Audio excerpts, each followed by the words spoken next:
Testing.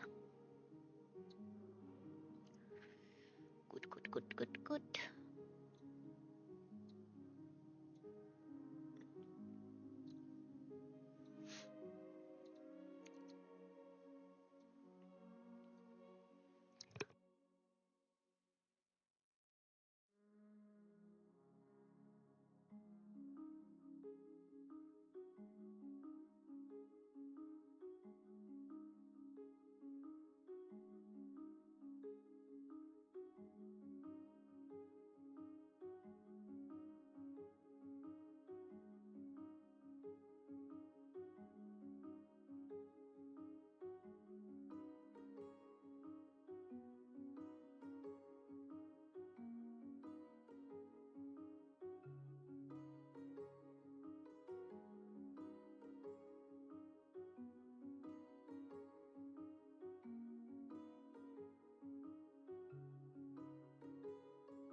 Okay, okay, okay.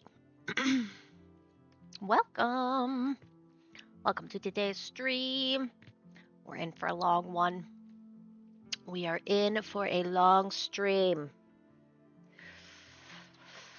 So we got to keep the energy high so that we stay motivated. That one can turn off.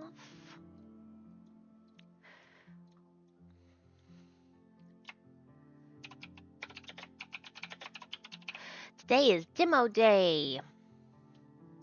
I hope y'all are excited. I'm excited. I've picked out at least 2 demos, but I have quite a few on the back burner. So let's get our intro out of the way. Welcome, welcome to today's stream. My name is Monkey, and I am joined by my co-host Yeti. He's doing a little snooze. Biscuit maker Yeti. He was working hard earlier, and now he needs a nap.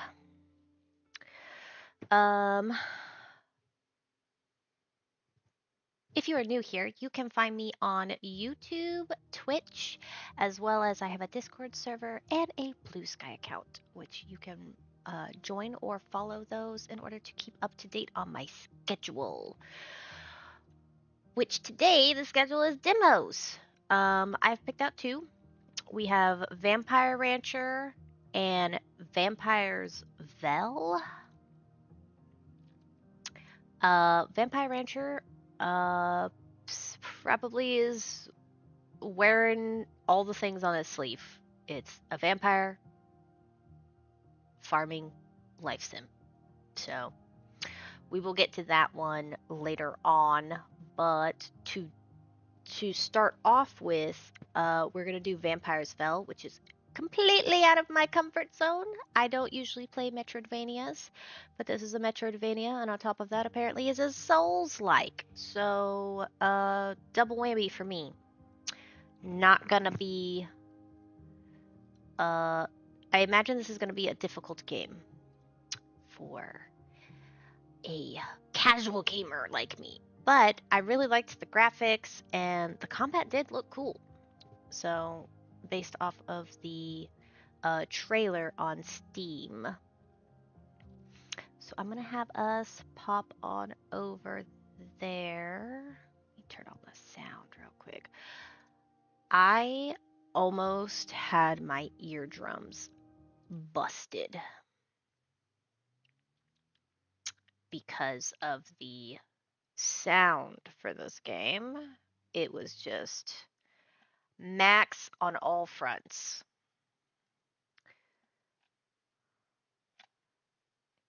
Is it going to capture now, though?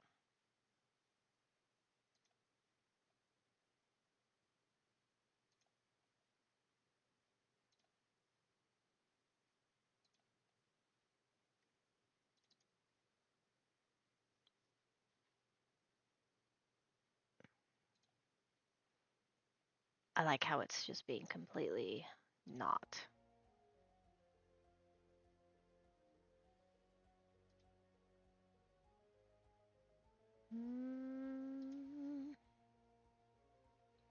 If we turn it up. Right. Alright, so you can hear that. Nope, that's not what I wanted. J. Now y'all can hear it. But if I put it on that one, y'all can't hear it. Okay. Neat. I suppose that's fine for me.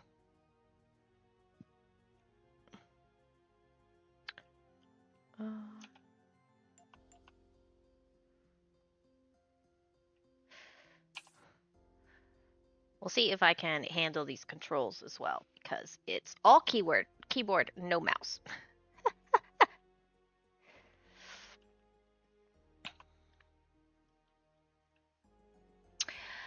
J.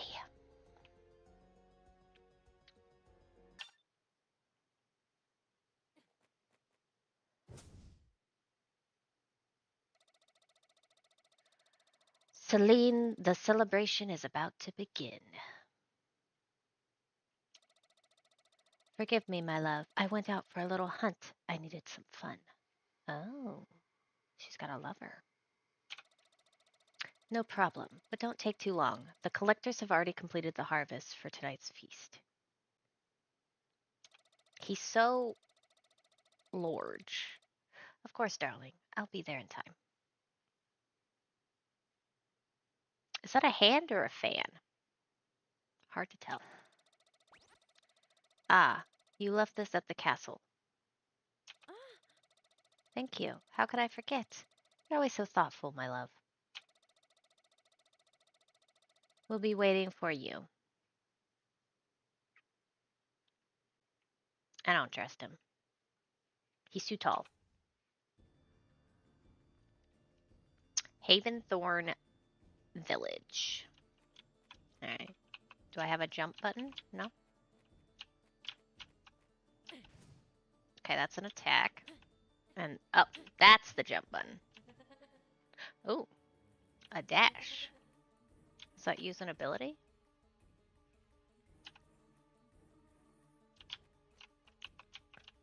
Okay.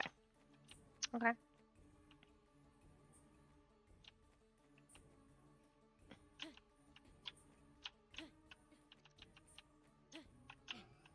Oh, double jump. Okay.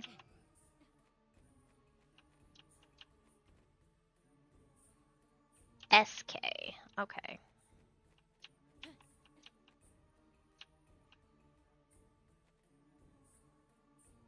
Screen transition's kind of cool.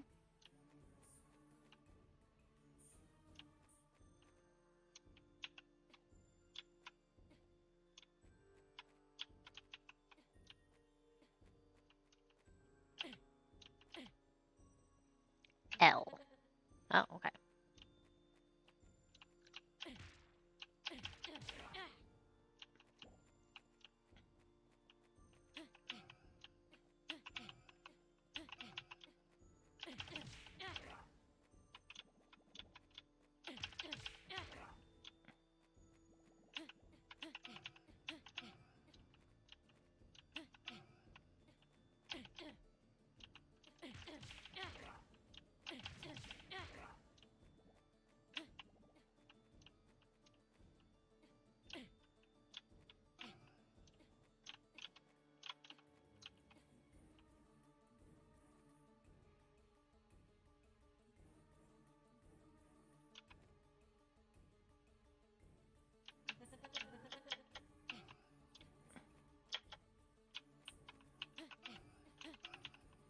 Okay, so I was right. It's a KKL.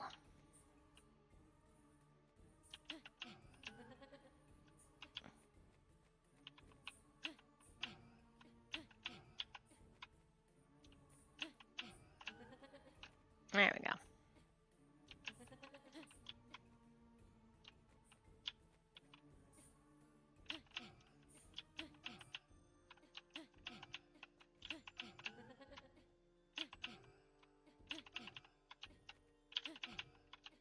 I'm just bad at jumping. I am. Oop.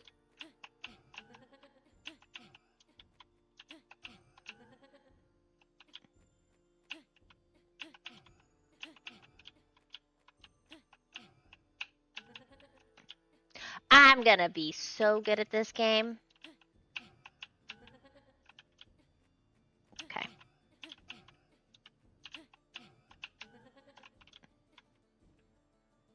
Already off to a brilliant start. This is why we started with this game and not the farming life sim.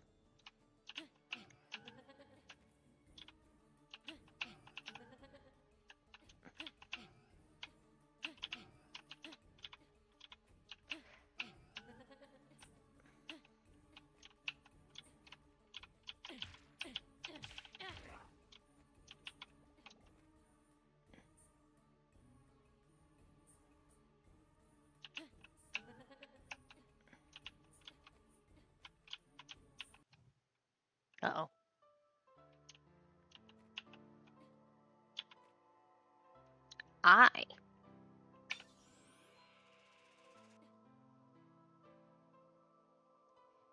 Did that, like, heal me? What did that do?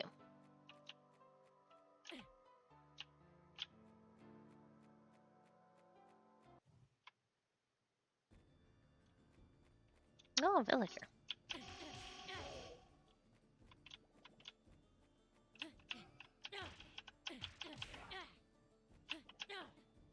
Okay.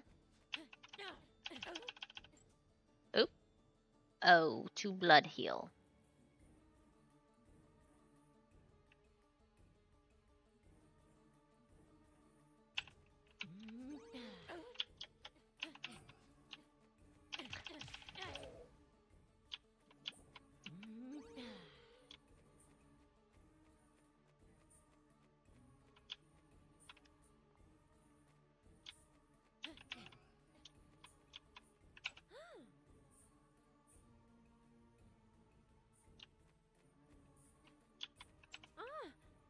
They took my sister tonight, the third one in less than a full moon. They said it was our house's turn, that we had been spared for too long. I cried, I begged, but the collectors didn't even look me in the eye. They took her as if she were a jar or a sack of flour. They say it's fair that without the offerings the lords would turn on all of us. They say the walls of blood and mist have protected Haventhorn, that protect Haventhorn are upheld by our sacrifice. But what kind of protection is it when we live in fear? When every sunrise feels like a lottery for who gets to live? May Alicent forgive me for wishing these monsters would disappear, even if it costs us everything. I don't worship them. I fear them. Ooh.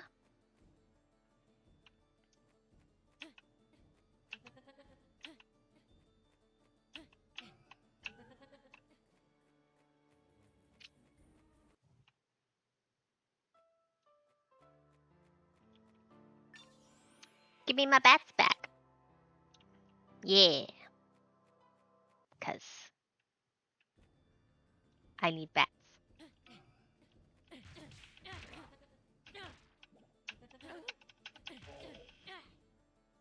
Wrong button.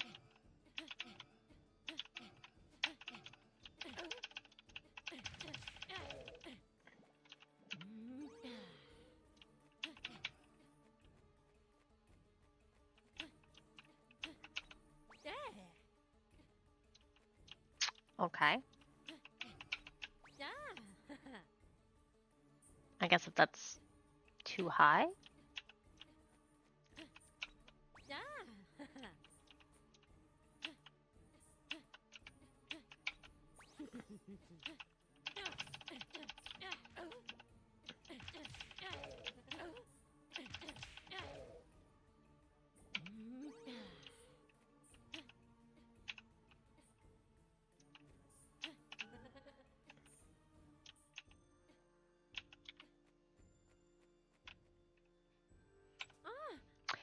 They said it was my fate, that I was born marked by a sign on my wrist that only the collectors can see. My father wept. My mother fell to her knees, but they all accepted it, all except Elian. My fiance swore he would tear the stakes from the gates and take me beyond the mist. They say there are dark forests and beasts worse than vampires out there, but he'd rather face that than see me on an altar, bound like a flower meant for sacrifice. Tonight we'll try, and if we fail, may someone find this letter and know that I did not accept my fate. That I fought for love, even if it was brief. That I chose to die a human rather than live as an offering. Elian said that if it comes to it, he'll turn me into a beast or a shadow, but never a martyr. And if by some miracle we make it to the other side, I'll leave this letter behind as proof that there is a way out for those who dare.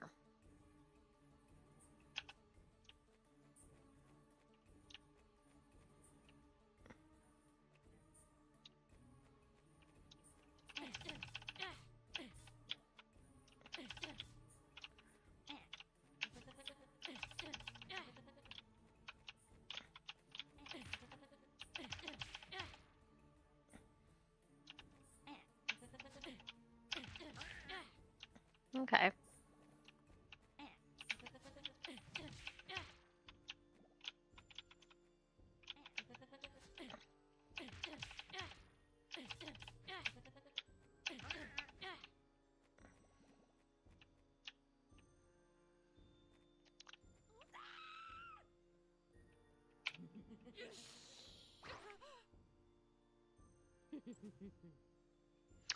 Celine's bite allows her to recover healing bats, which are essential for both restoring her health and casting blood magic. Blood magic allows you to unleash a devastating attack capable of dealing massive damage to the enemy. W and J. Okay, this technique is directly tied to Celine's battle style and consumes one healing bat to be cast. Okay. I assume it'll let me test that out in a moment.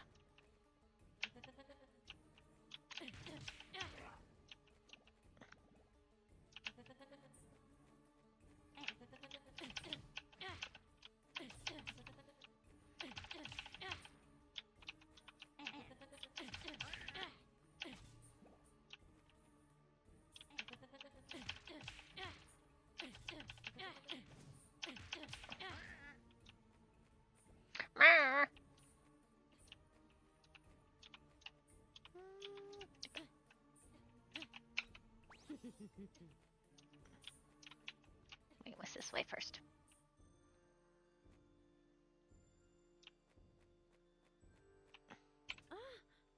On the 7th day of the blood harvest, according to current lunar cycle, the number of offerings was satisfactory. 3 youths from the lower sectors, 2 middle-aged adults from the forest outskirts, and a virgin from the central houses confirmed according to the criteria imposed by Ladies Ravenna and Thalia. An attempted resistance was recorded at the Halden cabin. The man of the house tried to prevent the collection of his daughter. He was punished on the spot as per protocol. The offering was taken in a state of shock. It is expected that her heightened emotion will enrich the scent of the blood as the ladies prefer. The cult must reinforce doctrine among the inhabitants. Excessive fear is useful, but blind faith proves more effective in the long term. I have sent this letter to the altar of Haven Thornhill. As instructed, may the eyes of the shadows read and approve. Carvin, Collector of the Mist, Squire to the Sisters of Hunger. Alright. I haven't had lunch yet, so excuse me. I need to still have some food.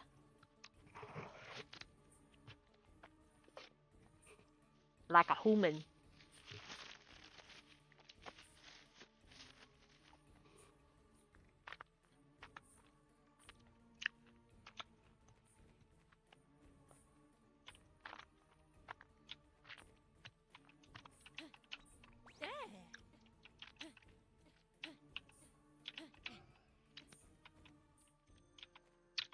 Oh boy.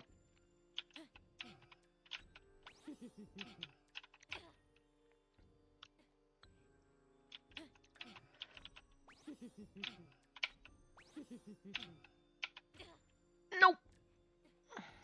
This is where I die. Excuse me. Why?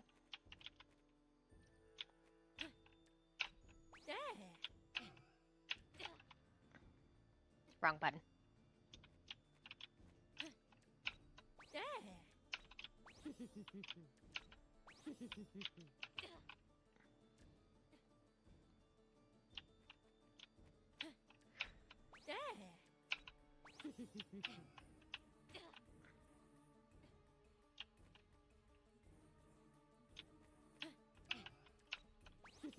That's not what I wanted. The direction for this is a little difficult. I don't know if that's just because I'm not used to these control. Why does it do that?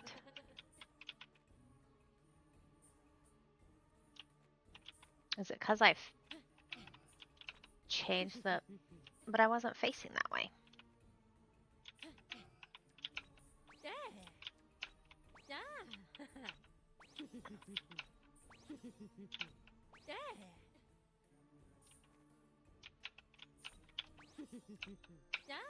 Okay. I don't think there was anything over there.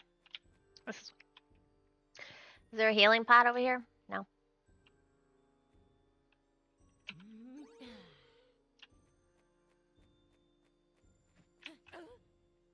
Oops.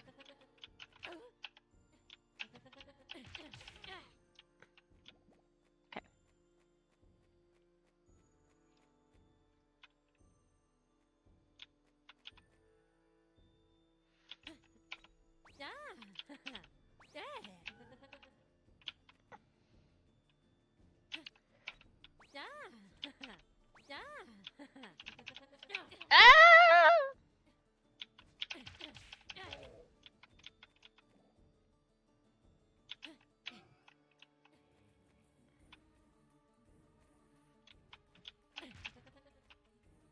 Oops.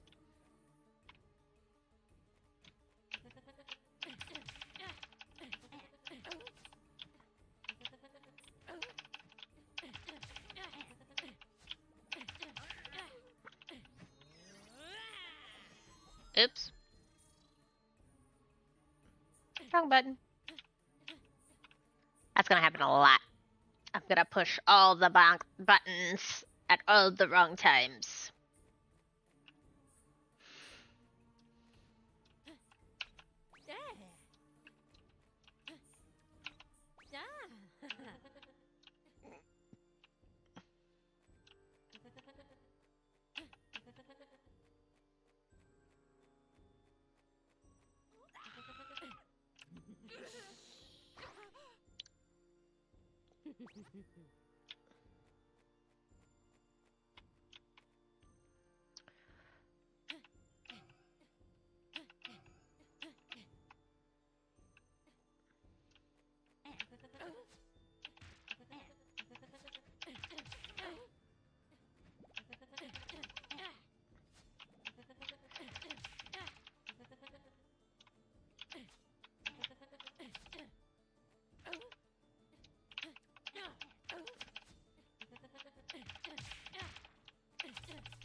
Rude.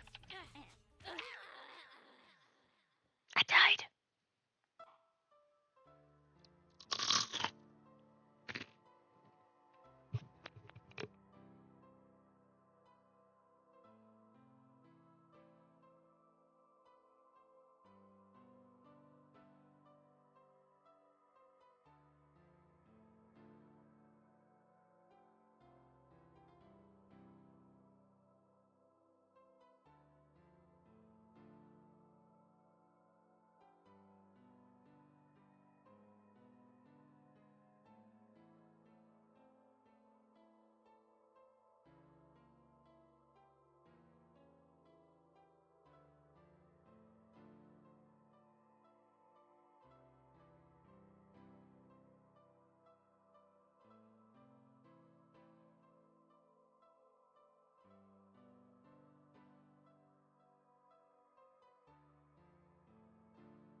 My blizzard's starting to melt.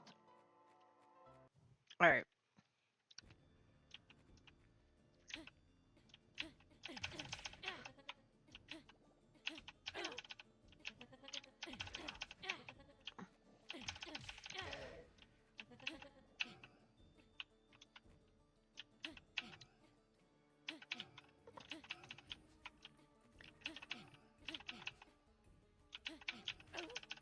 Seriously?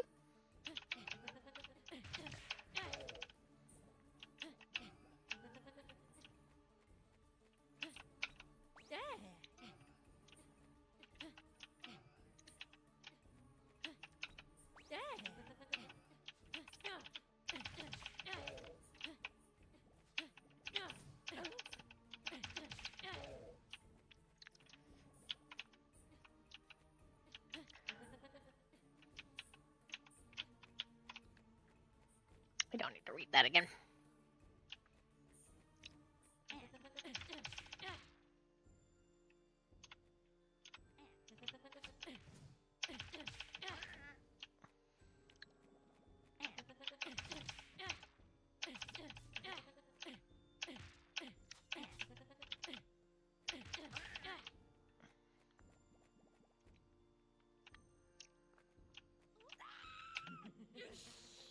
Ow.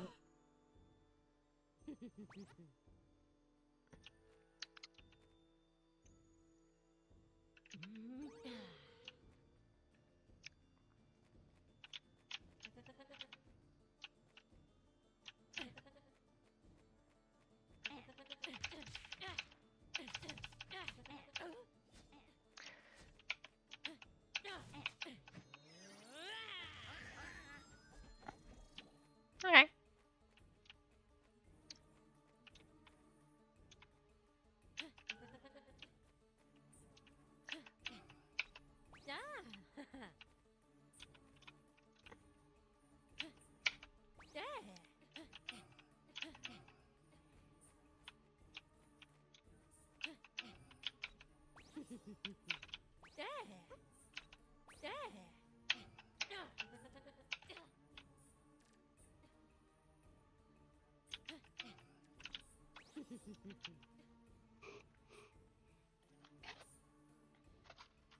Nom nom.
All right. Interesting statue.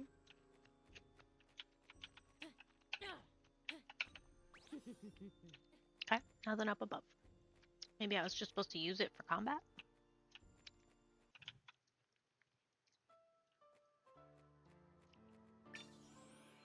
Save point!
All right. Oh. Duplicate.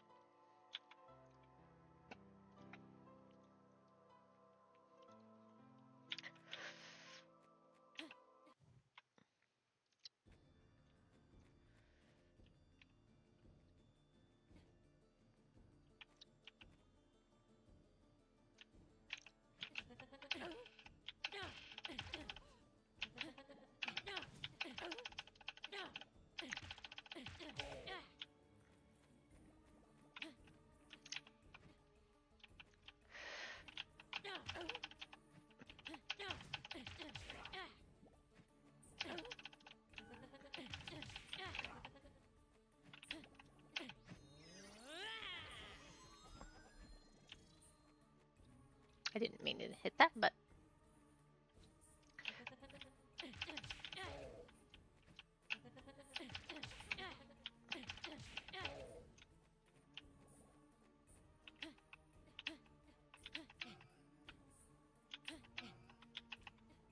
okay.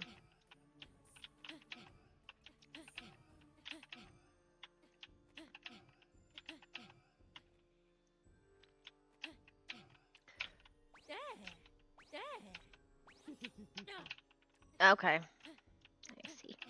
I see.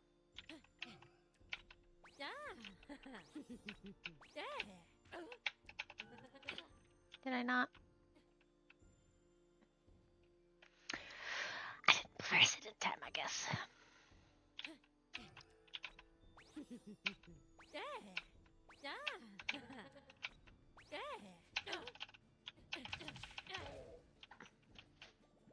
Oh dear.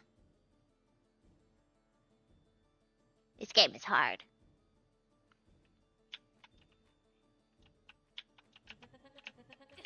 Oops. That wasn't smart of me.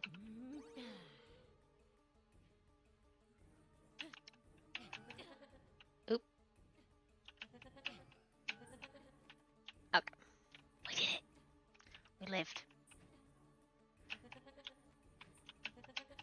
No! Wrong button.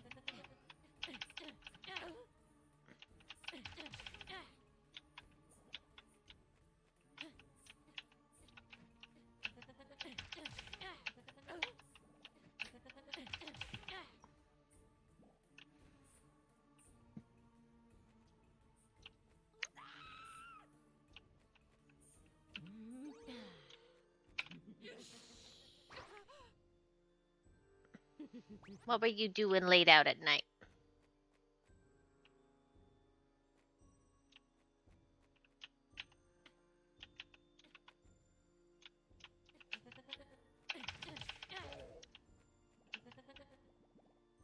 Hmm.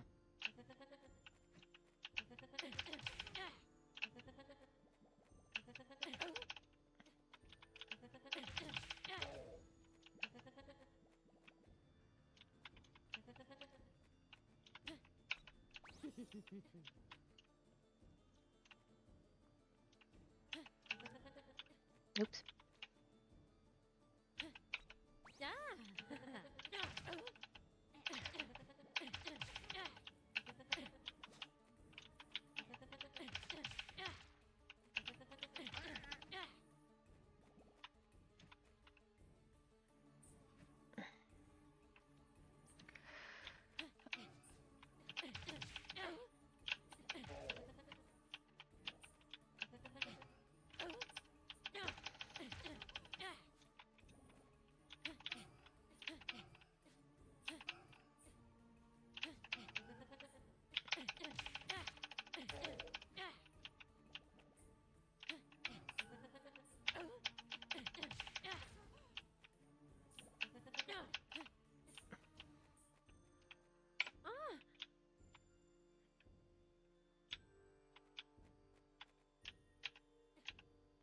Whee!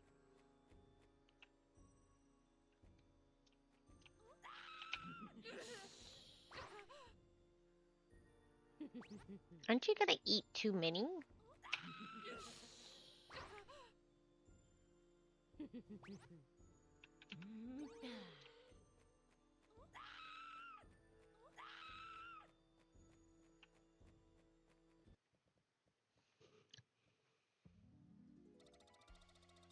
Lord Damien.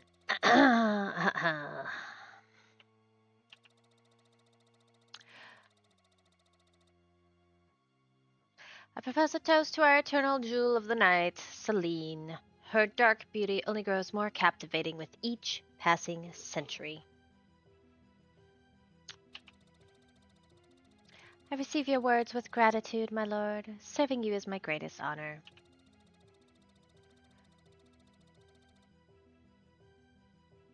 How delightful. Fresh blood with a purity almost lost to time. The last harvest from the village exceeded expectations. Unbelievable. There are still youngsters with blood this pure and full of life. It's a true treasure. Indulge yourselves, my queens. Grow stronger. I can't bear to see you. But what is that? The blood. It's poisoned. Stop at once. Your reign of shadows over Haventhorn ends here, Lord Damien. Who dares? How did you breach our defenses? Something strange is happening to my powers. My strength, it's fading. My magic isn't responding. We were deceived. Run, my lord. There's still time. You will never again harm the innocent or corrupt the families of this land. By the power of the goddess Alicent, I summon the crystal seal. Ah! No, my power is being drained. My love, use the essence you gave me. Please, run. This won't end like this. I swear I'll come back to free you all. And to destroy every single one of those bastards. Through the small essence he gave to Celine, Damien Thorne managed to escape the crystal steel, but now he is too weak to do anything. After years of hibernation to recover part of his power, Damien awakens. At last, his legendary mystic library, the first step in reclaiming what's mine. I can feel it. One of the fragments is near. Zzz. There it is, a fragment of the crystal seal. Celine, I'm coming. Awaken, Celine. Your master commands it. Rise! Huh? What's going on? No, the pendant is reacting. It's glowing! Yes. Come to me, Celine. Your essence is almost restored. I can't let this happen! I have to hide the fragment and warn Miss Aurora before it's too late.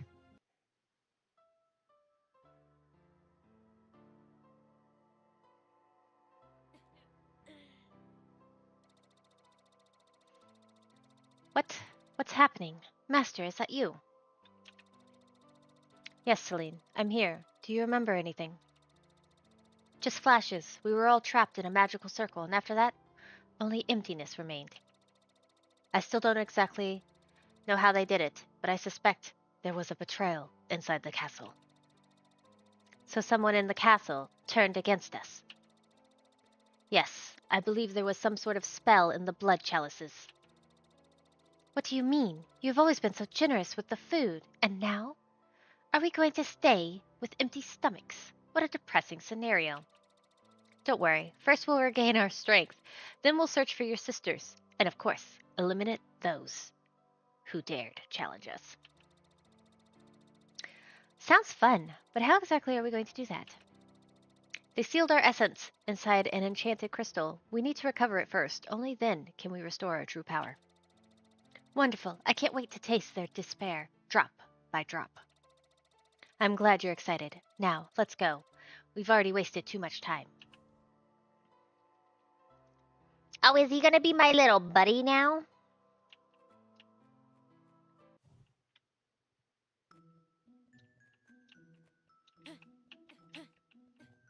Excuse me. Can I literally not jump? There we go. Oop.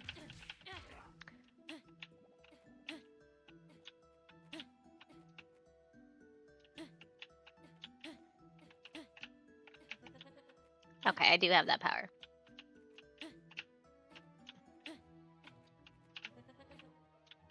Why can't I jump and do it?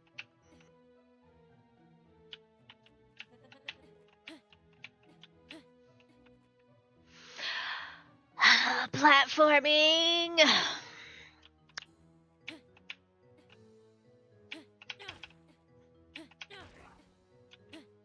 Alright, now I don't have to worry about him.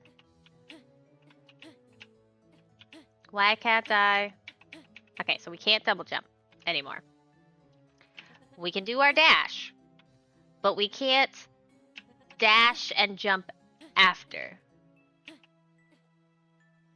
And we can't dash after we jump. Am I just not jumping at the very last second that I'm supposed to? Yeah, that was it. I was supposed to jump at the very last second. Okay, cool.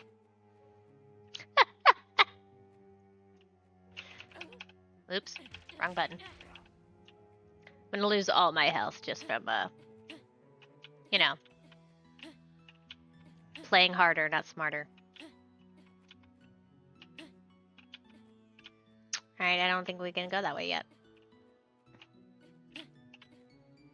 Tab. Oh.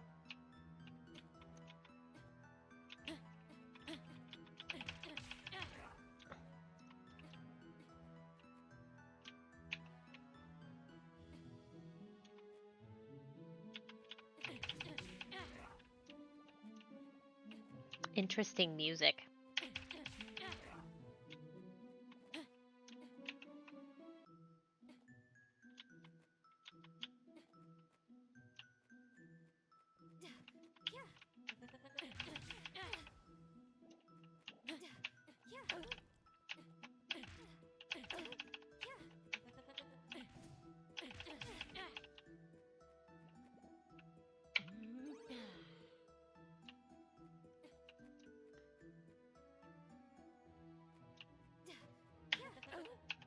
Seriously?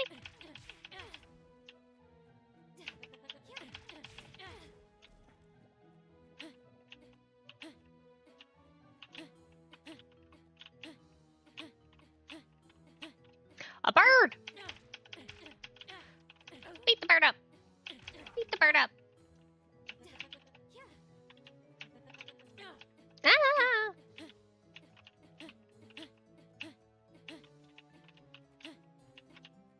Come on. We know how to jump. We do. We know how to jump.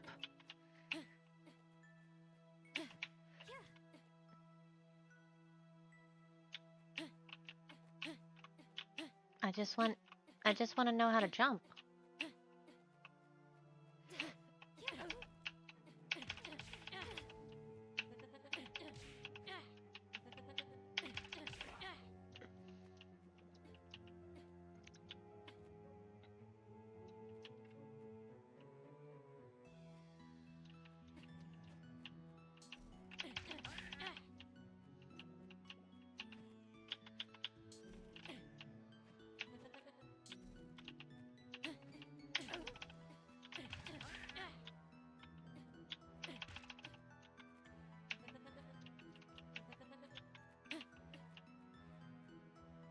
Sarah.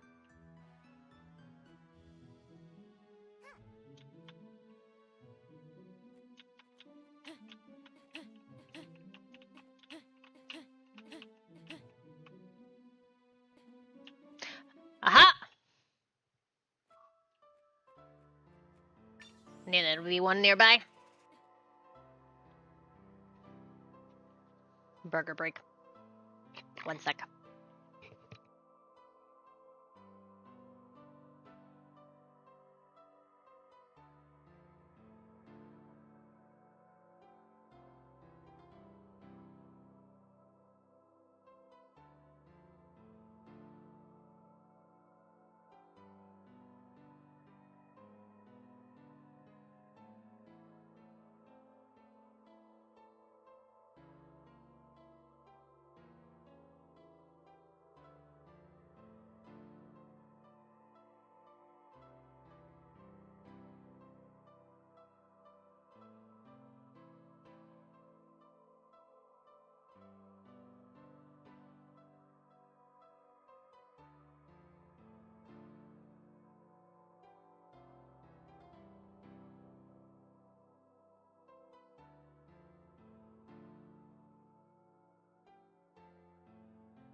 All right, we got our bat back.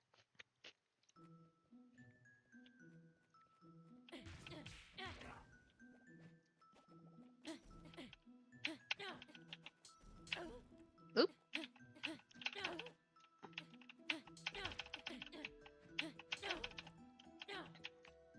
Death by goblin. Wow, killed myself. Not supposed to do that.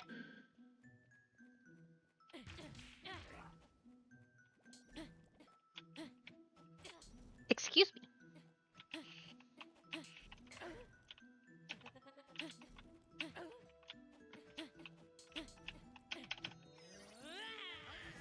I didn't mean to do that either.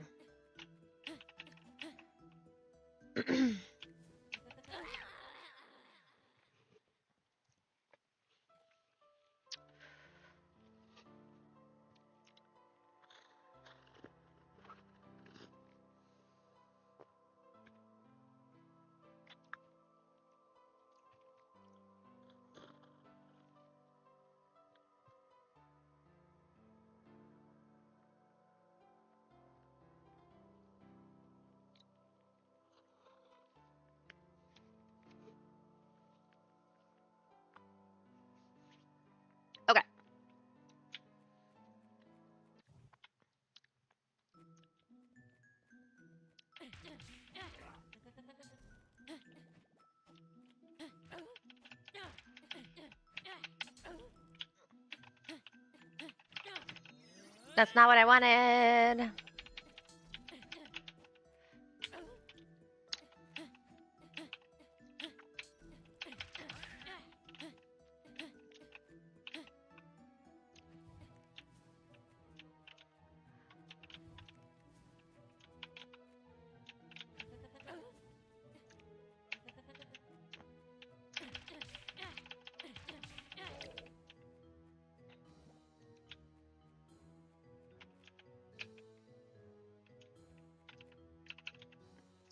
Can no longer heal ourselves.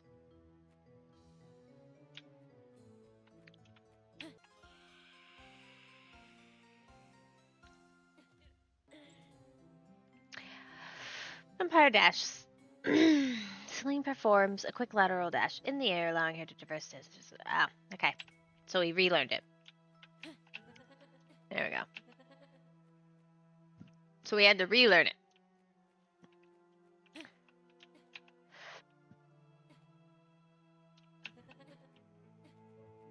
We're gonna be that person and just go back and get our hearts back.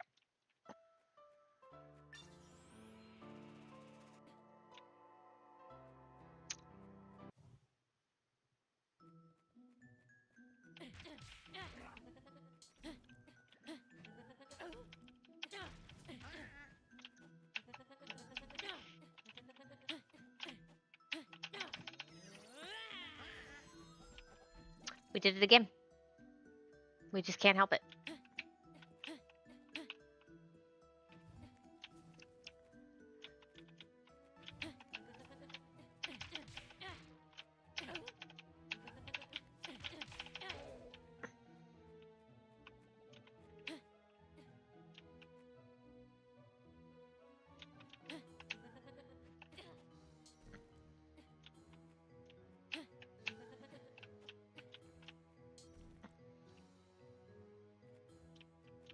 What's this?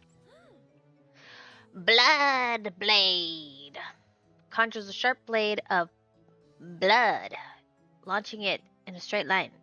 Ideal for attacking distant enemies or eliminating multiple foes in a row. Okay, so that's H.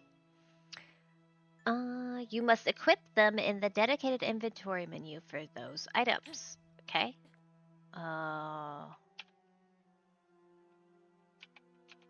do I unlock the menu? Hmm?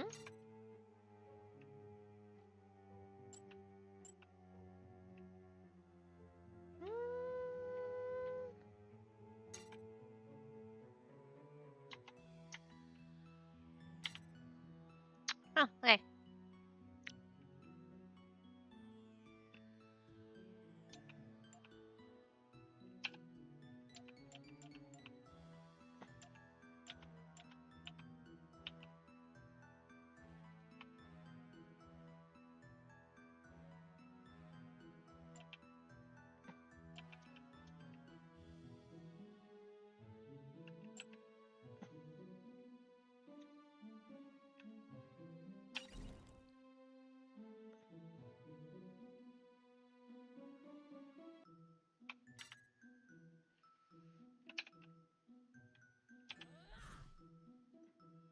Okay.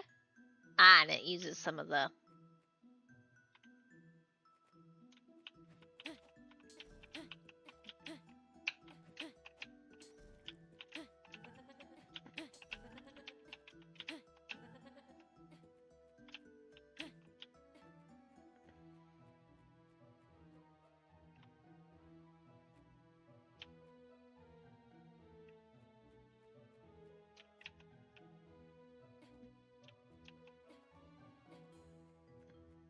I'm, of course, going to save again. That's what you do. You save, scum!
I don't even think I've gotten to the Souls-like portion of this.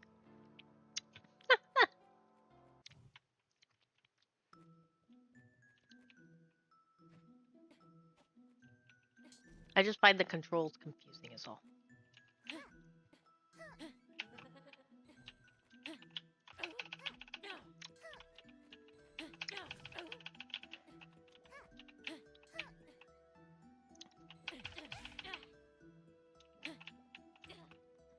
Like, it looks like I should have landed there. Right? Am I just delusional?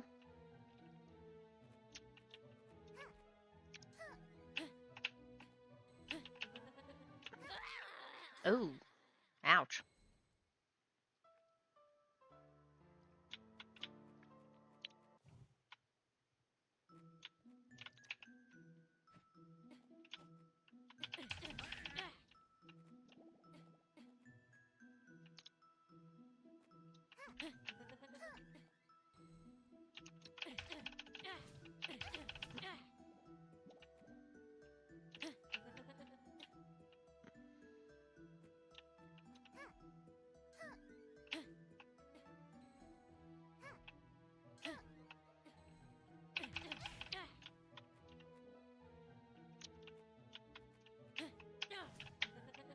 That's the wrong button.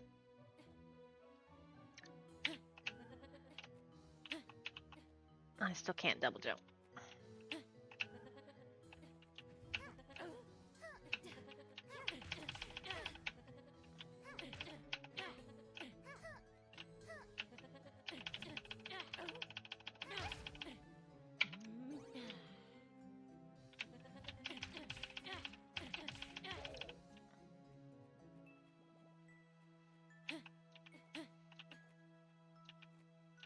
Should I go this way?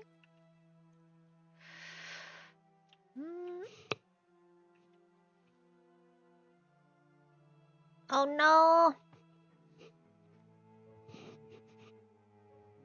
My hands are cold. I have a feeling I'm not going to be able to make that jump. Oh! Come here, you!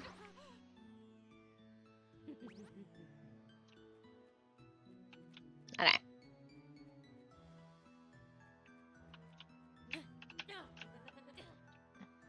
I did it again!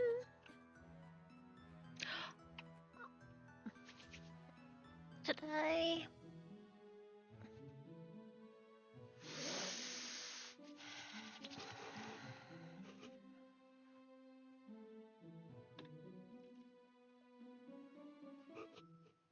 One second. I need my hands to not be freezing.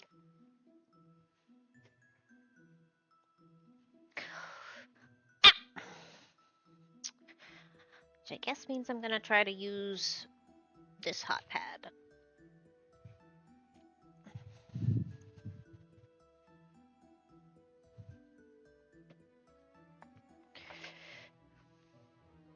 I wanted to wash this first, but I don't know where I left my little hand warmer tingies.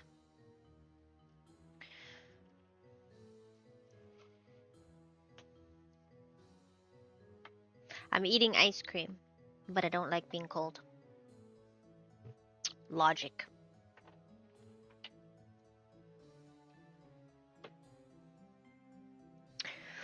Whew.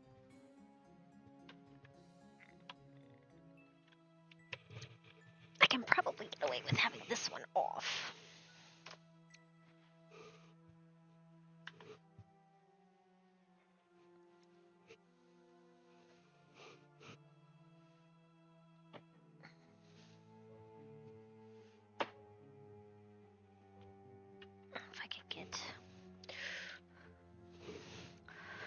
Wiggle everything around.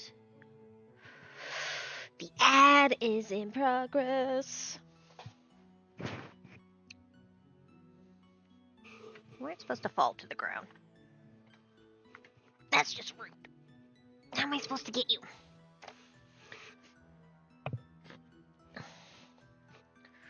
I'm a mess.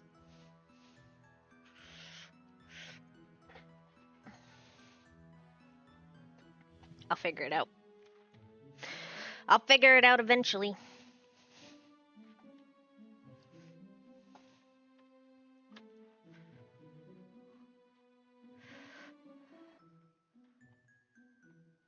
Yes, we need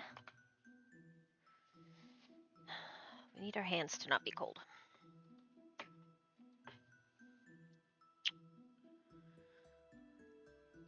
Power.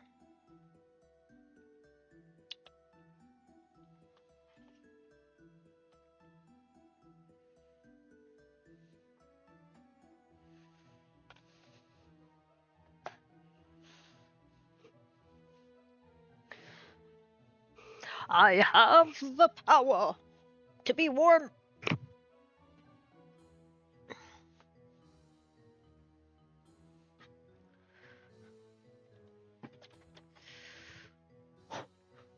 Everything shakes when I try to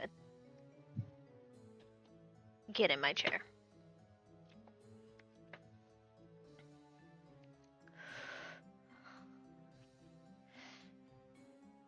Alright, the blanket should be fine for the kids. And I'm hoping this hot pad will help with my hands. It does feel warmer already. Okay.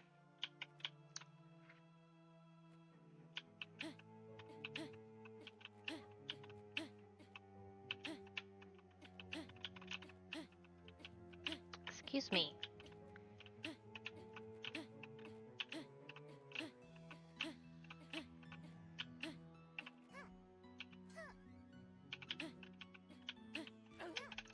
Excuse you.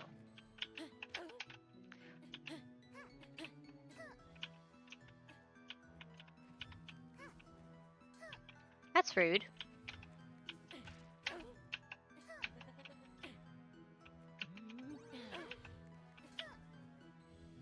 It's this button. No, it doesn't go. Oh, that's just rude.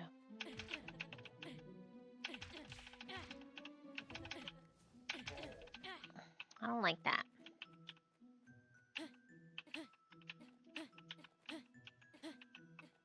Come on.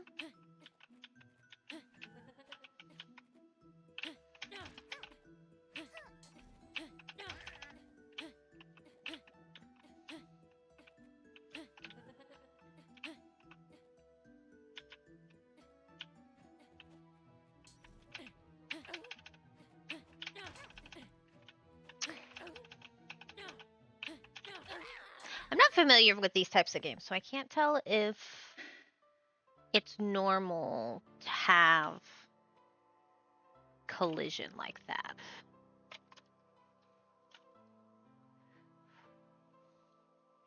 Or if there's just like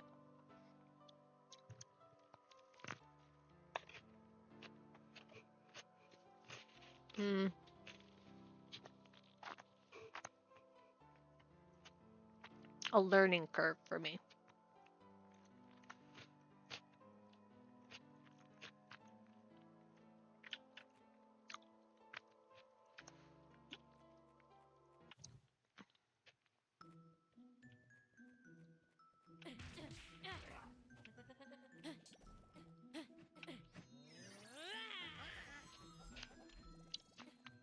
Did it for the potion points.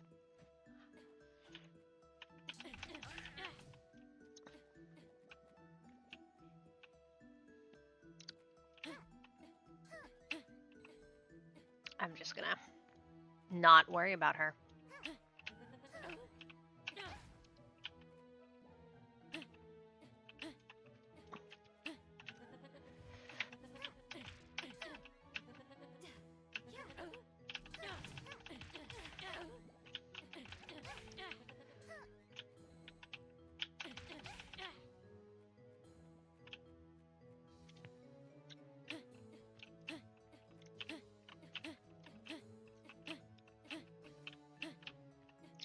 Go this way. What's this? We missed something. They don't listen. They never do. They think goblins only know how to knock over bottles and crack stinky jokes. They don't? That's not how it works. They think Snag is just that funny guy in the red hat. But Snag listens. Snag feels. The mist smells like it did before, back when the Seven still walked in shadow. Great alchemist, powerful Aurora. Did she see what Snag saw, or does she play blind while wielding her enchanted fire? Owls know. They are ancient eyes, ears of the wind. If trained, they can warn. They can summon help or carry forbidden words. Snag doesn't want glory, not a shiny medal. Snag wants survival. Pure blood potion, midnight flame elixir, all forbidden, all needed. Secret gathering in the Hall of Withered Herbs. Loyal goblins will come. Owls are watching. They laugh at Snag, but Snag will see who's laughing when the seals break. Snag is watching. Snag is preparing. Snag is waiting. If you found this, maybe there's still time. All right, Snag.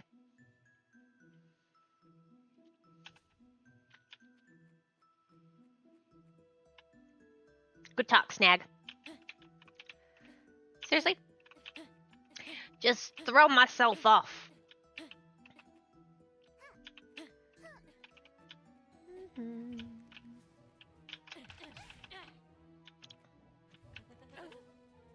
Like, why did that hit me? I don't understand.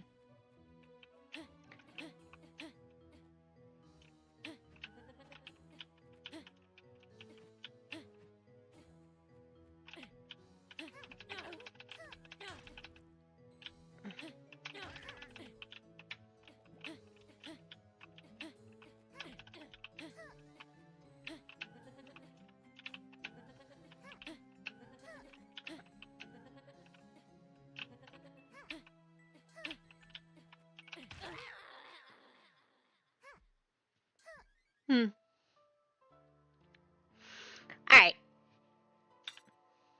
Personally, I think I have done enough in this game. So what we're gonna do. Killer bat. Okay. Wow. That's some art. We're gonna close the game.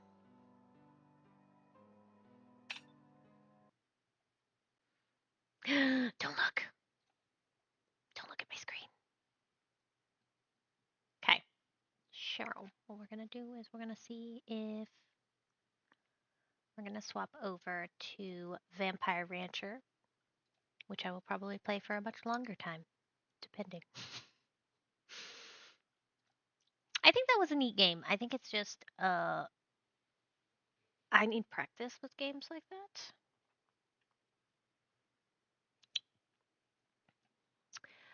And I definitely don't have that. This game is probably going to be a problem. This one.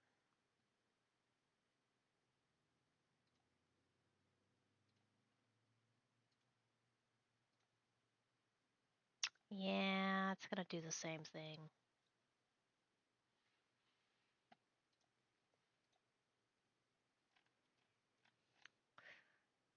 Because sometimes with demos, it doesn't want to cooperate. Alright, so this is Vampire Rancher. I think it kind of wears its name on its sleeve. New game, slot 999. Interesting. Yeti the... Oh, what should we name Yeti?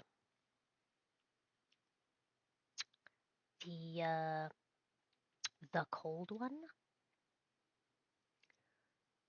Body type. Okay. Well, because it's Yeti, we gotta go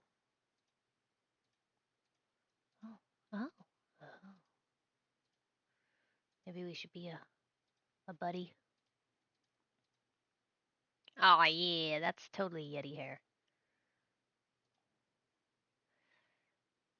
I guess we could make it him have orange hair since Yeti is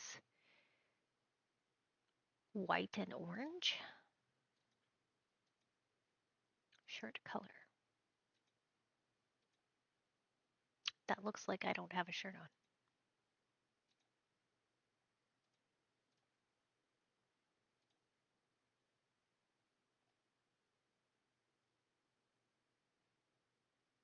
Oh, I need to turn on the sound. Shoot. 1 sec.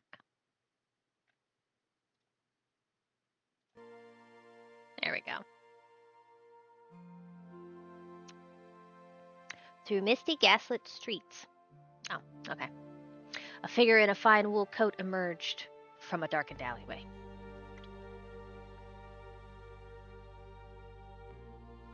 Its eyes were gray, like smoke swirling behind trapped glass.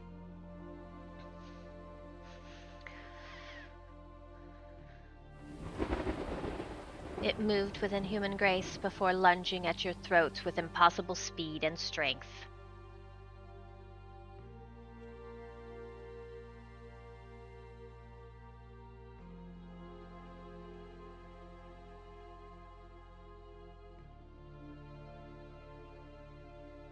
Later you awakened realizing your once warm flesh now cold as marble.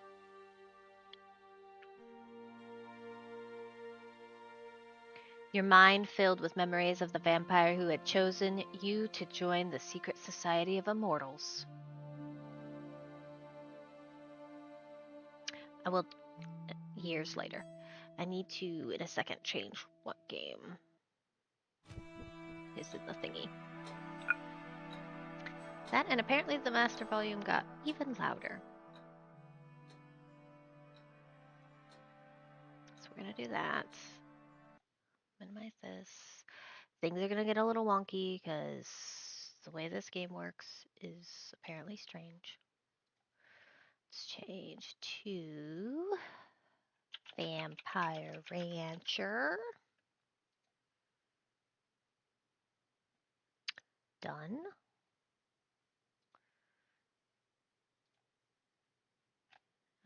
Scroll down to this one. Vampire Rancher. Save.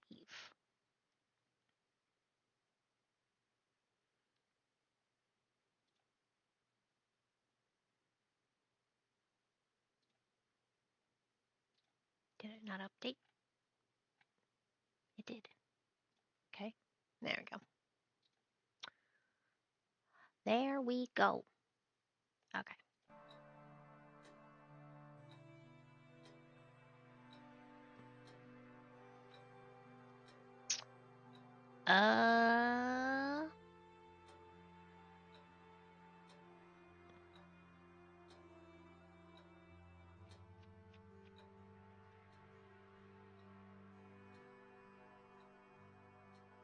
What are you doing?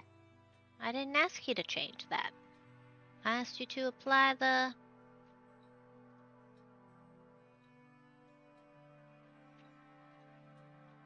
Apply. Stay in full screen. There you go.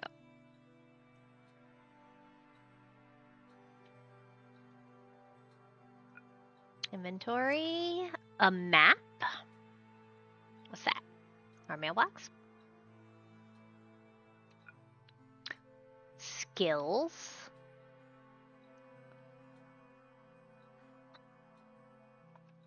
I might eventually finish this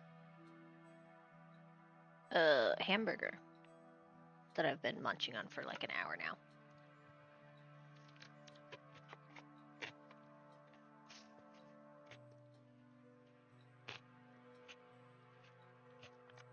Oh my god, there's fishing.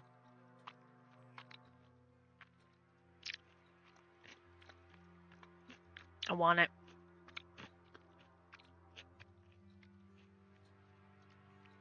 I want it. What's this?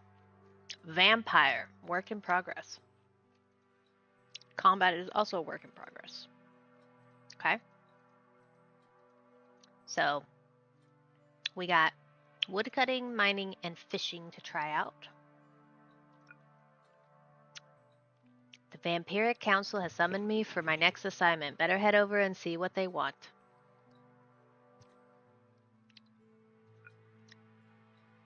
Lumberjack, farmer, miner, fisher. What's that? Logger. Ooh. They're trapper, forester. Bloodcraft. Interesting. Are these like villagers that I will be able to collect? I don't know. We'll see.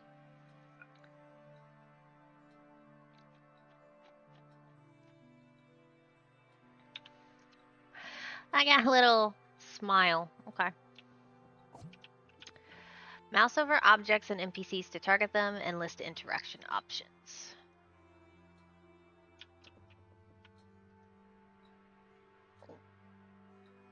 E to interact. Right click, use item, or examine.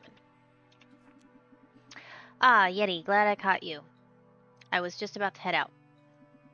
I've been assigned to Budapest, the old world. Ancient covens, old haunts, it's all there.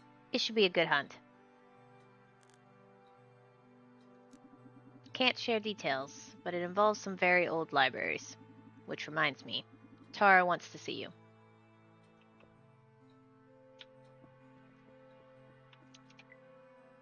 Grotesque statue of a vampire deity known as the Sire. The older the vampire, the greater their say is in the world. The Sire is the oldest known vampire.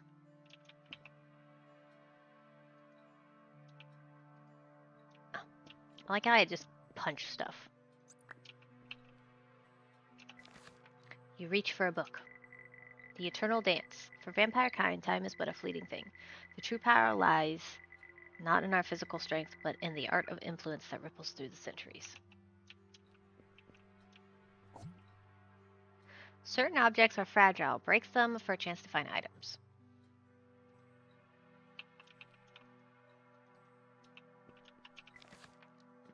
You reach for an old note nestled between books. It's a recipe for plum brandy, also known as slivovitz. Possibly pronounced correctly. Look at that! Recipe unlocked.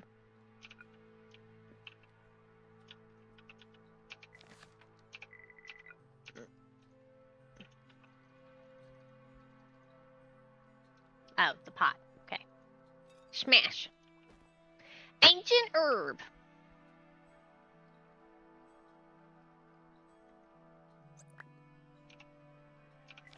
You reach for a book.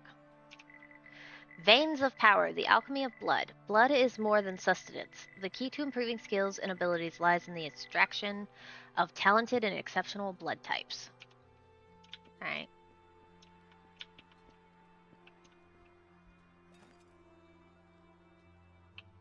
Pay no mind to me, I'm just smashing stuff.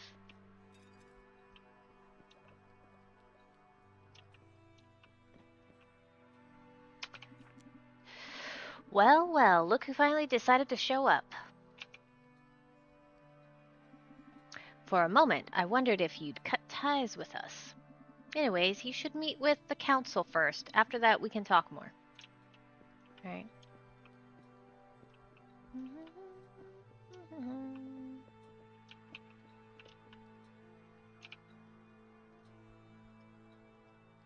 The night sky is all the day it wishes it could be.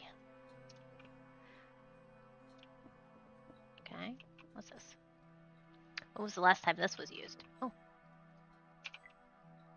A stolen painting named Twilight from the Jardines Art Museum. The Vampiric Council's wealth is largely built upon a foundation of stolen valuables. Alright. Locked. A word, please. Carmilla's eyes circle around you, her gaze assessing. This is an important council meeting for you, Yeti. He's not listening. I'm sure you'll handle it well. Well, only what any of us want. A higher seat at the council. There's always more at play with the council. Their assignments aren't just tasks, they're tests. Opportunities are for those who are ambitious enough to seize them. Whatever the Elder asks of you, remember that alliances can be powerful. If you need assistance, I could be of help. She got little sparkles around her for this. In any case, we'll be waiting just beyond these doors. Okay.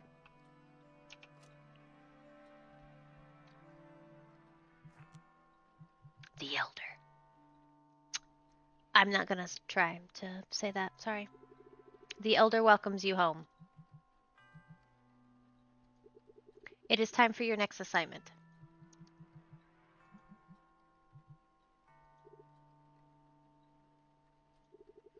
You are to apprentice under Lord Damien in the human town of Rockhound.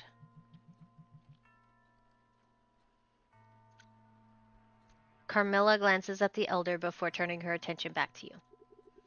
Your transportation awaits outside. Gather what you need and leave at once.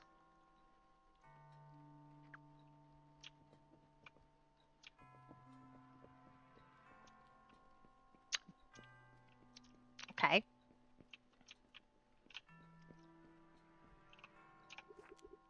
How'd it go? I remember being nervous every time I got summoned. That's interesting. They tend to leave an impression almost. Tara tilts her head, trying to read you. Right. I have a favor to ask. I came across old notes on beans from the cocoa tree.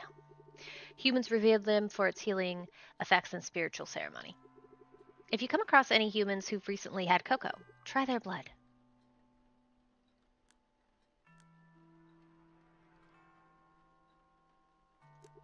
According to my notes, you'll need to roast them, then brew them into a beverage. They're native to the lands far south of here. Getting them might be difficult. When a human consumes this, their blood will carry its essence. When we feed on their blood, we might experience its effects. Indirectly, of course. Alright, cool. Science. Blood science. Is it this way? When you're ready! I don't really have much of a choice. There's nothing else for me to do. The other door is locked. Welcome to the Wild Wild West. Oh, I was joking.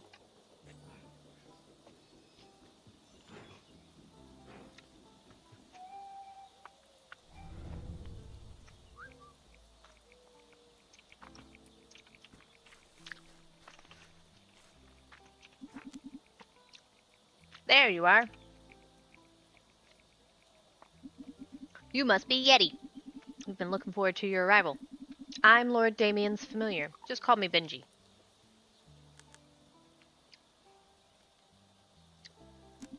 You're in Rockhound now. It's a mining town, quite well known in these parts.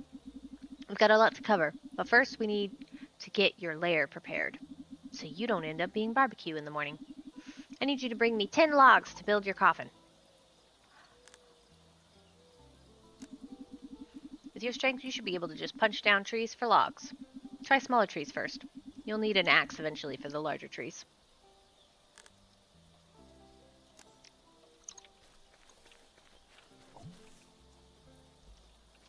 Left-clicked. You select a tool.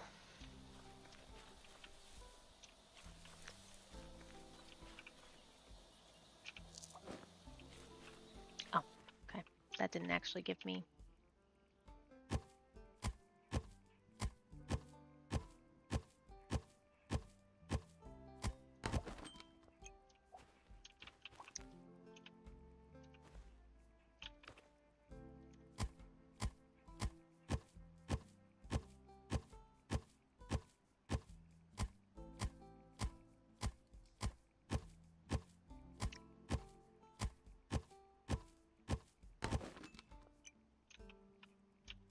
Okay, so you seem to have a stamina bar.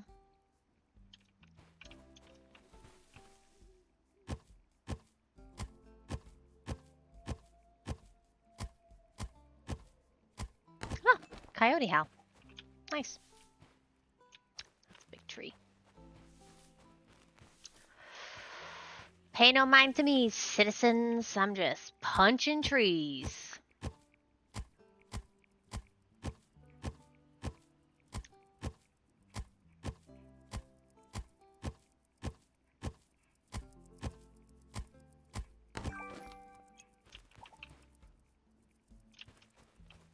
Alright. I got your wood. Wow, you made swift work of those trees. I'll meet you by Ada's house. She has a workbench that we can use. She's the elderly woman by the green house. It's probably the nicest building in town. Oh, it's showing me. Okay.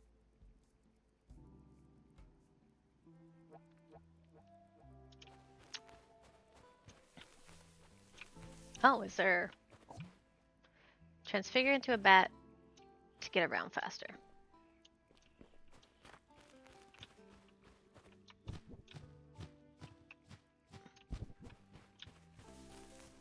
Apparently trees get in the way.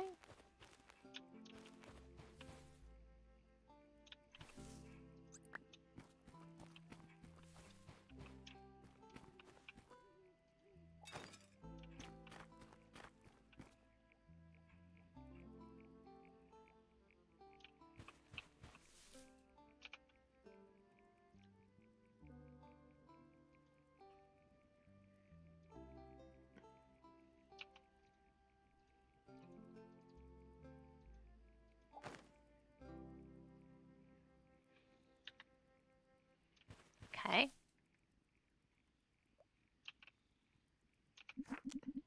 Great, I found the perfect lair for you as well. Meet me below the old well in the town square. Okay.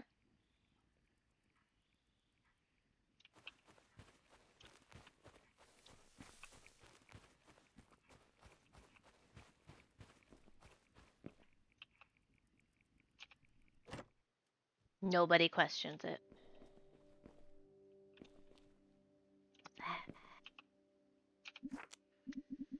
Isn't this great? It's in a central location in town. A 10-second walk to the saloon. Minimal sunlight. For now. It's a little damp and moldy, but it adds character. I think you'll like it. You can put your coffin down anywhere you'd like.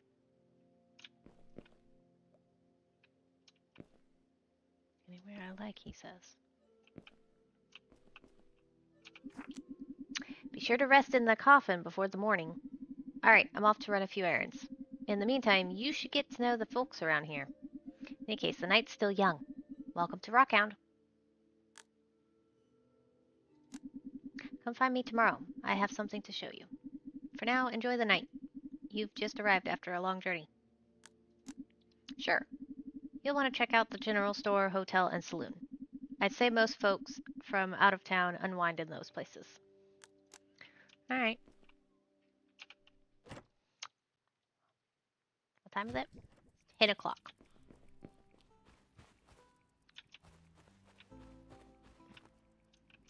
Locked. I'm probably gonna need to feed off of somebody. Soon. It's locked shut. Okay.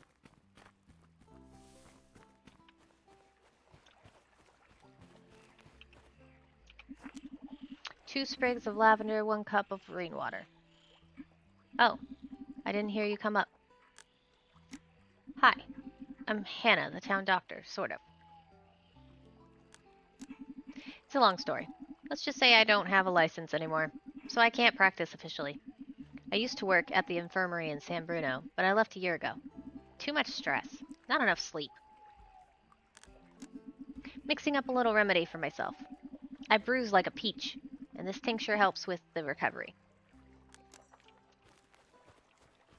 Okay.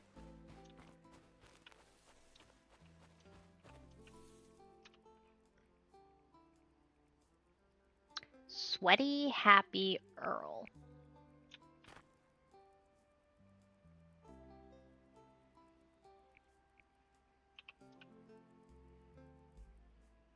I like how there's like a gas pump next to him.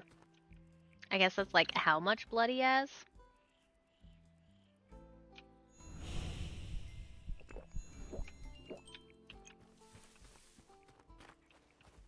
That's what I thought.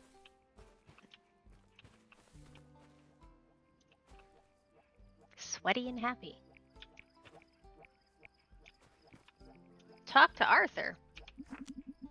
Oh heavens, you startled me. Are you in habit of sneaking up on strangers? Or am I just particularly unlucky today? Ah, no harm done. Where are my manners? I'm Arthur, museum and antiques purveyor by trade. Arthur does a motion, somewhere between a bow and a curtsy. Alright, neat. Very cool.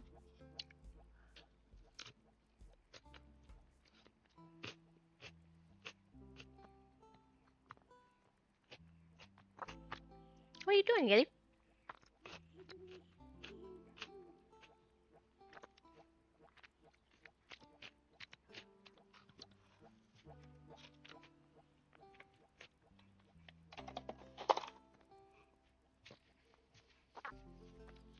Apparently he doesn't want to be in the camera at all.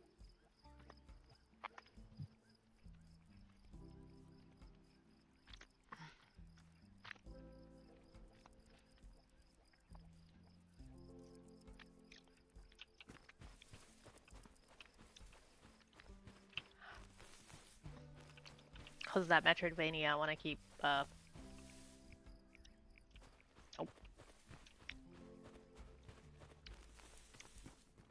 Is this the saloon? Why was it dusty? Those blasted bandits! Who even uses spiders for a robbery? Huh? Who are you?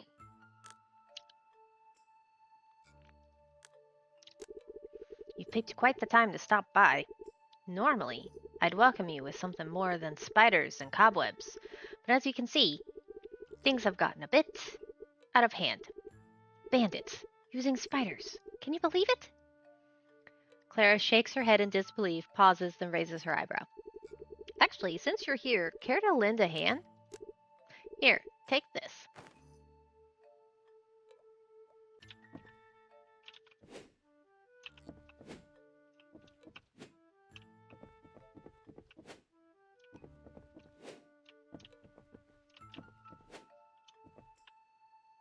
Ah, spiders! Get them before they make more.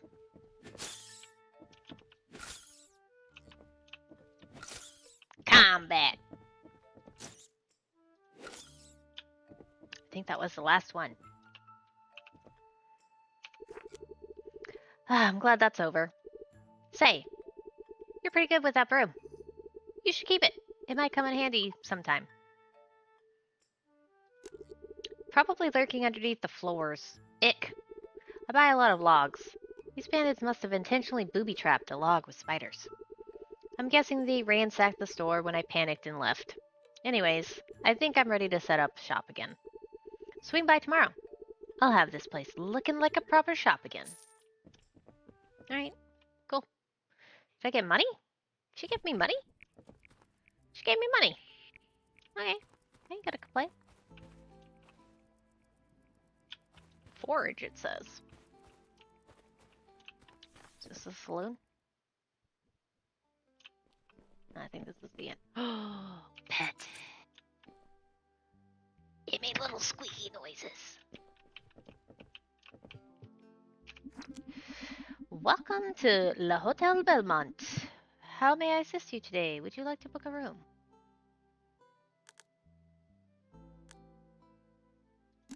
Oh, I see. My apologies for the confusion. I'm always on the lookout for guests, you know. As for work, let me think. You notice that he's well-groomed and looks deliciously plump. The boiler's been acting up lately, and I could use a hand fixing it. His troubles mean nothing to you, but playing along might be the easiest way to earn his trust. Are you any good with machinery? Well, it's making the most dreadful racket, and the water is barely warm. Clink. Zzz. Clink. I practically have it memorized. I'm worried about this disturbing the guests. Excellent. First things first, you'll need to head down to the basement and inspect the boiler. Be careful, though. It's a bit of a maze down there. Interesting. Oh, it's unavailable. Okay. We signed up for a job we can't even do.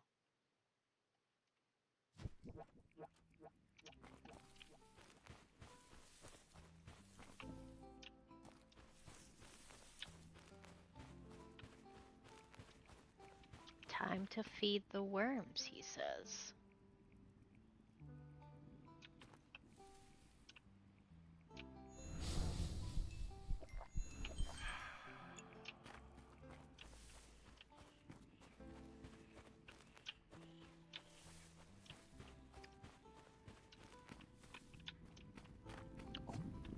Crafting stations. Find. Okay.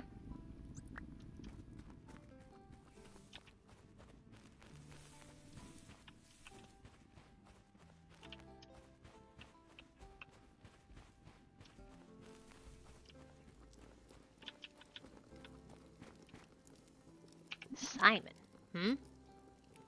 Curious at first glance, he's just another weathered miner. Don't recognize you. You lost? Aye, new, ain't you? I'm Simon. Afraid this mine is private, owned by the Midnight Company.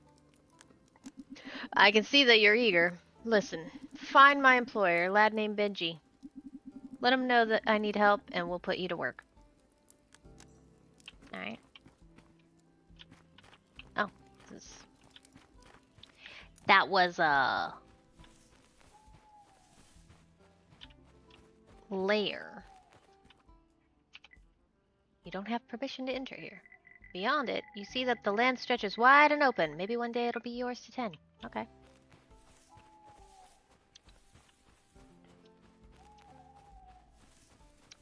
Hooty hoot hoot.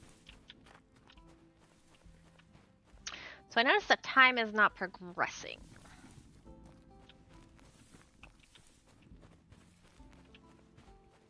Hi, Booger. You gonna lay down with me? Fuel sources. Crafting stations may require a fuel source. You can turn logs into firewood at a splitting stump. Oh, that's what this is. Make sure logs are selected in the hotbar. Place a log on the stump. Split the firewood. Huh, okay.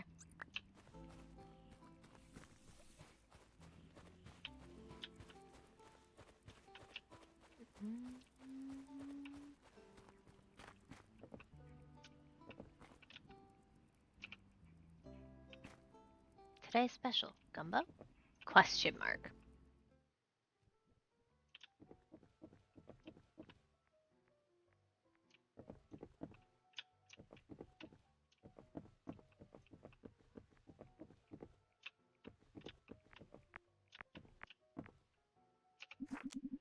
Howdy, partner.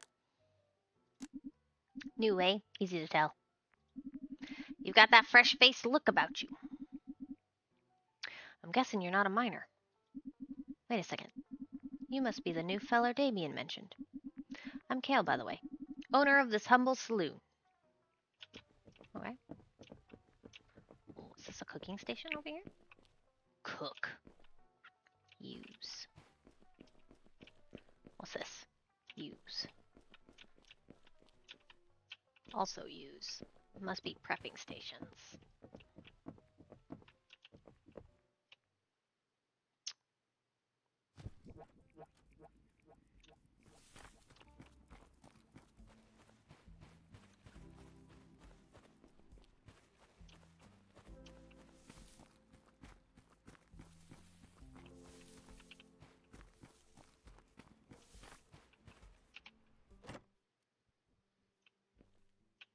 Bank.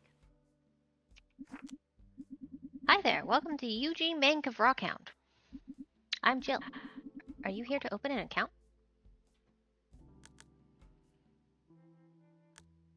Sure. Great. It's just $50 to get started. Once you've got an account, you can store your valuables safely. Want me to set that up for you now? No. No worries. Let me know anytime you're ready. I am broke. I have $6 to my name. Hey there. Oh, we have a Jack and a Jill. You here to see Eugene? No? Then maybe my sister can help you with whatever it is. Alright, cool. Not here to see anybody. Just here to introduce myself. Alright, that place was closed. This is the granny's place. That's the doctor. Is there a map? Quests? Skills? Oh.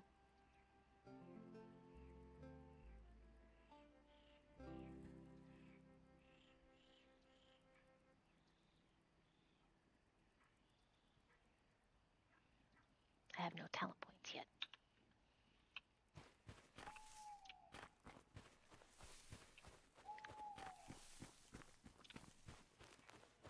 Oh look, cemetery.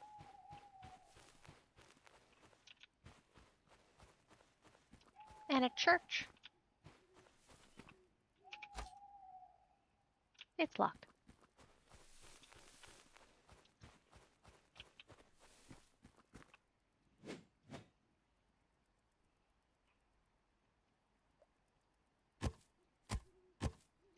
I don't think a broom is going to help me with this. Wonder what this is. Sanity. Keep sanity high to attract new visiting travelers. Be stealthy. Performing paranormal or degenerate actions near travelers lowers sanity. Low sanity may attract lawmen or vampire hunters. Okay. Punching trees is not supernatural, right? Normal people can punch trees.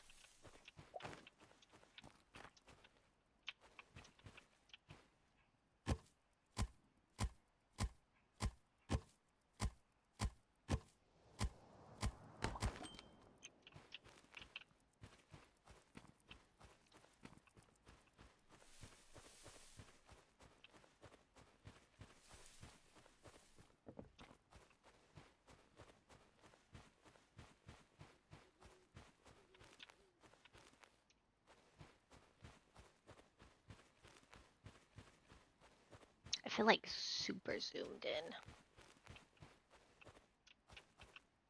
Can I read that? No.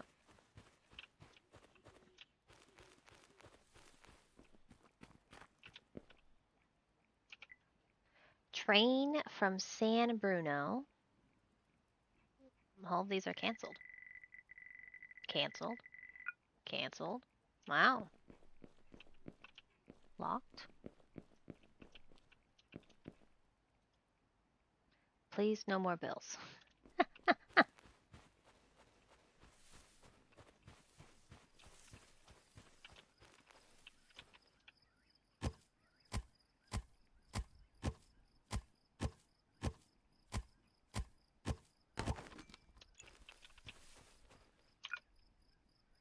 Did I get a... I'm level 3.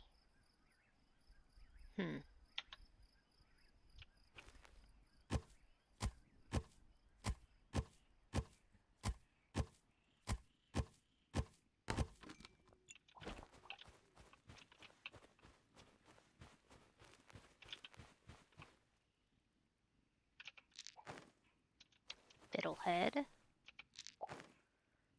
That's a mushroom.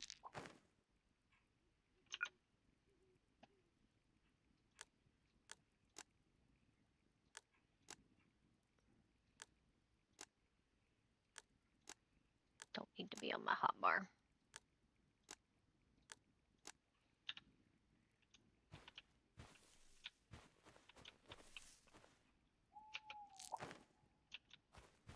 Okay. So is it a little bit random? Oh, is there gonna be water over here? There's water over here.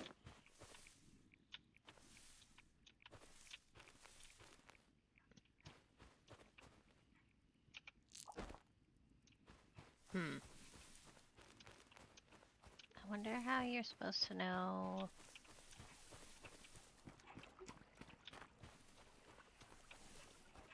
Can I go fishing? Let me in the water.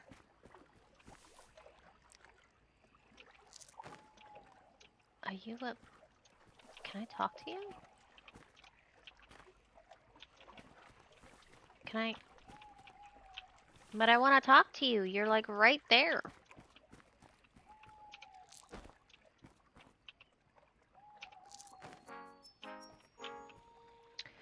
Rice and beans.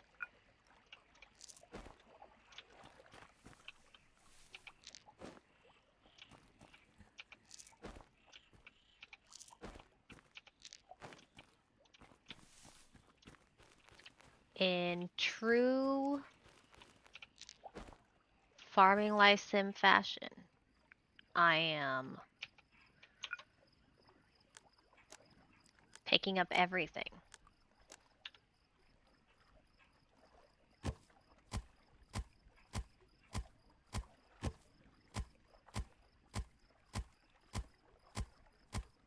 Do you like this new hot pad?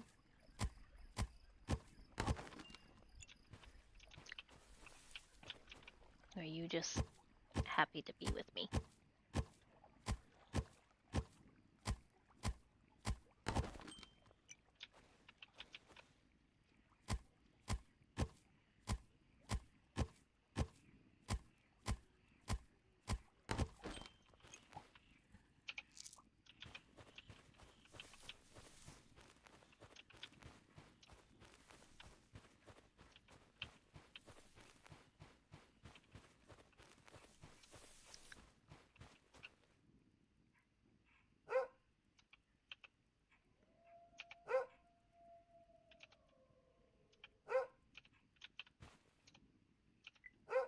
The Four Devils Trail goes to Devil's Ridge. Okay.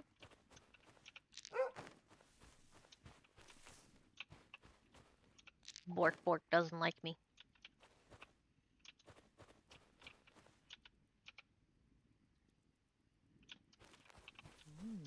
It's not supposed to be.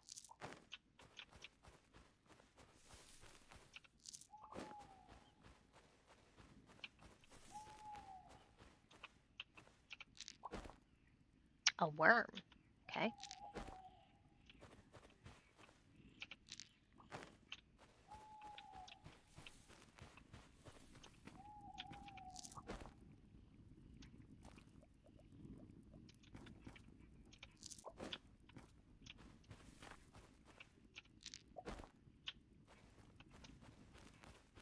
The fact that everything's giving me XP is definitely encouraging me to just keep picking up stuff.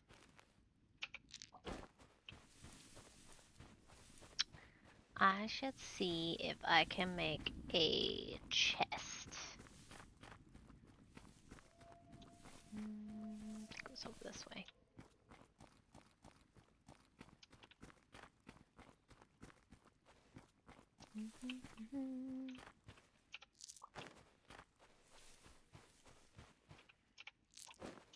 I keep expecting that when I pick up flowers, it'll let me...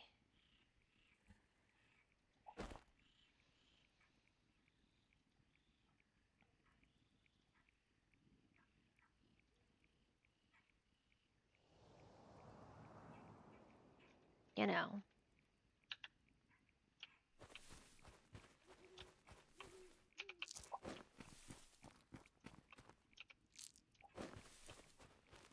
Pick up flowers, not randomly pick up mushrooms.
There is a map. Hold up, I'm about to mess up things. I need to be able to see OBS. My bad. Okay.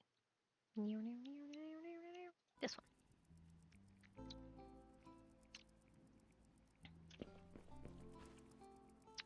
Alright.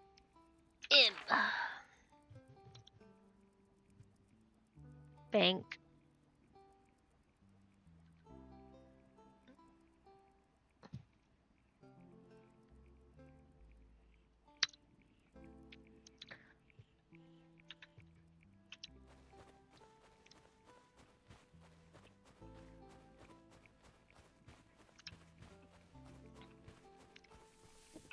It's locked. Okay.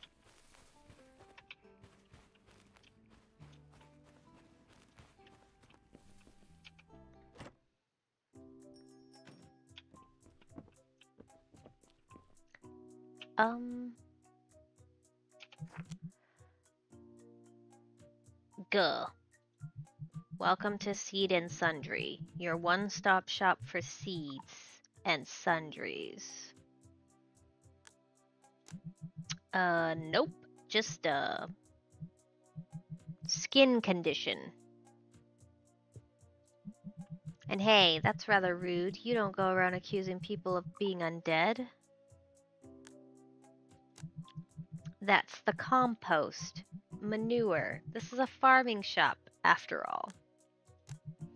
Alright, you got me, dang it. I'm surprised you can see through my disguise.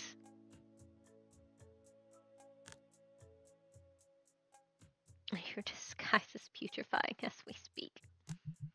This disguise is a spell. Humans usually can't see past it. Hold on. You're a vampire, aren't you? No, I'm a human like you. Sure. You can't trick me, bat brains. I'm undead just like you. Other than your stone-cold personality, you reek of the hells. Name's Cranberry. What are you doing in Sleepy Town like this? Sure. The local vampire lord.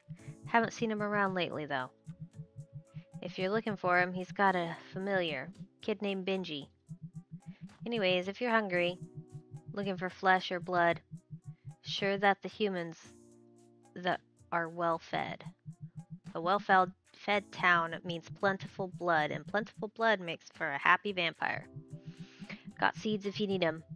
Can't farm without them, after all. Okay. There's a zombie in town.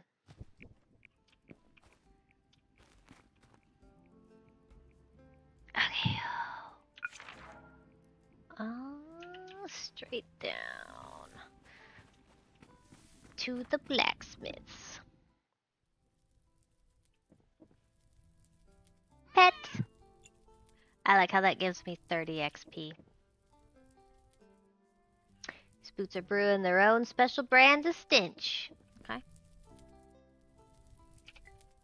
The stew smells inviting with tender carrots and soft potatoes soaking up all the savory flavors. Carrot potato stew.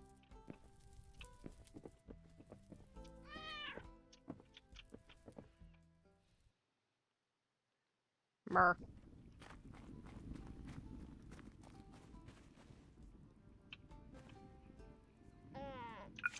Yeah, Yeti is oh so helpful.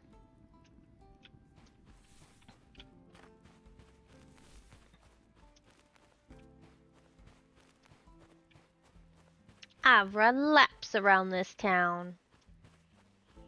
Is there more water over here?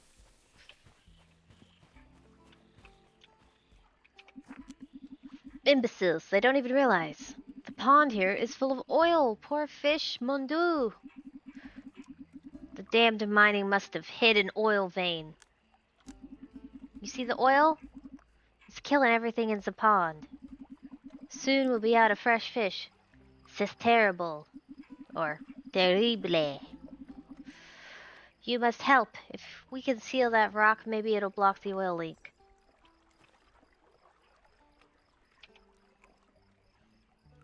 Need 12 copper nails and 12 logs.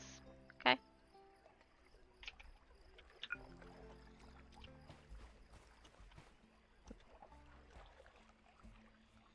Interesting.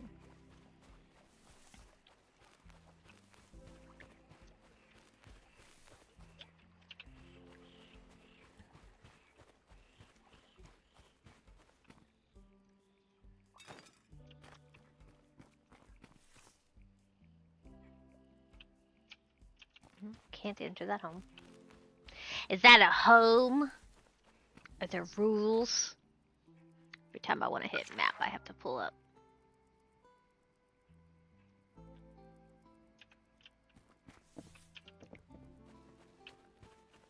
I think we have gone to everywhere that we can that isn't locked.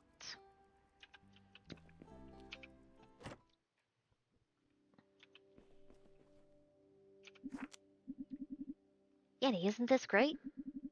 It's in a central location in town. A 10-second walk to the saloon. Minimal sunlight. Oh, okay, okay.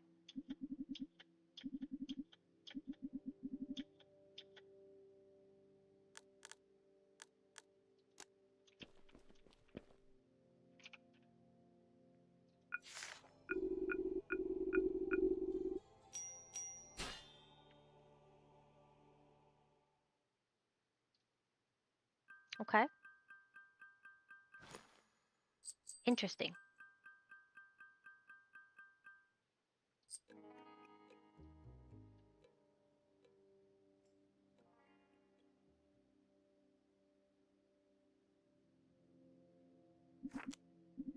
So, boss, you think that's them? Hard to tell from up here. Got the same build, though. Same way of walking, too. You thinking what I'm thinking? Yes, but no, not yet. We must be patient. Let them reveal themselves in their own time. Dun dun dun! Your progress has been saved. Hey, nerd! Welcome to the vampire stream. Until I decide to not be a vampire.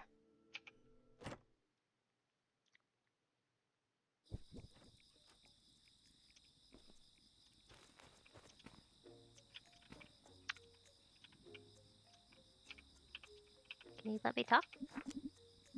Ah, Benjamin. Just a friendly reminder, your rent's due by month's end. That'll be $50 this time around, as per the usual arrangements. $50? Damien told me we settled on 20. Before clerical fees, there's taxes, levies, and insurance. Plus a modest handling fee, of course. No hard feelings, eh? I'll let you get back to it. Just be sure we don't have any delays. These things have a way of compounding.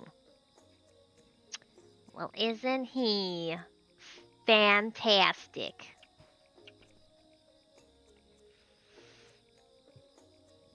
Sick, I'm gonna be crunching.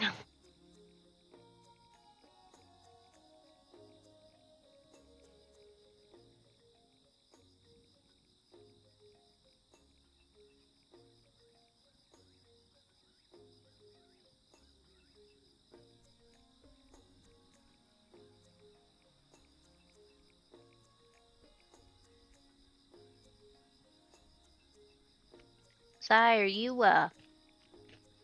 did you just get home?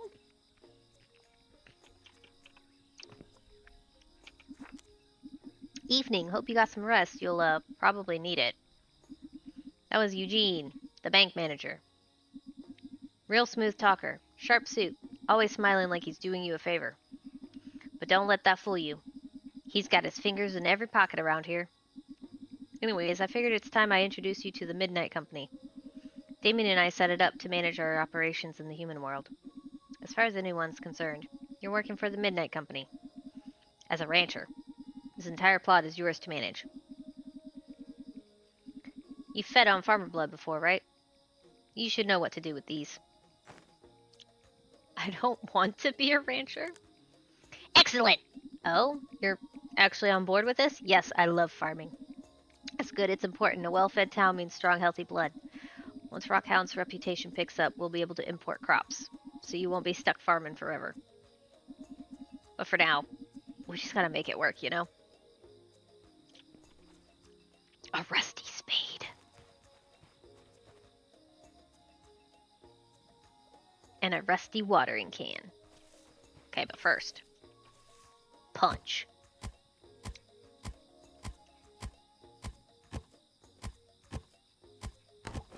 I do find it a little interesting that you learn skills based off of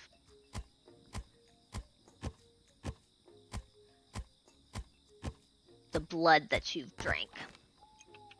I've technically been home for a while, but I was being a bean.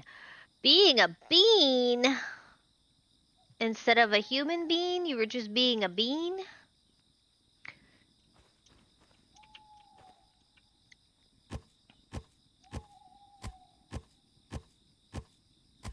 So you were turning yourself into a cup of coffee?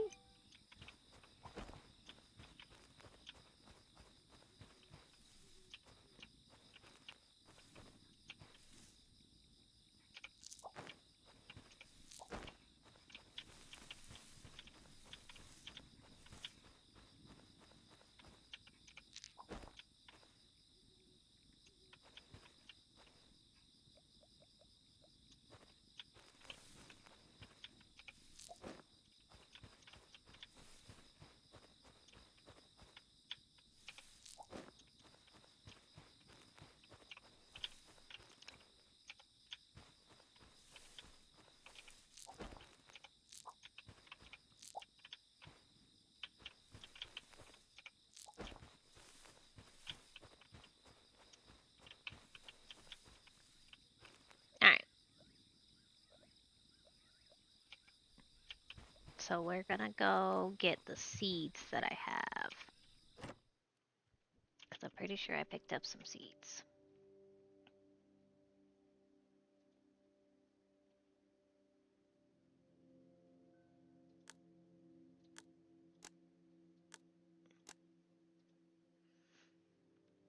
That is flavor.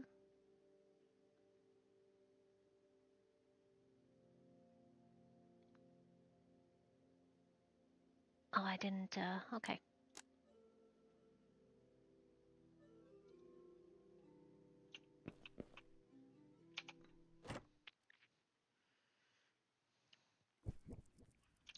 Mm-hmm.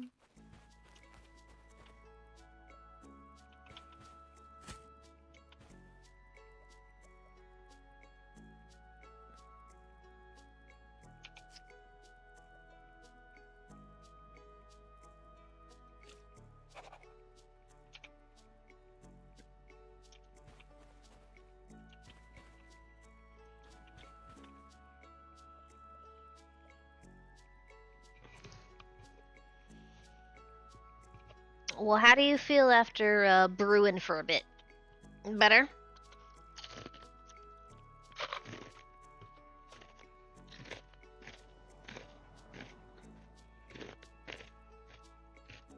Yeti's stealing my hot pad that I need for my hands.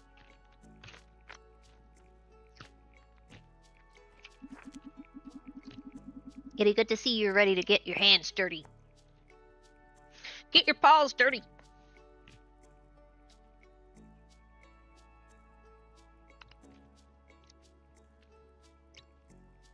Per usual, I unfortunately still have to adjust the camera. Because my child can't just cooperate with the camera. I feel less gross. Well, that's some improvement. Kale over at the saloon just put in an order. Wants 10 hops and 10 barley. Guess he needs them for beer. Keeps the miners in good spirits, you know?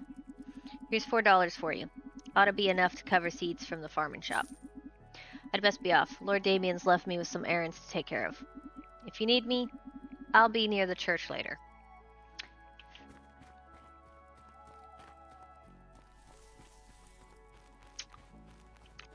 $10 beer, 10...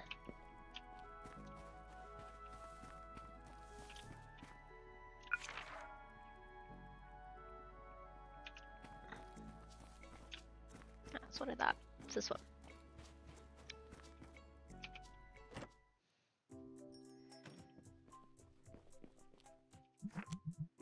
Gah. Got seeds if you need them.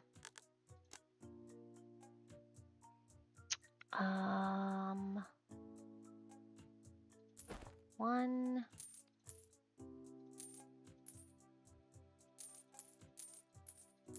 Ten of those. 10 of these. And then we planted 1 cabbage, so we'll do 4.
Oh. Apparently.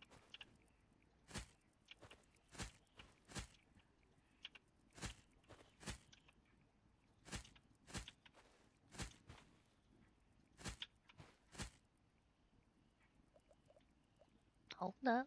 We gotta plant some things first.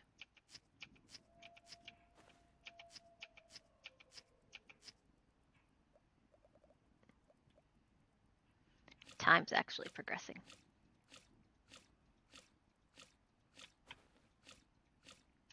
Is there anybody nearby? Doesn't look like it.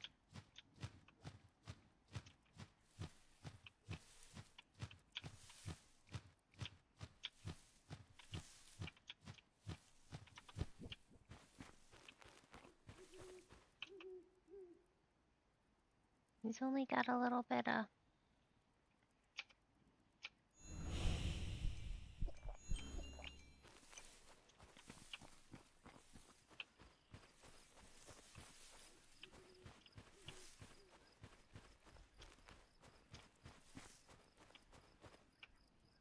witching hour.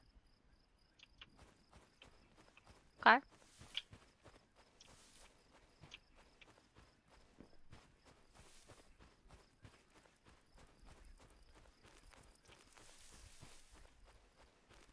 I guess he smells good or something.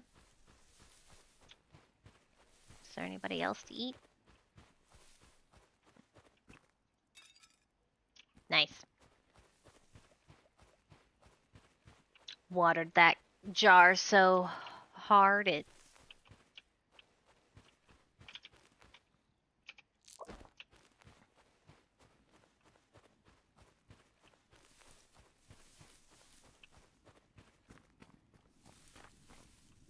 Is there anybody else out?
Times the sun come up.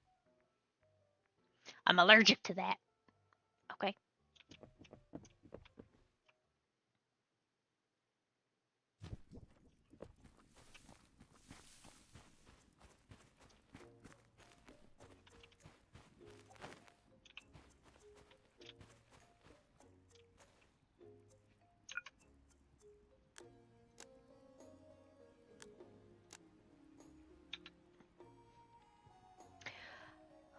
Gonna lurk while I finish up my workday. No worries. I'm just probably gonna be punching trees.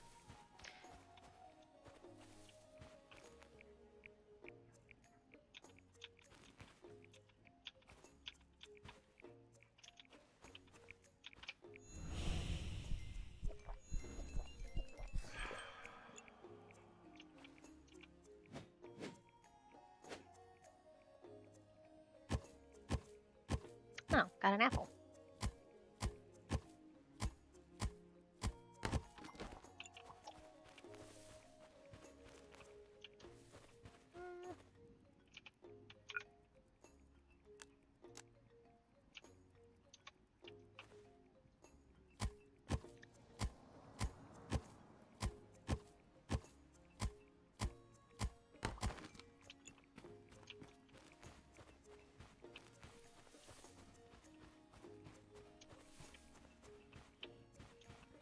Can't tell what size these trees are.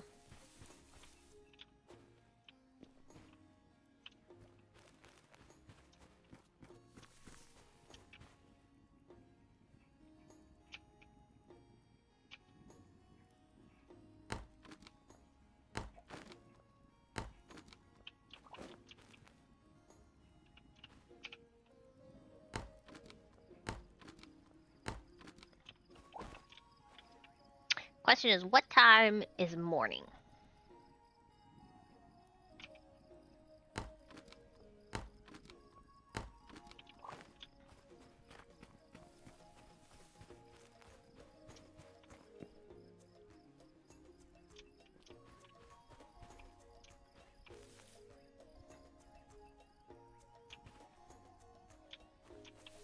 That's what I thought.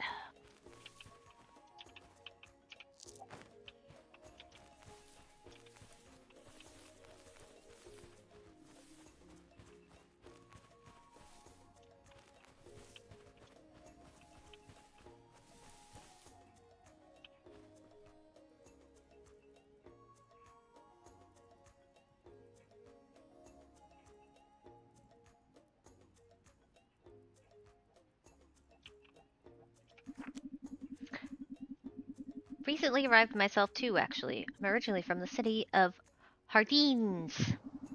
Maybe you've heard of it. You're missing out. It's a busy place for busy bodies. It has its charms, though.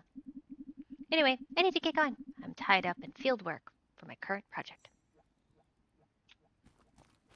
Pierce the veil.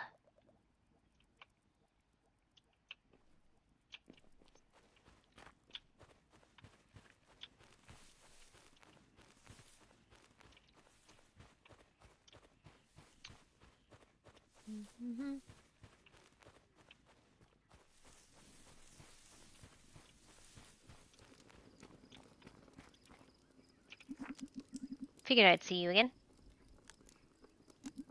Aye, so I heard. You're a Yeti, I take it. You ever work a mine before?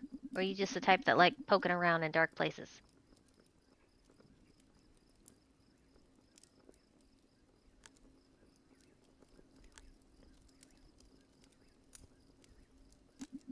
That's sufficient. Mine as much ore and rock you can carry, then get out. You see anything unnatural? Hit him with the pointy end. I got a feeling that there's something else down there. I wouldn't take on it unless particularly brave. Take this. It's company equipment. Don't lose it. Alright then. You head on down when you're set. I'll be right there with you. Cool.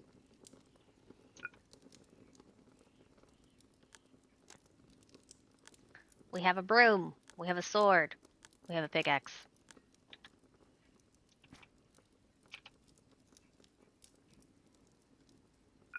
Alright, well, then I guess I'll have to wait till tomorrow. Because 6 a.m. is probably cutting it pretty close.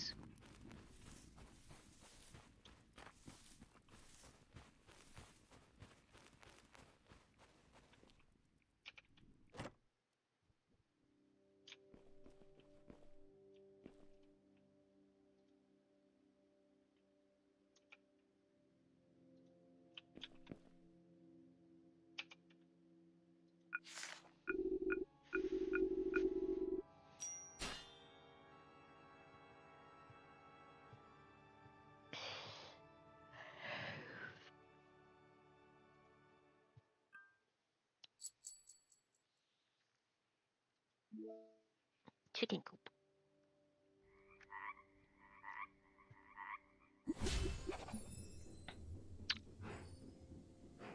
4 visitors arriving.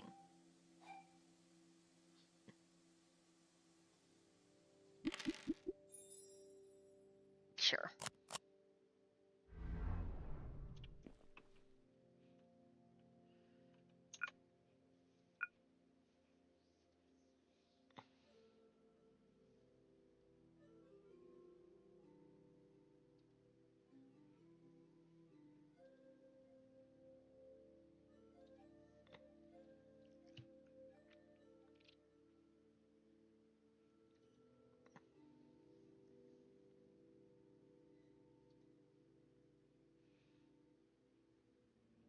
Ooh, felling trees restores a small amount of blood.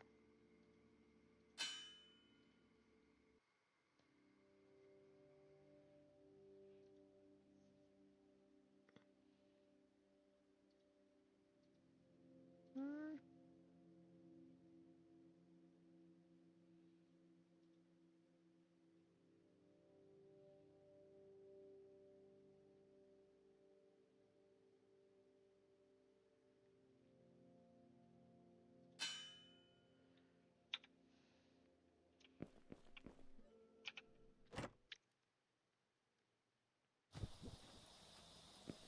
Rain! We like rain.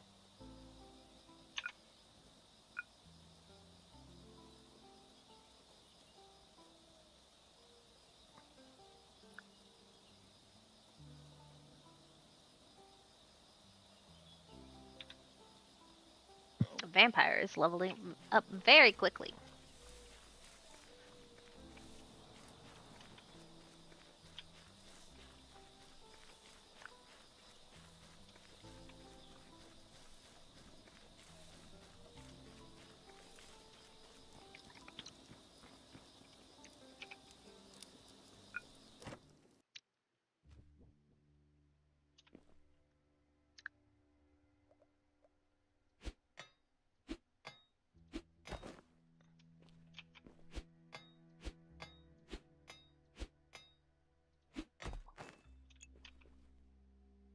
Disturbance level.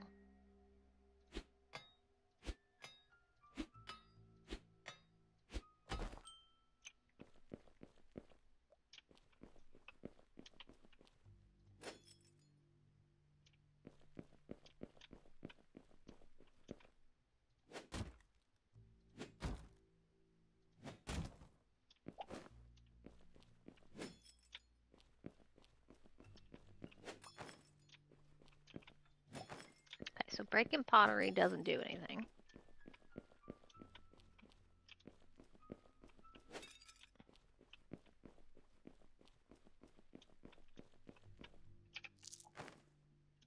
Foraging doesn't do anything, but breaking rocks, particular ore, makes things upset.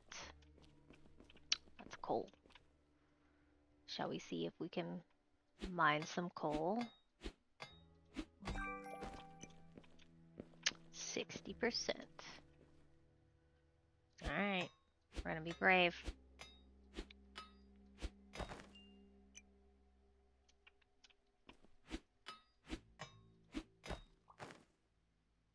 That was limestone. Okay.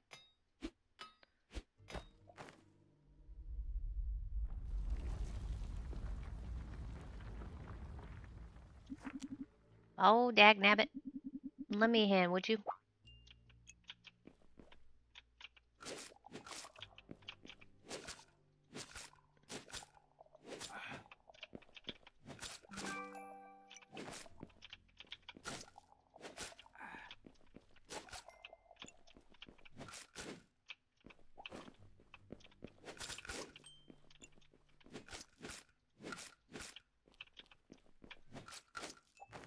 Okay.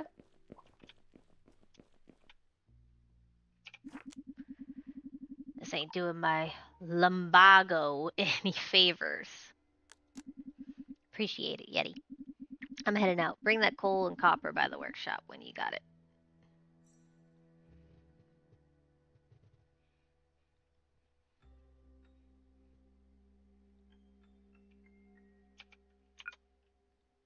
I've got 3 coal, 3 copper, 1 stone, 1 limestone.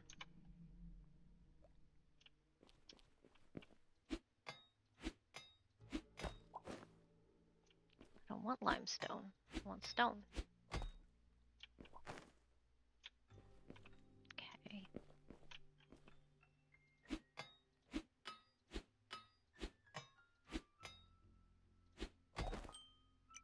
Oh, iron. That's not what I wanted. I was looking for copper.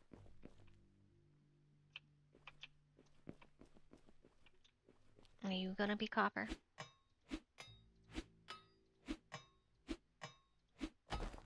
There we go. Copper. This is coal. Coal. Okay.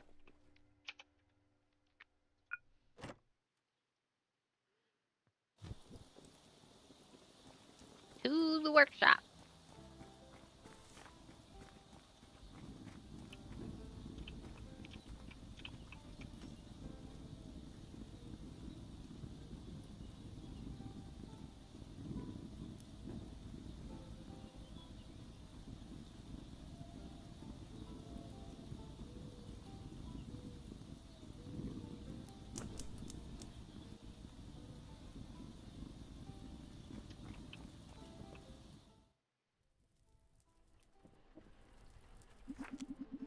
Yeti, there you are. Mind the mess. I'm moving slow these days.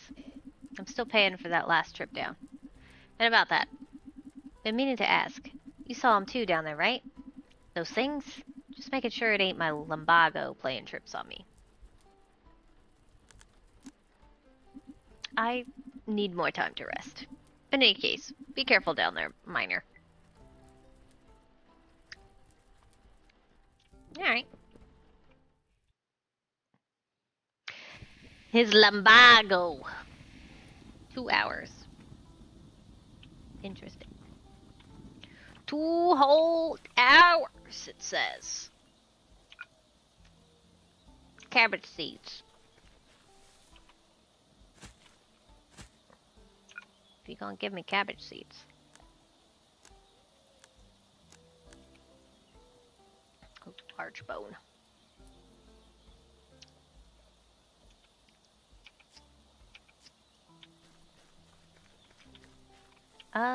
We need another chest.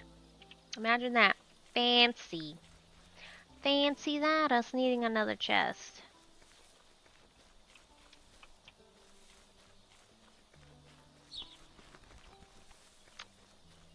Where is it? Where's the house? The little greenhouse.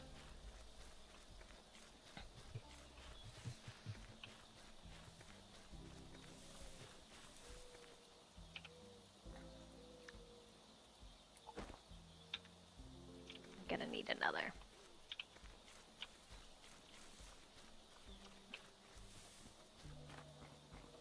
Can I put it in here? Nice.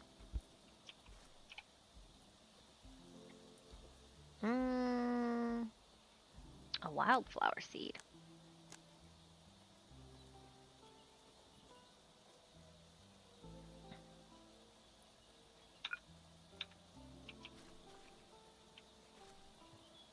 Alright. We need to find somebody to eat.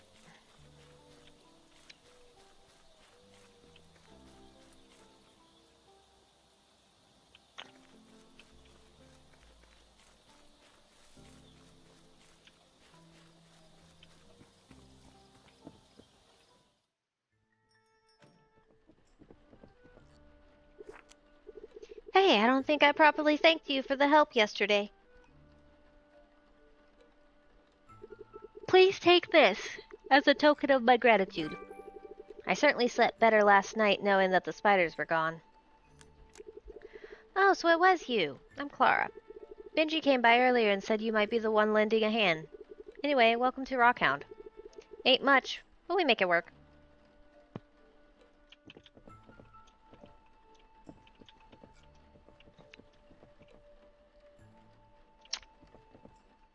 Yeast. Put this in my... There's gold in these here caves.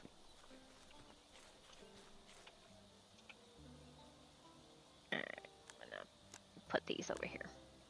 I don't need those.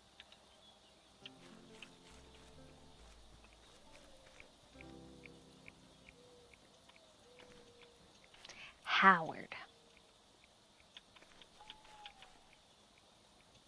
Happy and sweaty.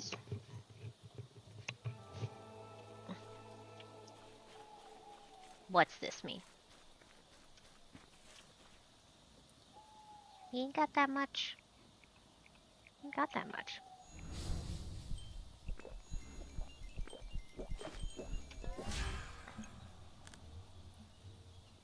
Walk around faster, gain additional loot when mining.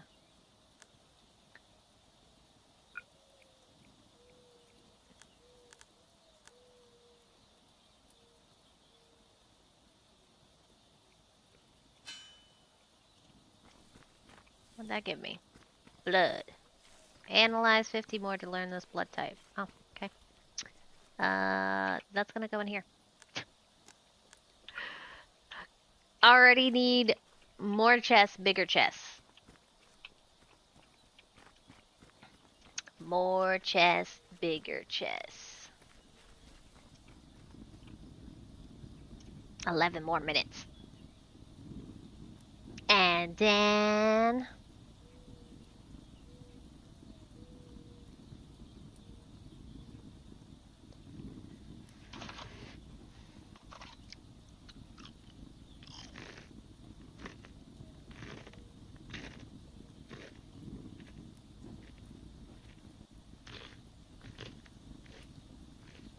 Finn showed up, so obviously.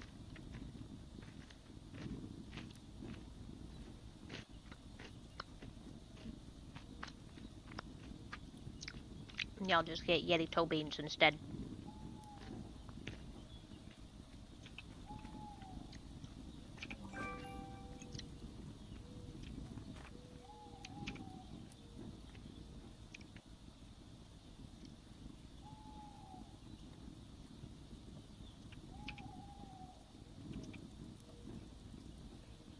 Oh. Okay. Can I have my... Can I have my ingot back?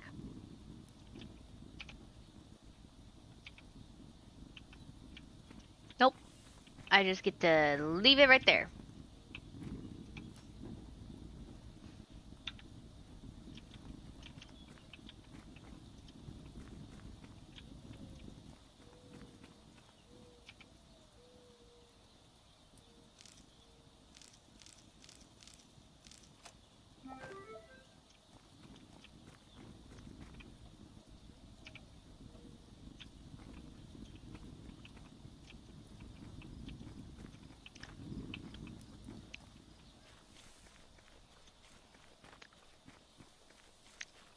Can I make a hammer?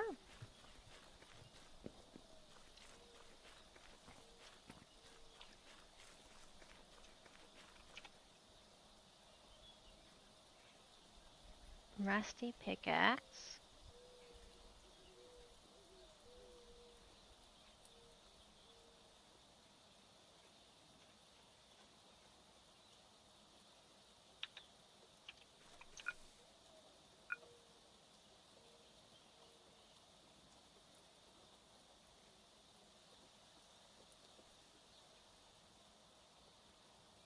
How do I make a hammer?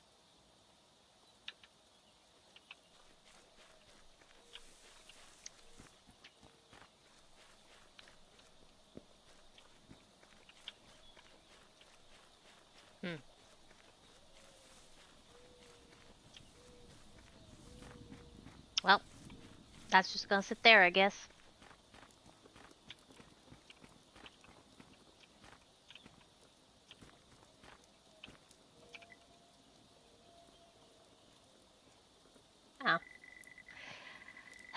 Come back tomorrow. Alright, so we're time gated on that. Yay, I guess.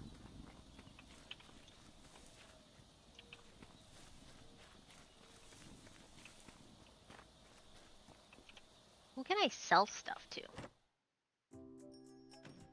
Can I sell junk to you?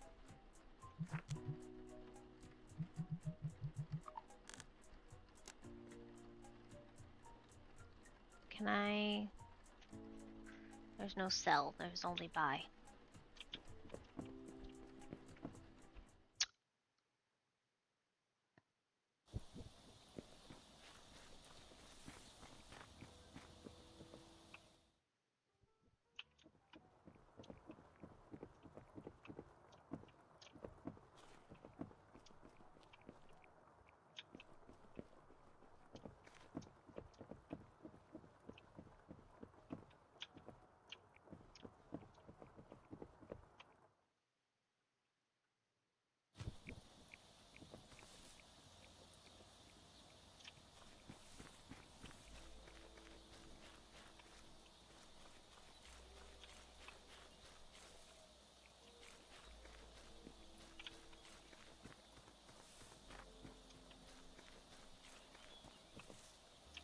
That was the inn.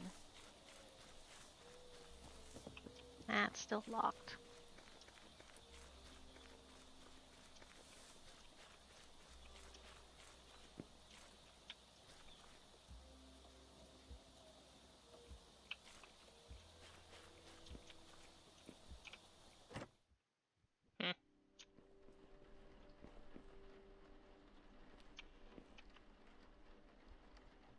My pockets are getting pretty full. I guess I can go have the furnace run some more.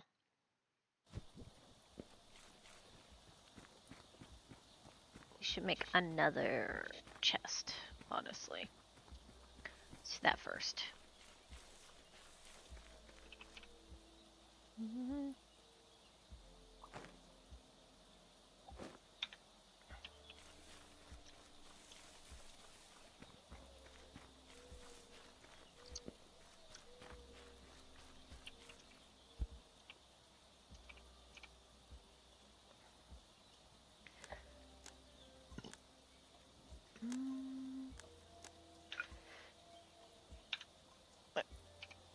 We'll do bones, limestone, iron ore, coal, firewood,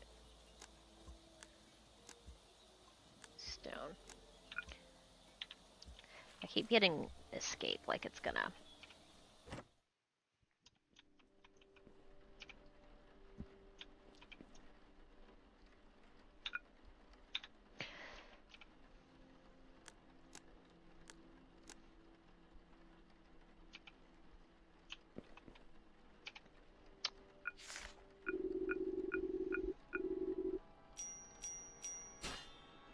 I guess.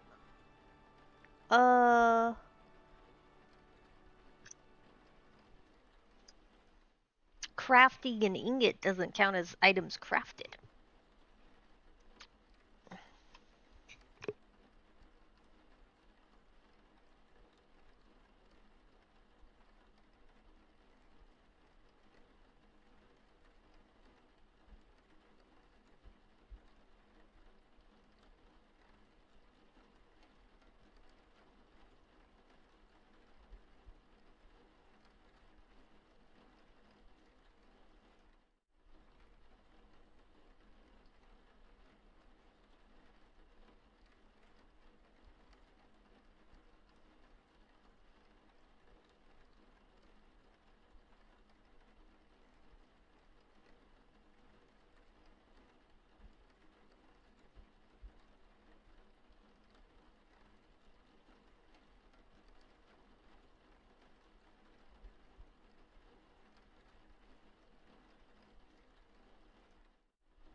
Chicken coop. chicken coop. Hooty hoot.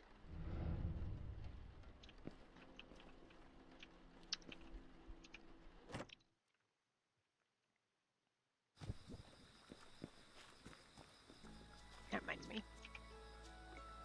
This needs to go in here.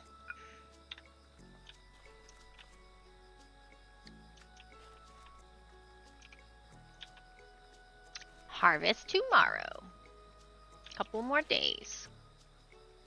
Few more days. Okay.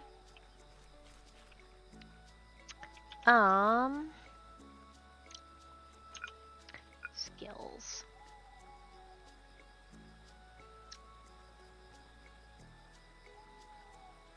Gain a chance to refund energy. Reduce energy cost. Swing faster. Explosive have expanded. Okay. Instantly mine ore with a... Alright, that's gonna be something we want.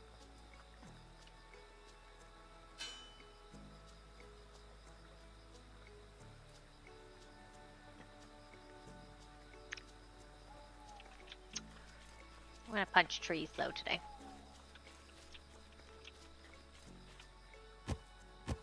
I want to learn how to swing an axe.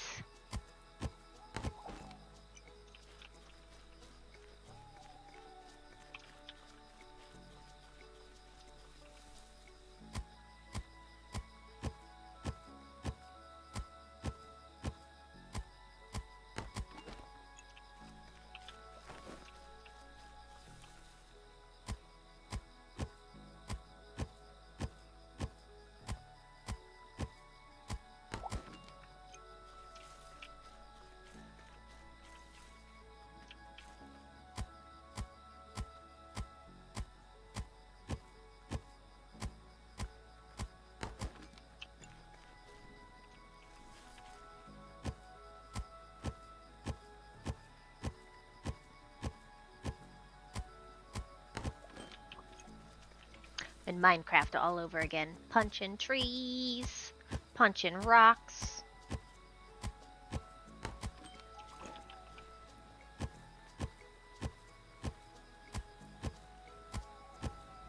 Well, the good news is my copper ingot is also still sitting there, waiting.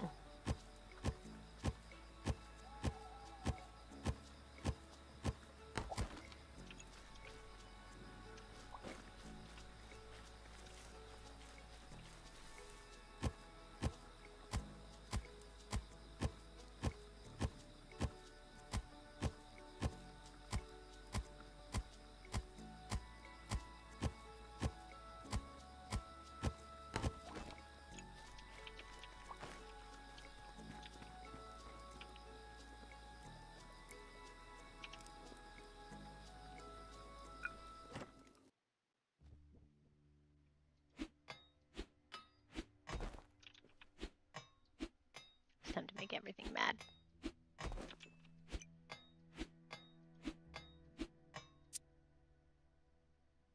Oh, including me.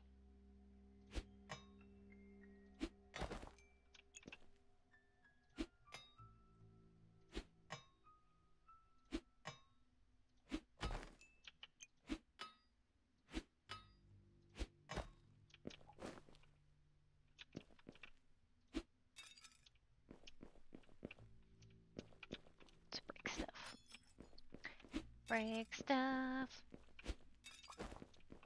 Oh, that doesn't look safe.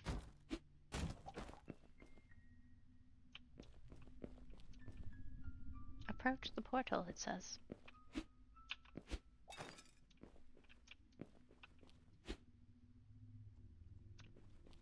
Hmm.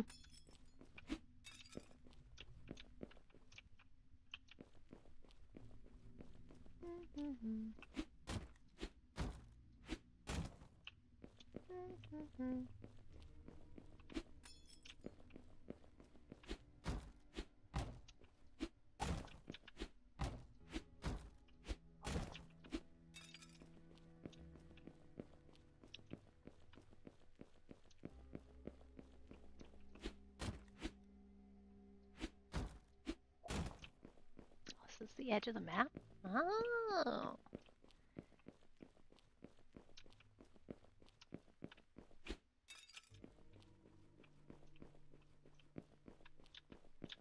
So do things only come out if I... It looks like things only come out if I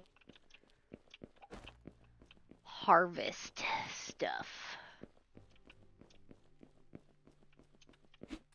You don't care about jars or boxes.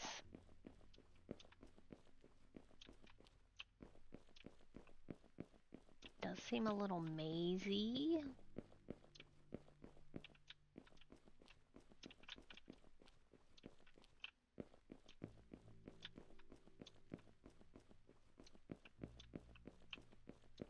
Like a cave of wonders.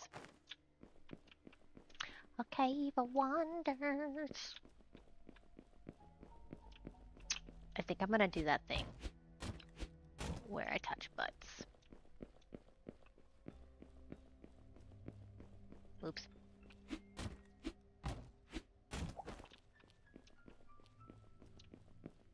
Gotta do it. You approach the portal. It shimmers before you, a swirling vortex of energy, pulsing with an infernal rhythm. An ethereal tear from the hellmouth. You sense primordial danger, but it beckons, luring you with the promise of power. Oh, it's a boss room. No thanks. Shouldn't have given me the option to turn it down.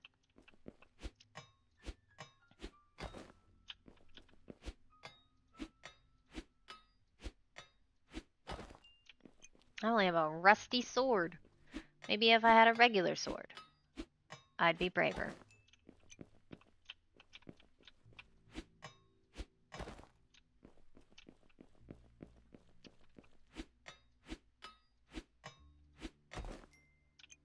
That's cool.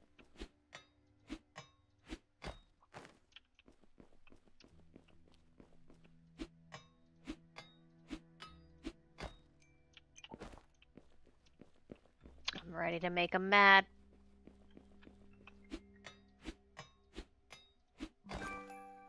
Ooh.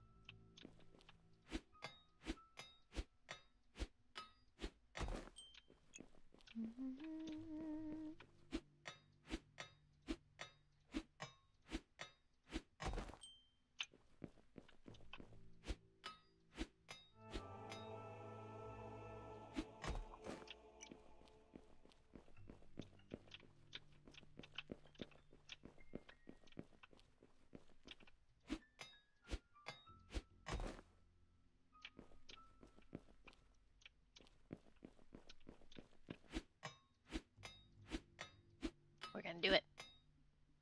We're gonna make the cave mad.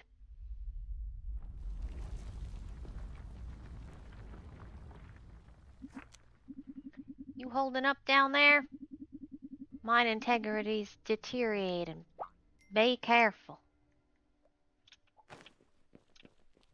Yeah, it's fine.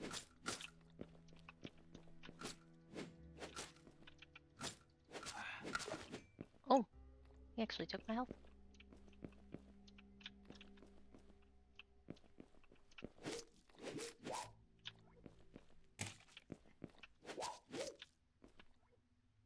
Interesting. Different sound effects for hitting different things. Slime. Here, buddy.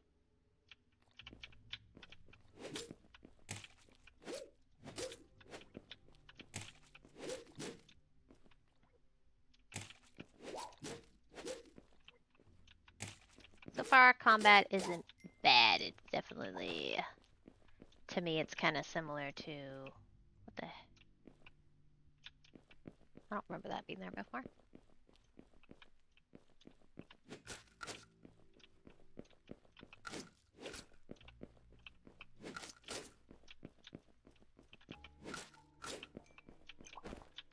I feel like it's pretty similar to,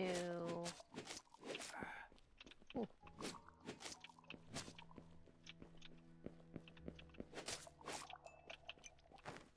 Stardew's. That is just like a little awkward. Definitely not a strong suit. What's this? Worm.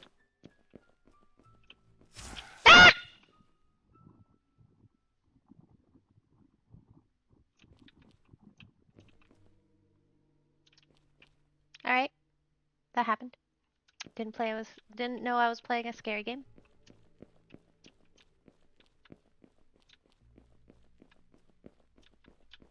What happens if I keep mining? No, but I need to eat. Ready to leave the mines. I'll leave now.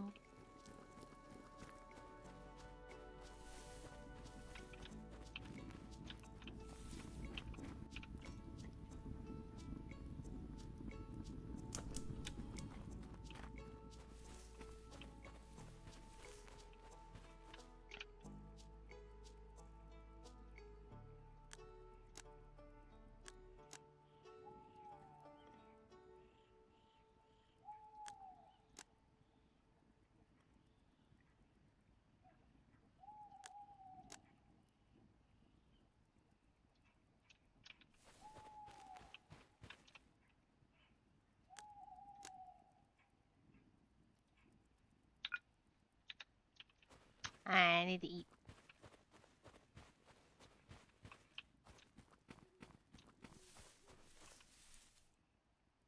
Ooh.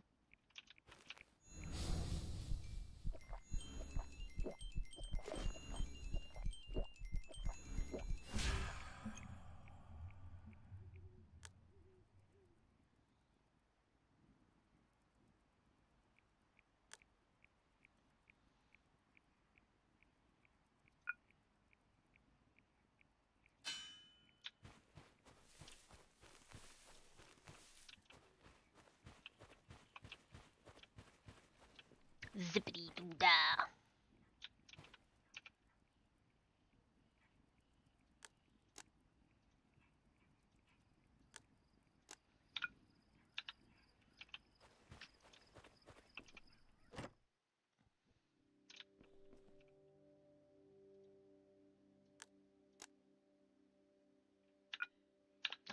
Stop hitting that button.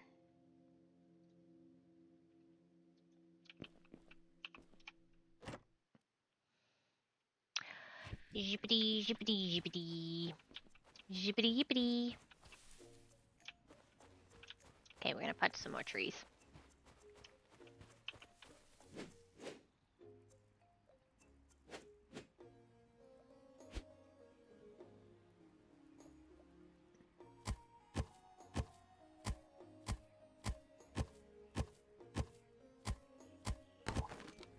Until it's bedtime.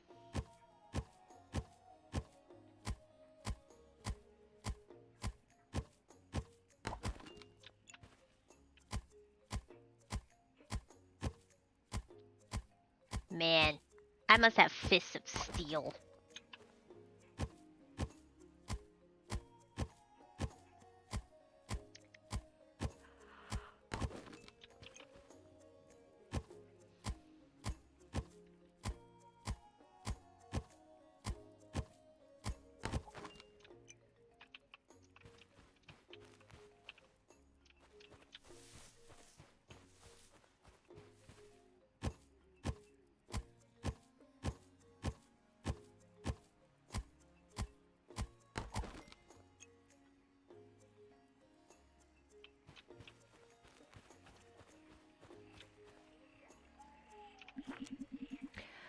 It's you again.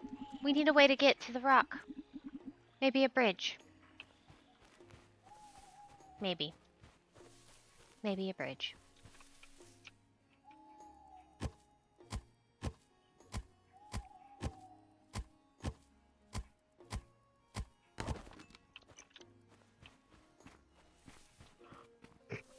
Ooh, excuse me.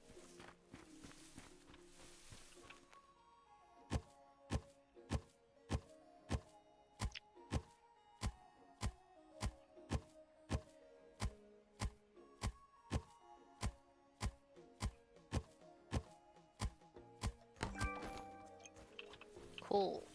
Managed to get... Oh, that means... Needs to be 5. Gotta punch some more trees.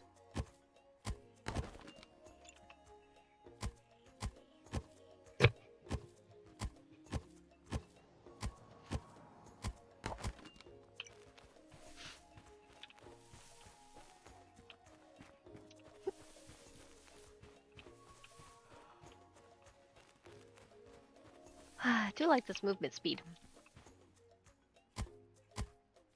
I like being zippy.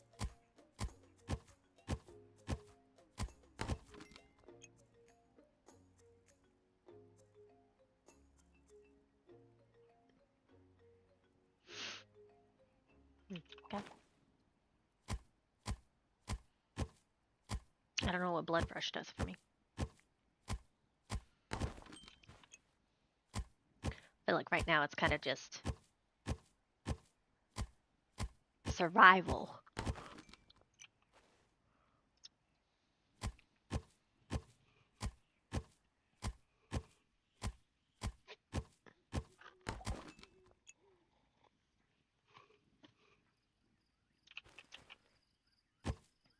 Oh, it's probably about to be daytime.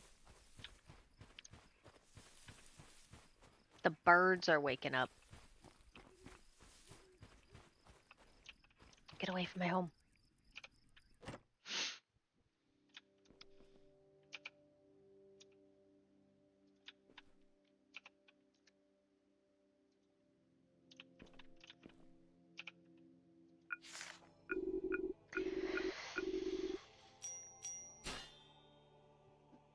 Explored the mines.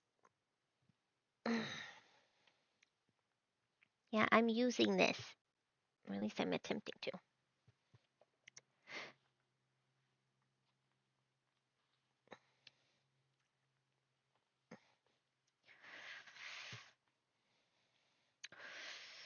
I'm attempting to use this for my hands. Next.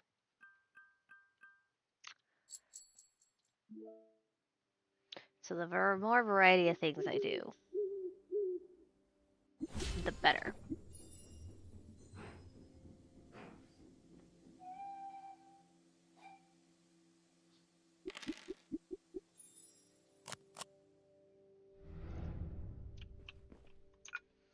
Skills.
was hoping this would just have a quick grab instead of just a drag.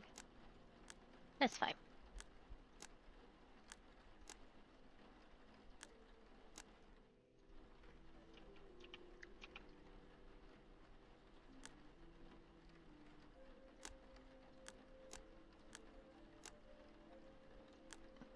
Okay, these are all food.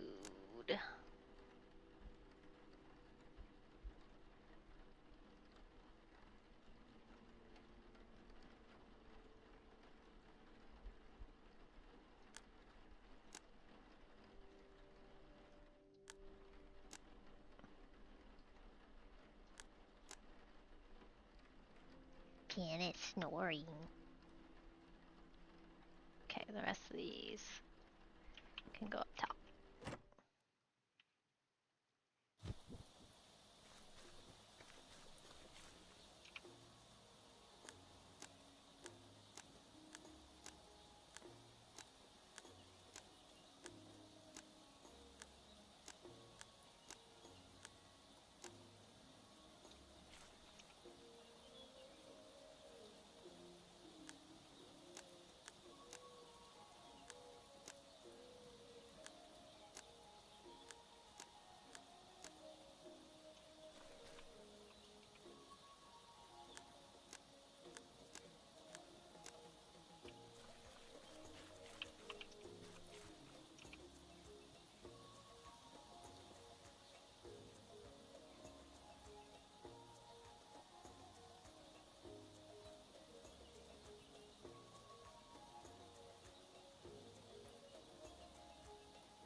Okay. So we need to punch more trees. What did foraging give us XP on? Farming. Okay.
I really need to find out where I can sell stuff.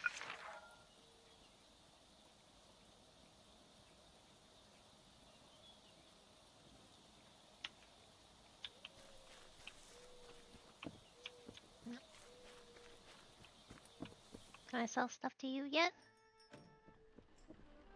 I haven't fully restocked yet, but you'll find the essentials here. A fishing pole. A rusty hammer. Okay, we gotta buy that. We gotta buy that. What's that for? What's a tankard for? I don't know.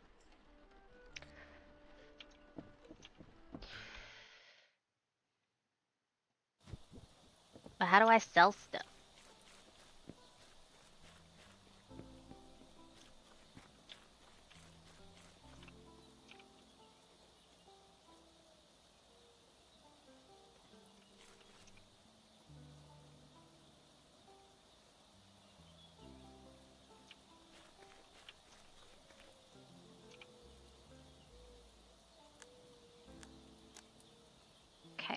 try to...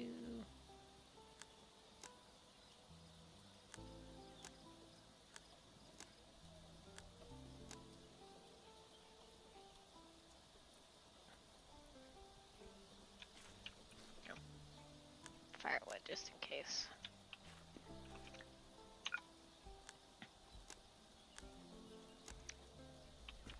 We'll be able to fish in a moment. But first...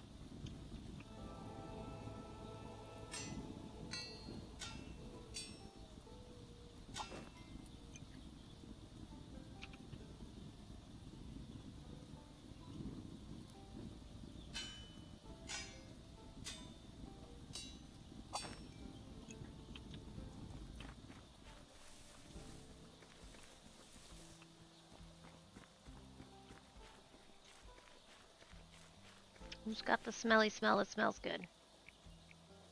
You don't have that much.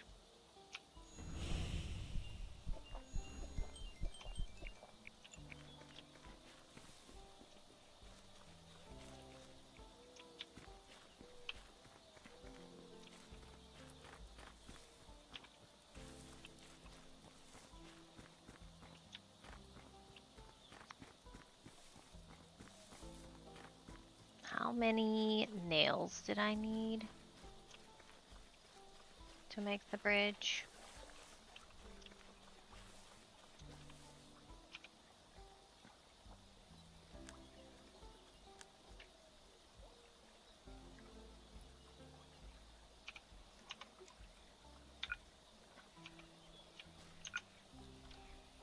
So I need to make a couple. 8, 9, 10, 11, 12. I can make another set.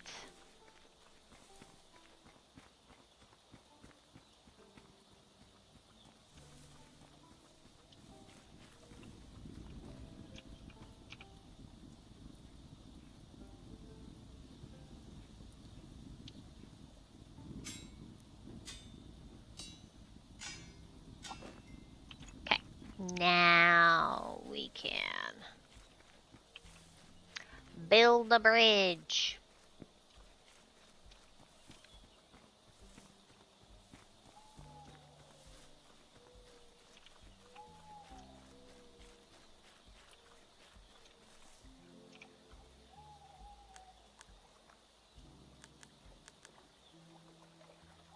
Yeah, I have it. Oh, hardwood log. Okay. Ugh. What's up? You gonna go work out? Oh. Okay. I need hardwood. So... that probably means we need to punch more trees.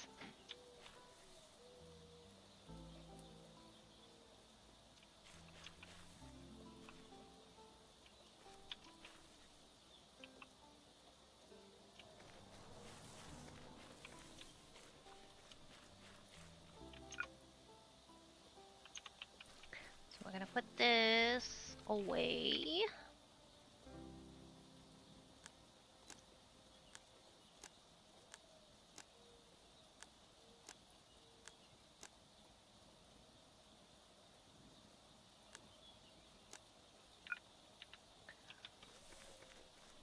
It's getting real dark.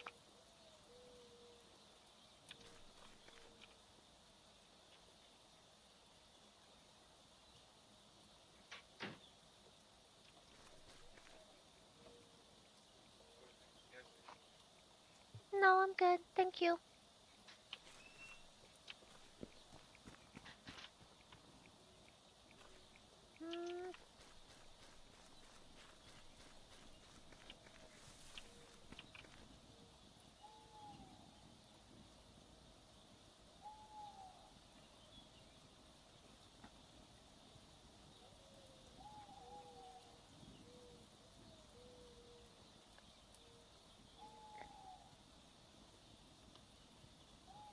Alright.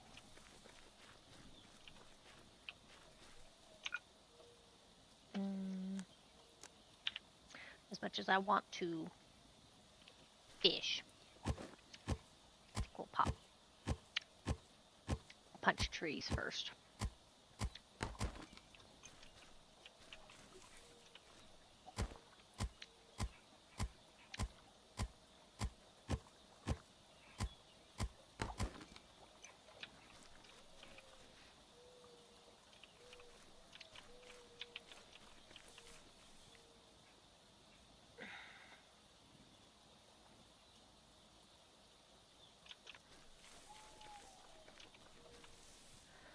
So many trees. Would have been funny if I was actually punching this with a apple.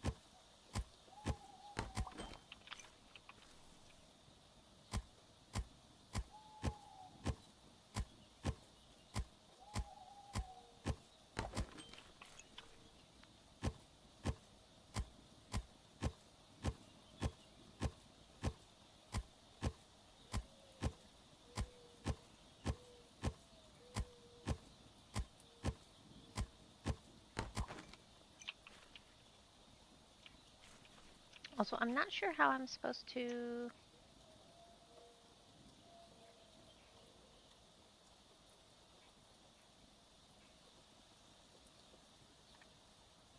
Mist form. Stealth. Speed. Okay.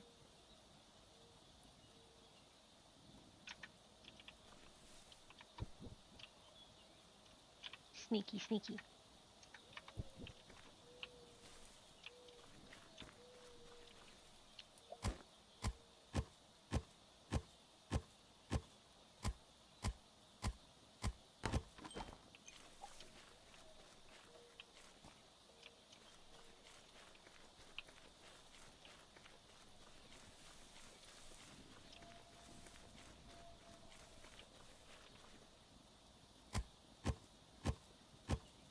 Level 7, here I come!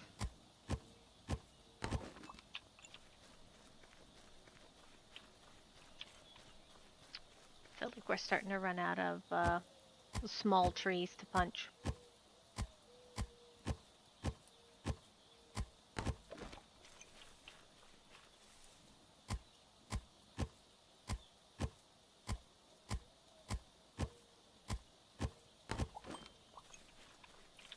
Okay. We hit level 7. We need to eat. So unfortunately for this guy.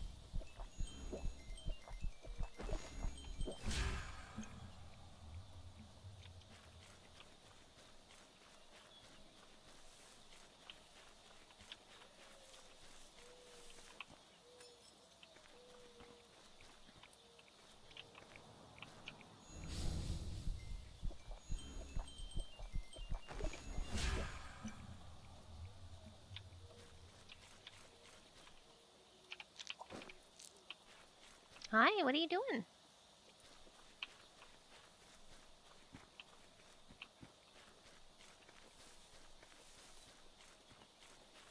While active, you expend no energy, move, act, and strike without restraint. Oh.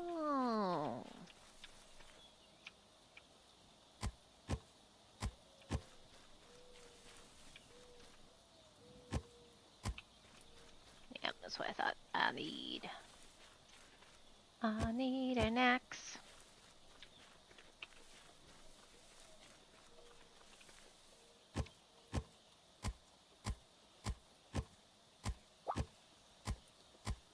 Prepare for daylight.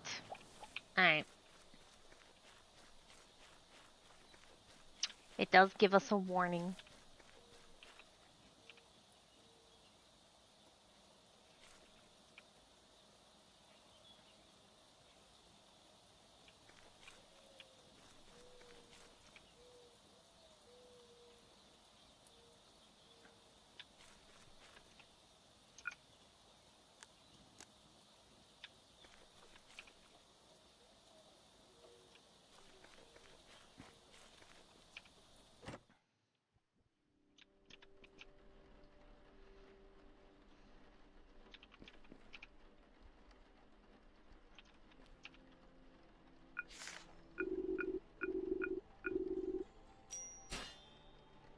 Another one bites the dust.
I may have stumbled on something, and I think you may be the perfect person to help me. I have reason to believe that this region holds rare artifacts. To be candid, such treasures could fetch a handsome sum to the right collector. Would you be interested in helping me procure them?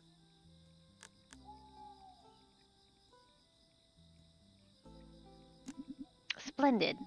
The warehouse will be our base of operations. It's a large brick building on the west end of town. Okay.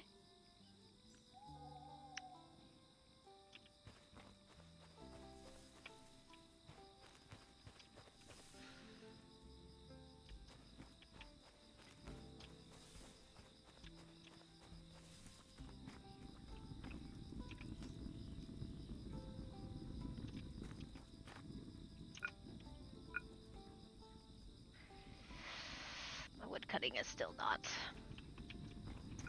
You have unused points. I know. I want this. This is what I want. And I want this.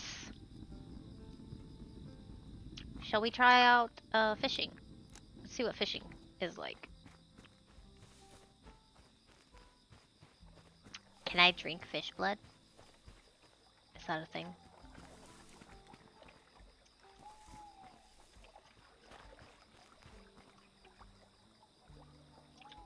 Woo woo woo woo woo. Can I talk to you now?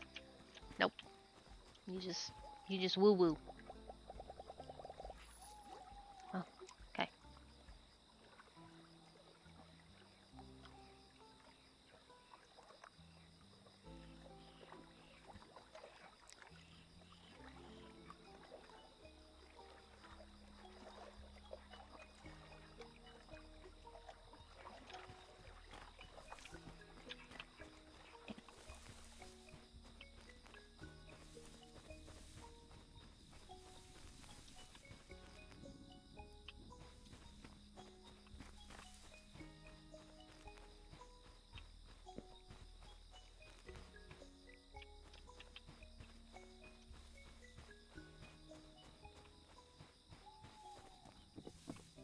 It'll be obvious if we kill somebody. So we gotta be patient.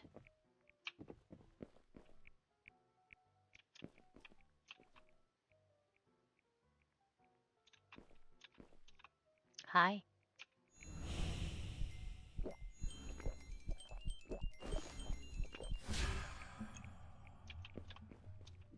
I think I overdrank.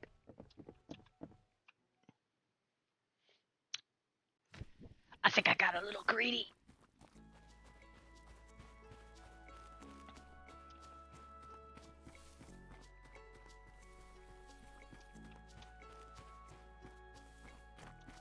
Oh, hey. How goes it, cupcake? I'm a cupcake. I'm Ada, but most folks around here call me Nan. You're one of Damien's, aren't you? Been trying to grow it for ages. The stubborn thing won't budge. All I know is it's supposed to be magical somehow. I've tried everything the old gardening books suggest, but no luck. Water, sunlight, even singing to it. Ada starts warbling an off-key lullaby affectionately to the stubborn plant. Oh, dearie. You know that farming shop? It's run by a bit of an odd fellow, but he knows his stuff. My old bones just aren't what they used to be, you see. Would you be a dear and ask him his opinion?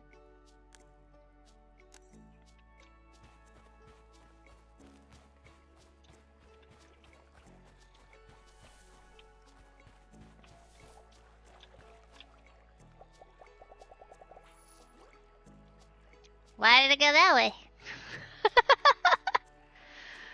But why though?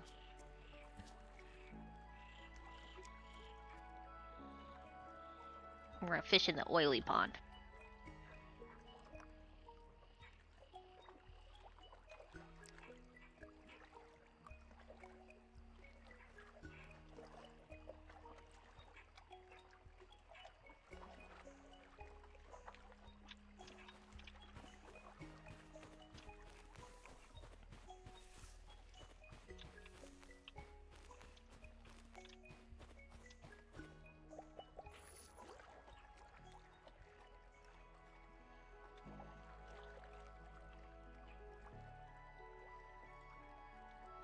Wonder if I can't fish yet because there were fishies in there, but now it's not showing them.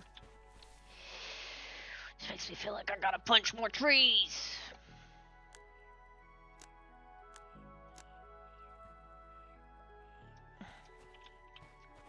But we're running out of trees to punch.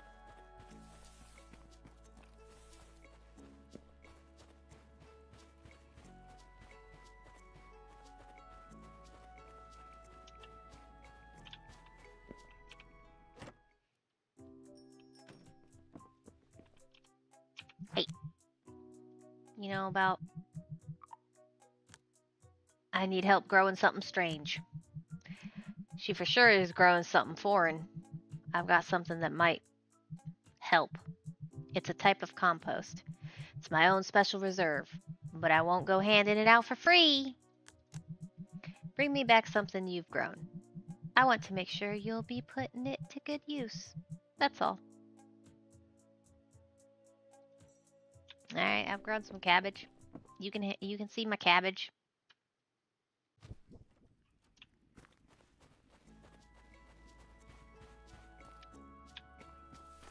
You know, I specifically set the camera up so that y'all could see them. Wherever they may be. And they choose to be ridiculous.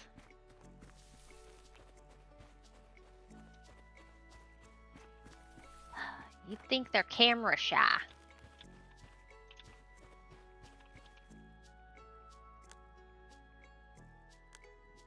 Oh, I just want one. Is there a... There's no split. Okay, it's fine.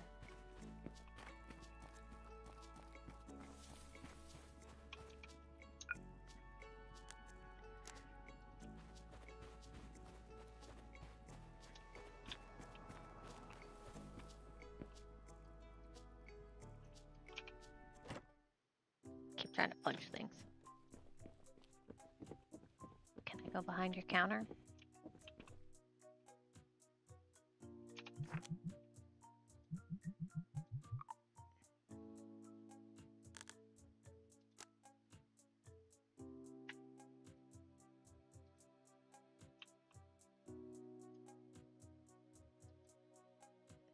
How do I give it to you?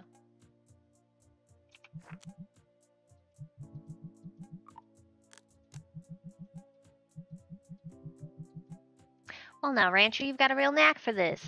Here, take this. Cranberry hands you something that stings the nostrils. I'm terrified. Rank fertilizer. Great.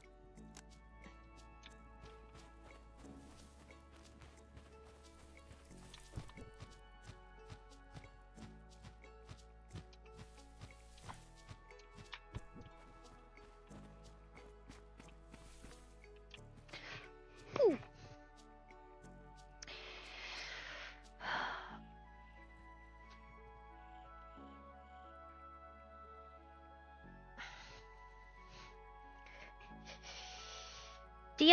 Do you have to? Do you have to take away my mouse and keyboard? Look at this. Come over here, you.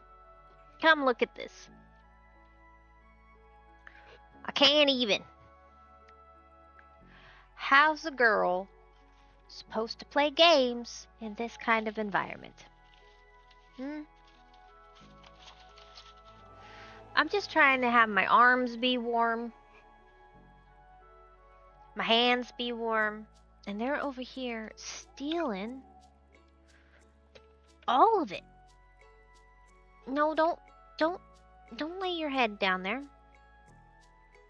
That's not what that's for. How am I supposed to use my mouse? You're in the way of my mouse. You're also trying to knock over your water.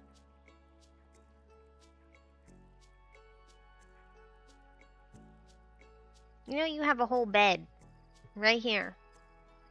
You have a whole bed.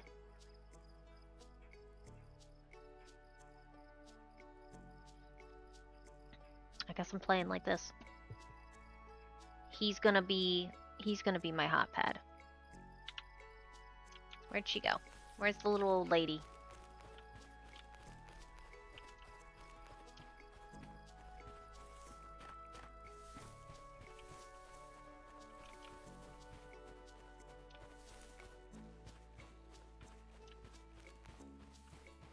I guess she went to bed because she's a little old lady.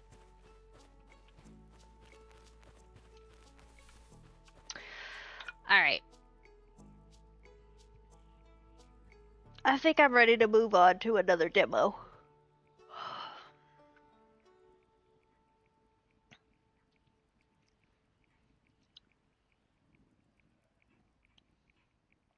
So let me switch y'all. I did not prep another. So let's see. Let me have my mouse. Yeah, thanks. In a reasonable way. Let me have my mouse. We're gonna have this quit.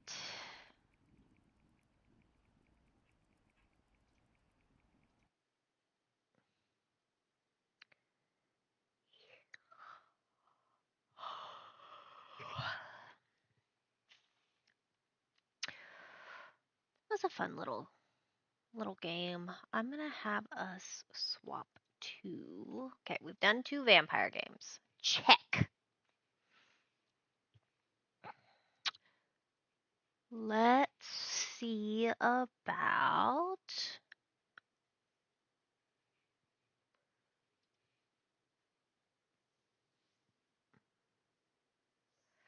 There's a couple of games I think that are coming out this week, but I need to double check the store page for them. This one's already out.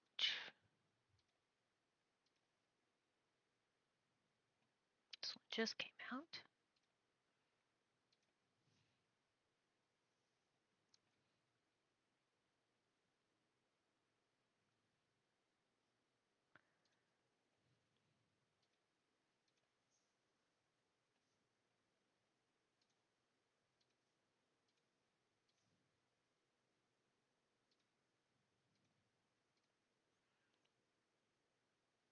My goodness.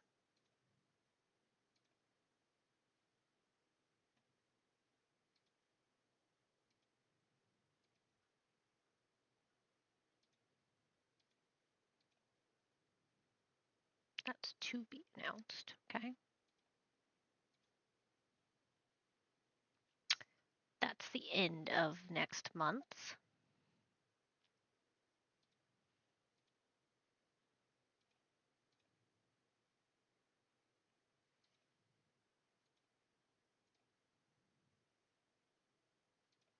Did I not?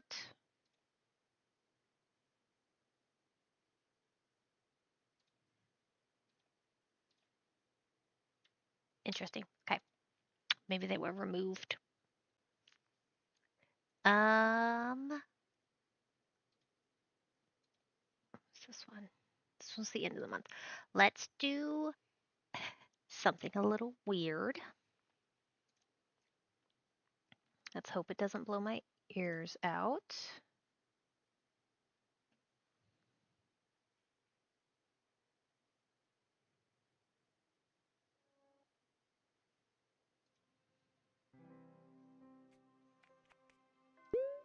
Set up the settings real quick before I pop y'all over. Do audio first.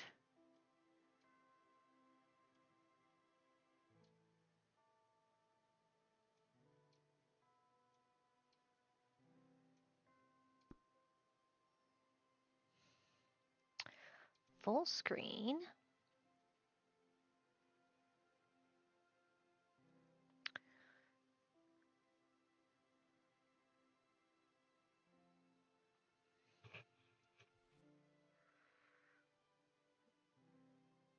Oh.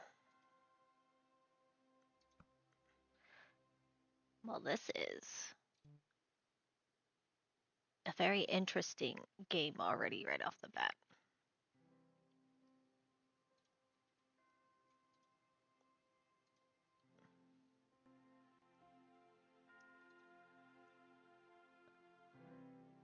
So as you can see, this is called Mushroom Musume. Let me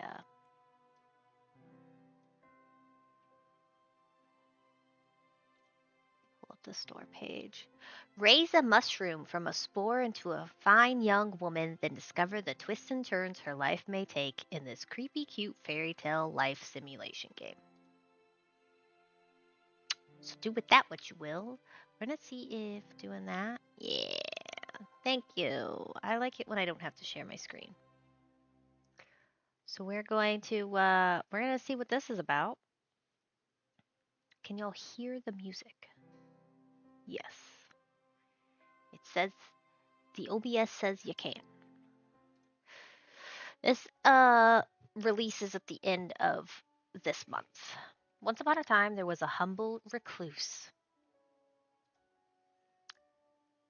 Though they had no need for society, they did often find themselves home to a loneliness that they could never quite shake.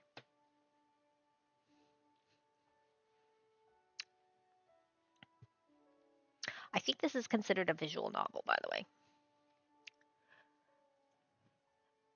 Yeah, Yeti, you gonna take away my hand? In the morning the sun would rise, at night it would set. The recluse would observe the splendor, knowing that the sight would be made all the more beautiful by having someone to share it with. Finn, you moved. Welcome back. It wasn't that they desired a relationship. Perhaps it was a flame that had burned them one too many times, or perhaps they were simply disinterested. No, a child. That's what they wanted. Someone to take care of, to teach.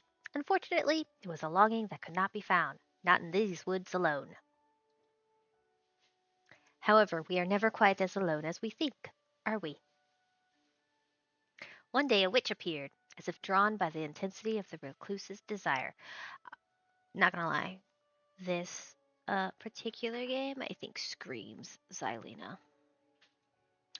The lumber that the recluse had spent the morning gathering slipped through their hands as they spotted her. The Witch of the Woods. She began to speak. You desire a child, yes? For some, those are quite easy to come by, but not you, it would seem. Let us make a deal then. If you do 3 simple chores for me, I will present you with a daughter of your very own.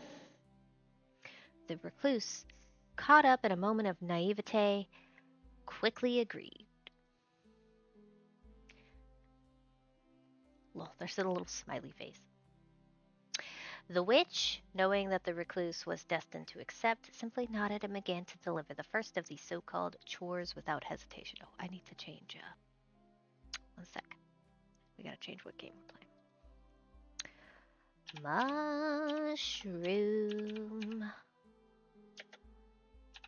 Musume. Done. Edit.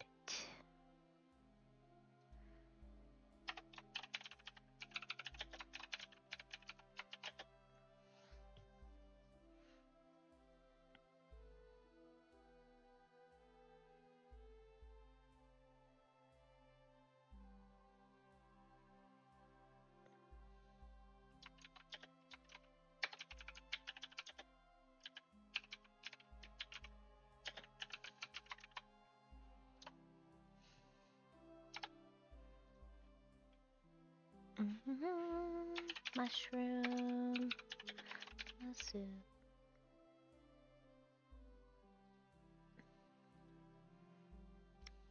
There we go.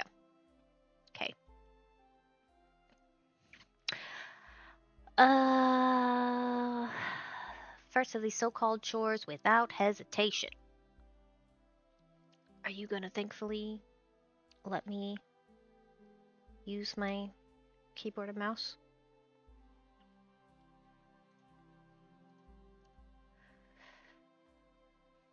Your child will come into this world with little to her name, let us even the scales.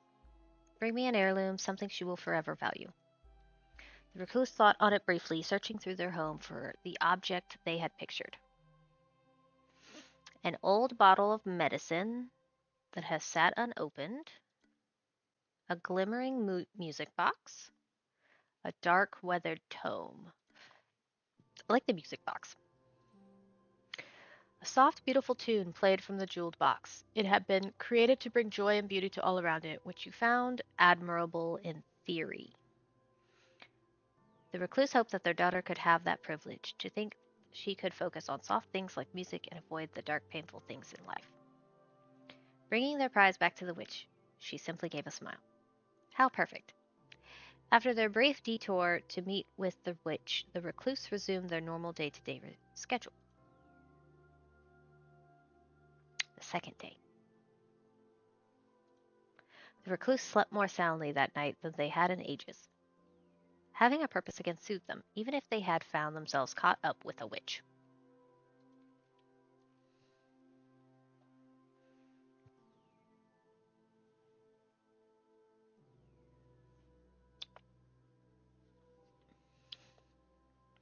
They elected not to think about that, though. Instead, when the morning came, they simply did what they had to do, which is to say, they got up and went to meet the witch. Upon watching the recluse's approach, a sardonic smile lit the witch's face. You've completed your first task admirably. 2 more, and I can finally give you what you want. She paused for only a moment before delivering her next message of import. There have been some activities I've been meaning to get to. Perhaps you could make yourself useful. Cross one off the list for me. Not realizing that they were simply saving the witch some time, the recluse determined which task they were most suited for. Organize a surprisingly understated collection of keepsakes. Prepare the witch a comforting meal. Attend to a certain matter of a noxious laundry basket.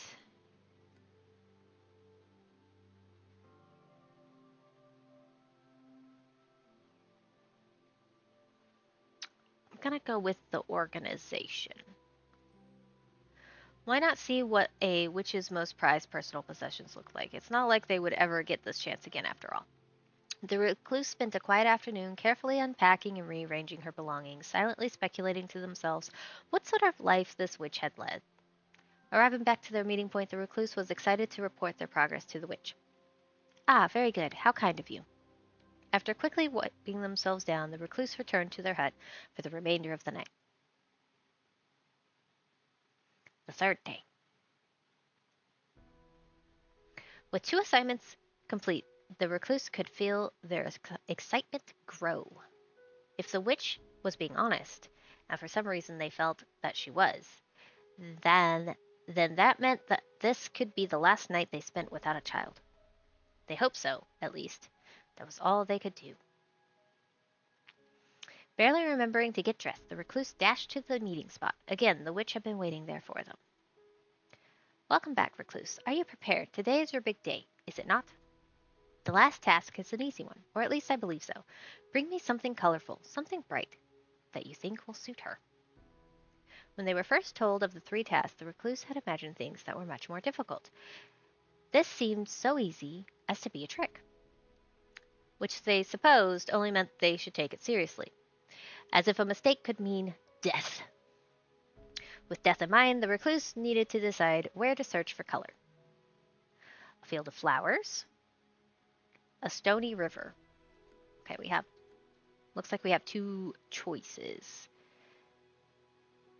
I mean, logically, a field of flowers. If someone wanted color, where else was there to even consider? The recluse decided to make their way to a particularly idyllic field of flowers.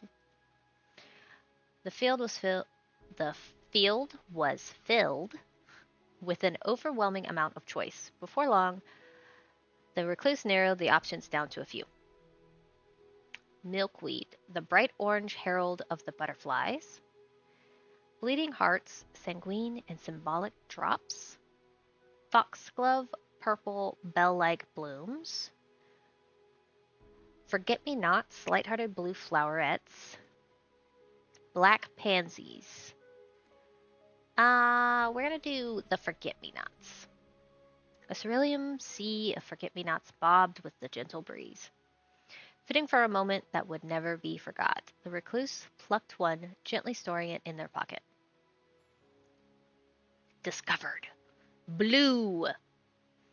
The recluse returned to the witch's hut, colored item in hand. This is very bright. She silently took the object, nodding her head to the recluse in recognition. The recluse stood there for a moment, unsure, before finally the witch realized what they expected. Oh ho ho ho, you want your promised daughter, don't you? Her voice was almost mocking, but at least it was not overtly cruel. I suppose I must tell you that I lied, human. I do require several more trifling things from you. First is the matter of payment. The recluse should have known that everything is for a cost. Pay me now with wealth, pay me now with life, pay me with time soon in larger quantities, pay me at a much later date in the way I choose.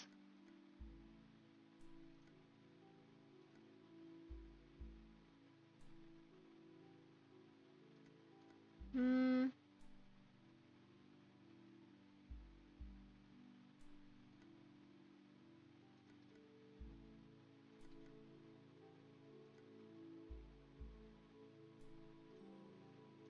They offered their coin purse to the witch, and she took it wordlessly. After pocketing the whole pouch, she returned a single coin to the recluse's hand. This will be sufficient, the witch smiles. With the payment settled, the witch simply smiled and handed the recluse a small pot. Humans are tricky, but mushrooms are much more resilient. Consider this an upgrade. Don't worry, eventually she will develop a mind. Simply give her time, as much as she needs. Soon your wish will be in full bloom. I suppose with all that settled, though, there is one last thing for you to consider. A young girl needs a proper name.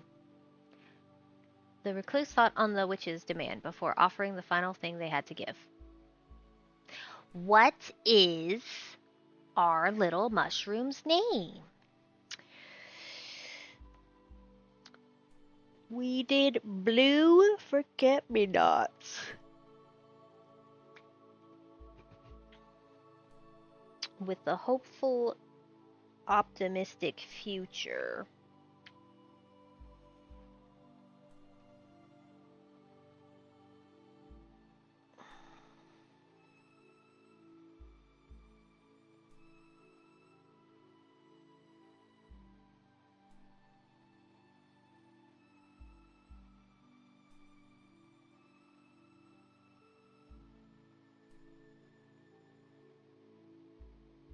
Hmm.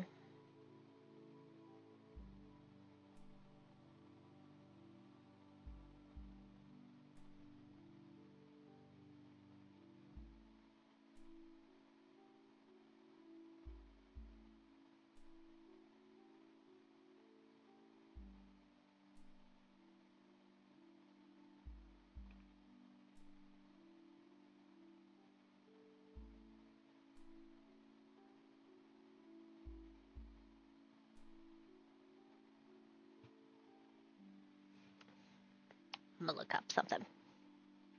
Look up a name. I kind of have an idea.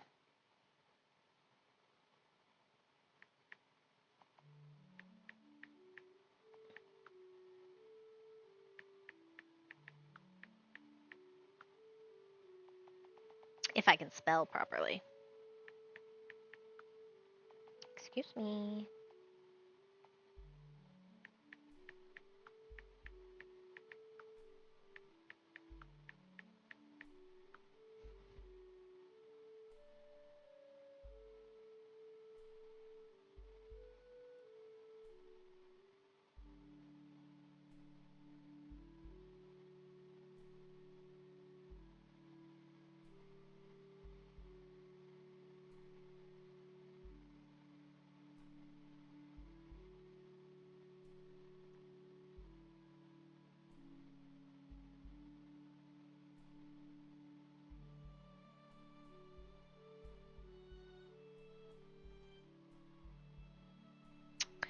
Celeste.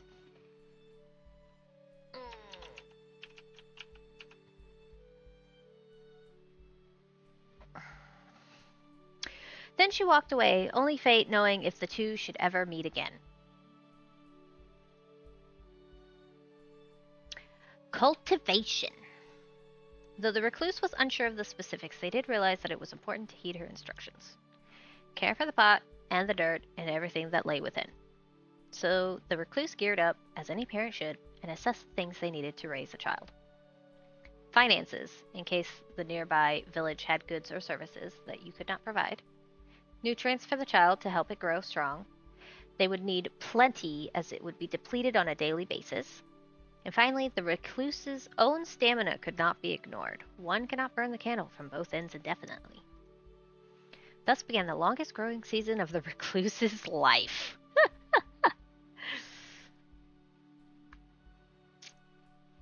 Nutrients, finances, stamina. You realize that buried in your new goal, you've forgotten to feed yourself or procure any human food, really. It is spring. It seems like the most nutritious options. To the village. To the woods. Sneak morsels away from your charge. No! What was this mushroom for again? Looks tasty. No. We're gonna go forage because we don't have any finances, to be honest.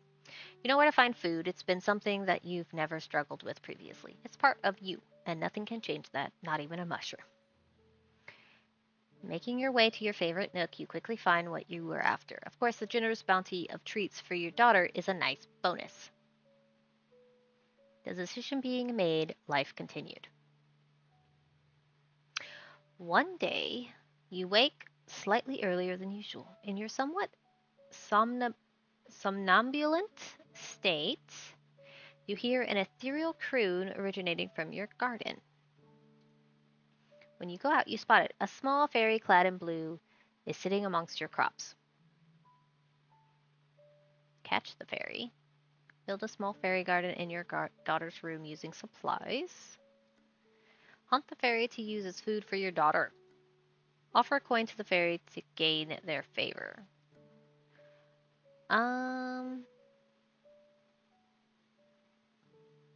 Why don't we try this one? Without delay, you quickly gather your supplies. Greenery, some common foods. Hell, throw in a drop of blood. Fae love that sort of thing. After consulting some books to ensure that it's an appropriate space, you lure the fairy in with treats. Though they seem unsure at first, the fairy eventually accepts the offer of a home. Though your daughter is not yet old enough to appreciate this pet, you're sure she will in time. Uh-oh, nutrients went down by 2. The decision being made, life continued. Something's happening. Your daughter has changed in the night.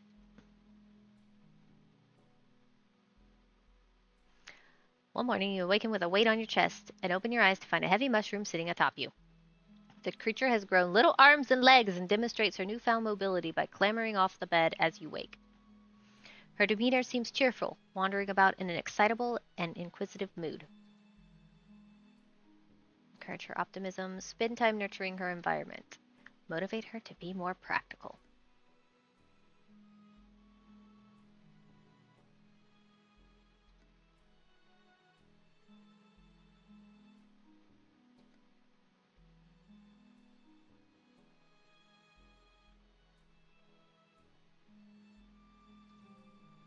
You decide that now is the best time to promote her growth, spending extra effort improving her living conditions. Your daughter seems to appreciate the attention and emotes cheerfully. The decision being made, life continued. Your daughter needs food too, and you've just run out. You need to find something to feed her soon, or she'll surely starve.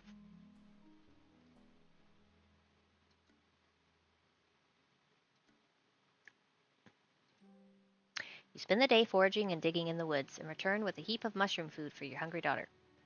It's a little hard to be sure, but it seems like she's thankful for your efforts. Decision being made, life continued. One evening, you hear a light knocking at your door, quite a rare occurrence. Peeking through the window, you witness none other than the Witch of the Woods standing on the doorstep of your humble hut. Could she be here for a visit or to settle a debt?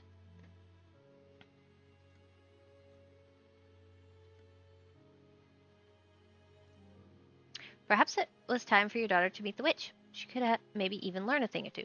The two of you answer the door and invite the gloomy woman inside for dry and awkward small talk. Something about the way the two absently stare at each other. You wonder if they've made some sort of connection today. Life continues. Something's happening. Your daughter has changed in the night.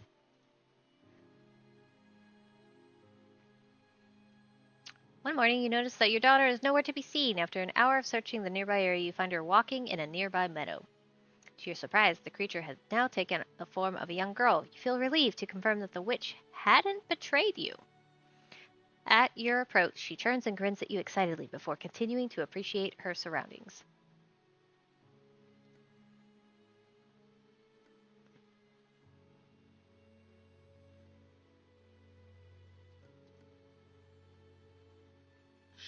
She's still a child. I'm gonna let her play. Your daughter seems content to do her own thing, so you decide to let her play in the meadow as long as she likes. Taking a seat near her, you appreciate the beauty of the forest and spend time thinking lovingly of your daughter. After some time, she tires of running about and bringing you pretty things. You pick the exhausted girl up, and the two of you return home. Life continues. One evening, you discover many footprints outside your home, three-toed and webbed. Some strange creatures have been poking around. You've heard the rivers of these woods are home to nefarious turtle-like creatures that capture human children only to bring them home and drown them. Your child isn't human, but you can feel the leer of envious eyes from the tree line. They know a precious daughter when they see one. By the looks of the tracks, these ones are quite young. Perhaps you can do something to frighten them away from your home.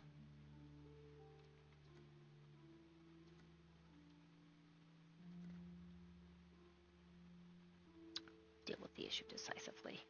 Keep your daughter inside in the evenings. The amphibious monsters scout just before sunset and capture their quarry as darkness falls. It would be a simple matter to just keep your daughter inside during those dangerous hours. After sitting her down for a little talk, you warn her about the scary turtlement and inform her of a new rule. When the sun starts to fall, she must come home and stay there all night. She seems a little confused and upset, and you aren't sure at first that she understands. Even still, every evening, she dutifully returns before nightfall. Having been defeated by caution and locked doors, the vile turtlemen give up and their tracks no longer appear near your home. The rule, however, remains. Your daughter needs food!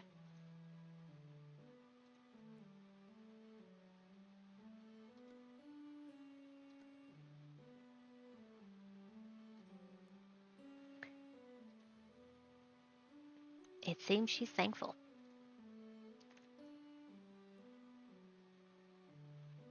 An end? It had been many strange weeks since the witch had gifted you an enchanted pot of dirt. It felt like much longer. You had perhaps underestimated the amount of effort it would take to rear a child. The long days and nights toiling for her every need left you drained, and the constant aching tiredness made it difficult to be present for the girl. You suspected you weren't the role model a growing child needed. My stamina seemed fine. You sat down your mug of ale, readying yourself for another night of restless sleep. Maybe in the morning things would be easier. Very fluffy. You had suspected for a long time that your time with the recluse was coming to an end. They raised you, you suppose, but it often felt like you were trapped, like you were kept locked away, unwanted, and forgotten. But you're older now, you have the ability to fend for yourself. There's no reason to stay where you aren't wanted. Your preparations have been underway for a while, and you've made a little place for yourself to live in the woods. Tomorrow is the day to act on your plan. And while the path ahead of you seems a little frightening, things can only get better from here. Maybe in the morning you'll finally be able to see for yourself. Interesting. A girl on her own. While wandering the woods, you always do your best to remain vigilant to possible outside entities that you could run into. Dampness, mycelium, robustness, potency, humanity. Certain animals are keen to cause problems for you, and that's not even to mention the humans. It's with this awareness that you detect a nearby being. You pause, listening to the soft sound of footsteps. Human footsteps, you suspect, or at least something vaguely human in shape. Finally, you can spot the intruder. A realization floods over you. The recluse. Make your own presence known. Silently retreat into the woods. It has been a while since you have seen the human that raised you. This has been mostly your decision if you're being honest. But today, for some reason, you feel something. Some urge to try to make a connection, you suppose. Wordlessly, you step forward through the thick of the wilderness that had previously hidden you. The recluse, a bindle in their hands, looks you dead in the eyes with little emotion.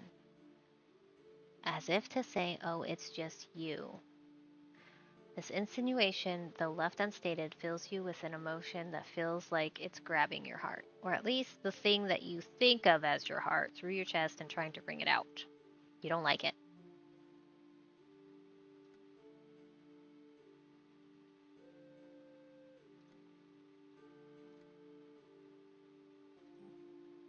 It's hard to say why, but you feel like this is the last chance you may have to tell them about you, specifically your feelings, and even more specifically how it felt being raised in their household. A parent is meant to love their child, or at least that's what you've been told. Some part of you deeply resents that you were unable to have this stereotypical human experience, and you suspect it's because they did not truly see you as human to begin with. Perhaps you were an experiment, but they failed to realize you were an experiment with feelings. Before you lose your nerve, you tell them all of this and more. You're not sure why, but it feels like you're ejecting something from your body as you expel your thoughts at them, like a pressure is being reduced. The recluse simply stands there, listening to your complaints monastically. Finally, when you finish, they look you up and down as if reminding themselves of you. You aren't what I wanted either, they simply state before walking away. The gall. That pressure that you had previously relieved can be felt winding itself back up. You bitterly mumble to yourself as you finish going about your day. It's unclear whether telling them your feelings helped or not, but at least now you have an ever clearer picture of who they are in your mind. A man wearing vibrant multicolored robes and a large pack approaches your home. He's heard rumors of a beautiful fungal woman and has come to paint you. He asks if you'll give him the honor of being the first to put your beauty on the canvas.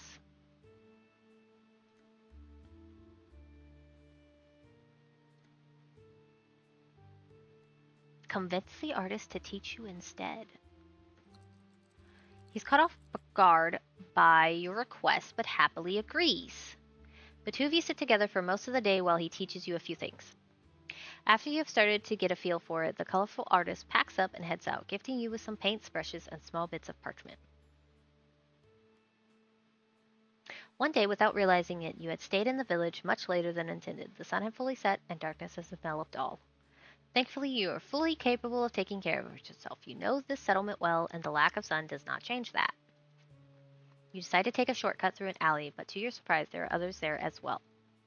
Quite a few others, in fact. It quickly becomes apparent to you that most of the alley's denizens are going into a single door, one that, when open, you can hear the faint sounds of revelry and triumph through. When they go to leave, many have small trinkets and seem tired from a long night of cheering. Steal from one of these. Enter the door.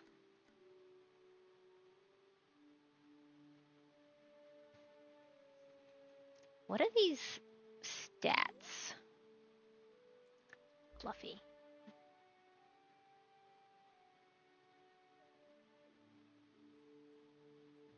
Dampness. How wet and slimy, but also a murkiness of the soul.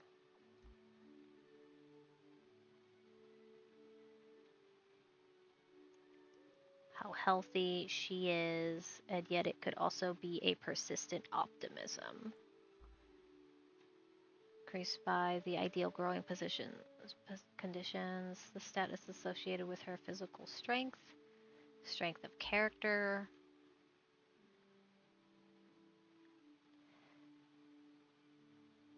how she performs in stressful, increased by thorough socialization or by doing the right thing. This is how good she is as a person, literally and metaphorically. Okay.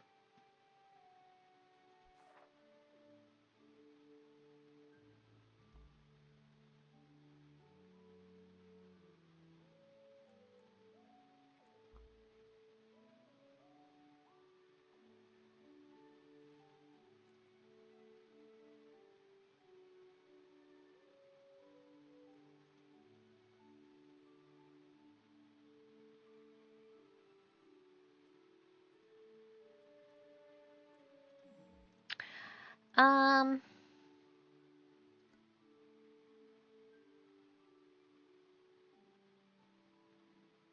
I think she'd be curious. After a while of spying, you get the impression that people are free to enter. Your people, basically, so you figure it's safe to investigate further.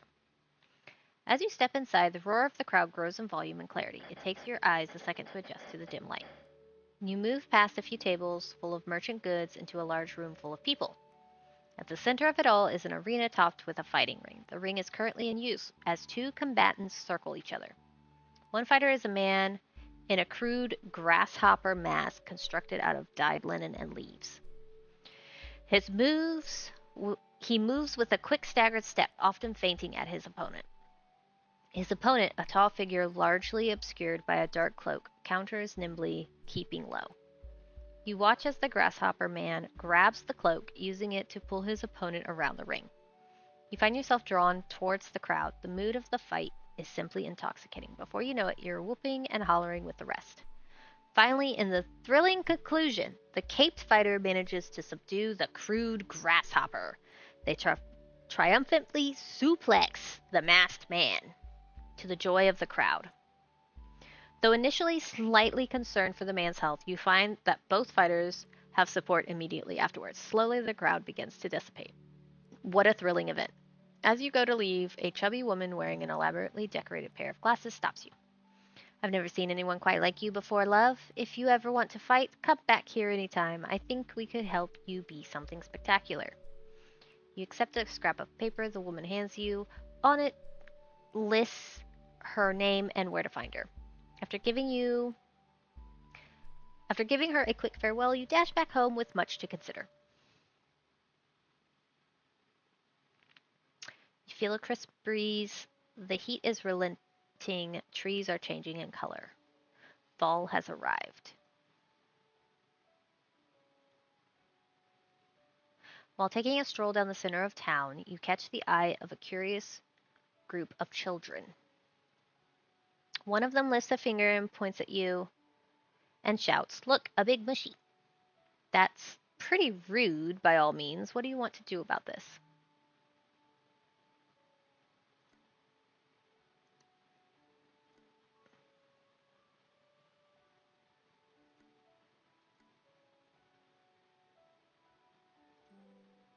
Though you have little interest in engaging in their childish name-calling, something about the children does strike you as interesting.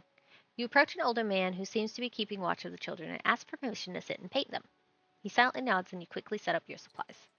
Occasionally, one of your kids will walk up to you, asking random questions. You do your best to indulge their curiosity, but stay focused on your work. The final product depicts the group of children playing in a variety of ways. Some are rolling a ball back and forth, some play fighting with sticks, and some playing with cloth dolls. You feel it truly captures the childishness of the children. Well, thankfully, a painting is worth 1,000 words. The man you spoke to offers you some coin for the paintings, saying he wishes to take it to the schoolhouse.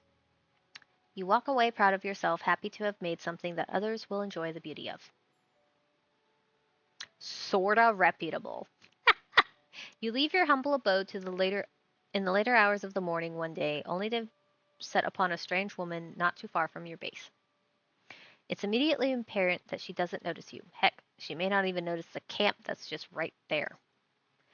As it stands, the slender, bespectacled woman has her gaze locked to the sky. She'd be a statue if not for the periodic wave of the hand, setting errant strands of silver back into a messy ponytail.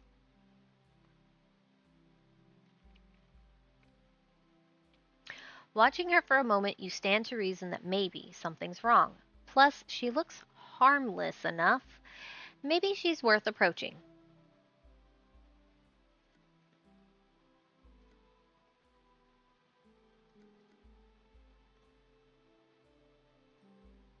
The woman whirls around, caught off guard by your sudden appearance. Oh, I'm sorry, before catching a good look at you. Oh. My, you're an interesting creature, aren't you? Her inquisition borders heavily on the familiar, but you let it slide. Are you by chance the mycelial maiden of these woods? I've heard so much about you. It's such a shame I'm pursuing other interests right now. I would love so much to study you. Sorry, is that weird? That's weird, right? The woman pushes back a series of stray hairs, smiling sweetly through thin lips and eyes that glitter like velvet gems. It's almost enthralling. Ah, right then, I should introduce myself. My name's Kalia? Salia. She got a name. I am, I suppose, what you'd call a scholar of sorts. I study all sorts of creatures, both mythical and speculative, ranging from all sorts of quasi-humanoid beings to amorphous energies. My primary field of study is in the realm of the Fae, tricky little friends, I tell you what. Lately I've been trying to uncover traces of this cheeky bugger, the Fae prince by the name of Cupid. I don't suppose you've seen a foul-mouthed baby flying around shooting at people, have you? Is that a riddle? What do you think the answer to that is? Kalia puts her finger to her chin. I do suppose it sounds odd, huh? Still, there is that little gremlin around here somewhere. My sources have provided me with good intel, I assure you.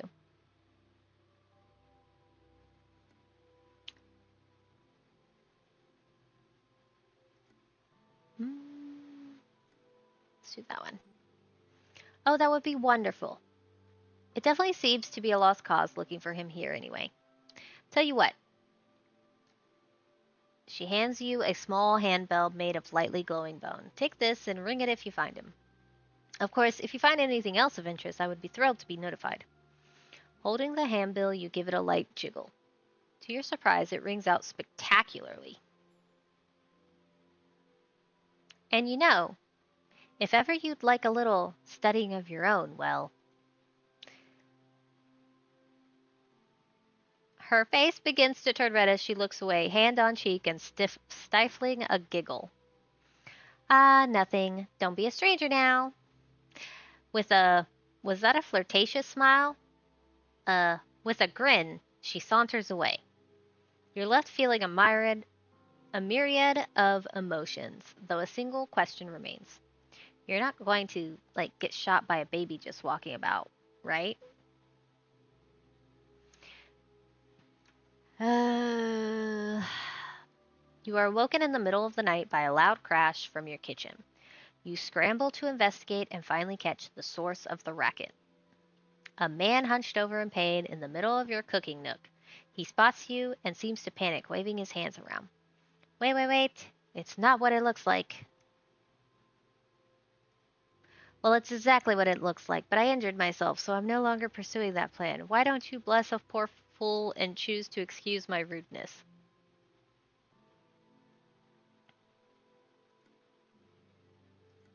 No. An injured thief is still a thief. No, no, no. No one will break into your house and tell you to forgive them. Oh, we're no longer fluffy. You roughly grab the man by the scruff of his collar, then proceed to take out the trash. A chilling breeze greets you one morning, heralding the approach of winter. With the end of the year approaching, you find yourself considering your aspirations. You want to accomplish something significant, you decide. Something you'll remember. Attend a charming event at the gala. Pursue a great aspiration. Let's do this one. There is something that you've wanted to accomplish, actually. You need some great achievement to end the year on a high point.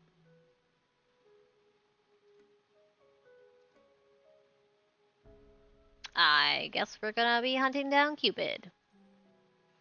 You remember back to the curious scholar who was outside your camp before. She gave you a handbell as means to summon her should you locate the illustrious Cupid. Of course, he could be anywhere, show up anytime. You'll just have to stay vigilant. As you walk through the marketplace, you are met with a new sight. Today you find a new vendor in the town square, an old man with no eyebrows, and behind him a large cauldron. In front of him, strange glassware filled with strange liquids. Ugh.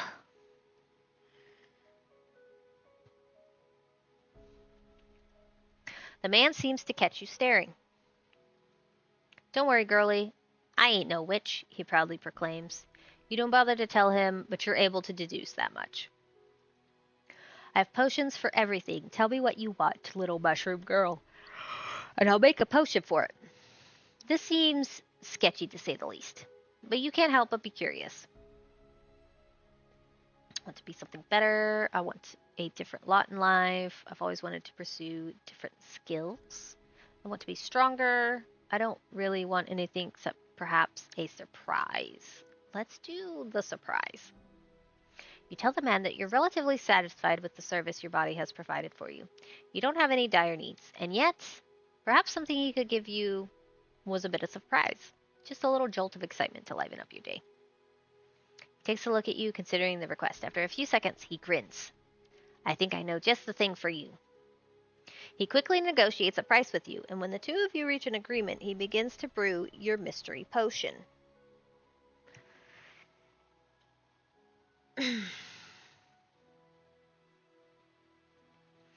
The man moves surprisingly quick for his age. He takes an assortment of components and reagents, tossing them into the cauldron with a certain method and rhythm you could not identify.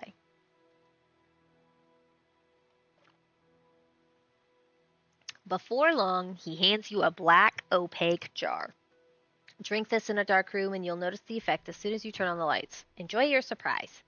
You bid him farewell and decide to return home to test the potion immediately.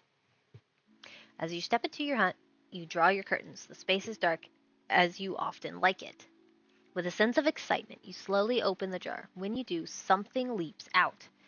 It takes you a second to decipher the scene before you. A rainbow jolt of energy has begun bouncing around the room, finally hitting you with a quiet zap. You feel a quick wave of numbness pass over you. Oh, you quickly go to open the blinds, letting light back in the room and discover something has changed. Your body has shifted in color. You run to the mirror to get a good look at your new, look. It was different. Do you like it?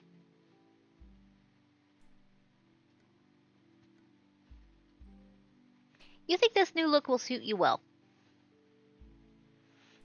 While on your way to gather firewood, you find that your world is suddenly turned upside down, quite literally. After a second of disorientation, you suss out that you somehow walked yourself right into a trap. Your foot is above you, caught in a thick rope loop. You call for help, hoping someone is nearby. Thankfully, that seems to be the case. Unfortunately for you, you recognize the man who approaches, that rotten thief. My, you're not quite what I had pictured squirming in my trap, the man says with a sly grin. I'm in quite a predicament here, you see. I do feel bad about the other night, so I don't want to rob you again. But you were also quite mean to me the other night, so perhaps I do want to rob you. A little. He clicks his tongue, lightly tapping his fist to his opposing palm. How about this? I'll do what you so badly wanted me to do the other night. Leave. Have fun, little mushroom girl. The man winks, simply walking off, leaving you still ensnared. How rude. Now you have to figure out another plan.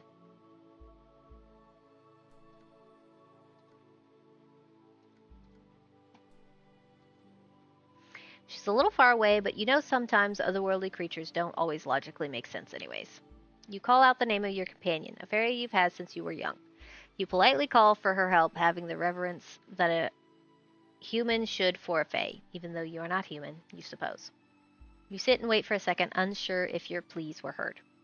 Thankfully, you finally spot a shining light out of the edge of your eye. The light comes to meet you, and after a moment of contemplation, the light starts circling you. In a moment of surreal physics, you feel a lift from above. Your body floats, allowing you to unloop your foot and fall softly to your feet. Your little fairy, tired, falls gently on your shoulder. You allow her to nap as you ferry her home. While sitting outside near your garden and taking in the fresh air, you hear the caw of a crow, then another, and another. You look up to find a rather large group of sleek black birds perched in the trees above you. A few are eyeing your garden while others are just birding around, as birds are wont to do. Scare them off, just watch them for a bit. Paint the crows. Let's paint the crows. After setting up your canvas and paints, you get to work. Oh, we pass. It takes a few hours, but you find you rather enjoy the process despite the time commitment. Putting both reality and imagination to the canvas leads to you feeling as if you've done a decent job.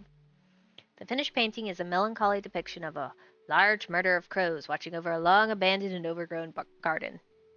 You decide you'll try and sell it next time you head into town. The winter days have grown short, but they nevertheless retain nature's beauty. Birdsong litters the boughs of the trees, and a gentle patter of rain composes across the land. There comes the smell of crisp rotting leaves, pungent but sweet. There is the playful kiss of winter's wind across your cheek, and the... Wait, what is that? Is that a baby hurling explicitives on a motorcycle? And is he wearing a leather jacket? He doesn't look like what you assumed Cupid would look like. Is his hair greased back? But it has to be him. You cup your hands around your mouth and shout, "Hey, are you Cupid?" The heavy-set baby gently lowers down to eye level, peering out over a tinted windshield and a pair of heavy shades.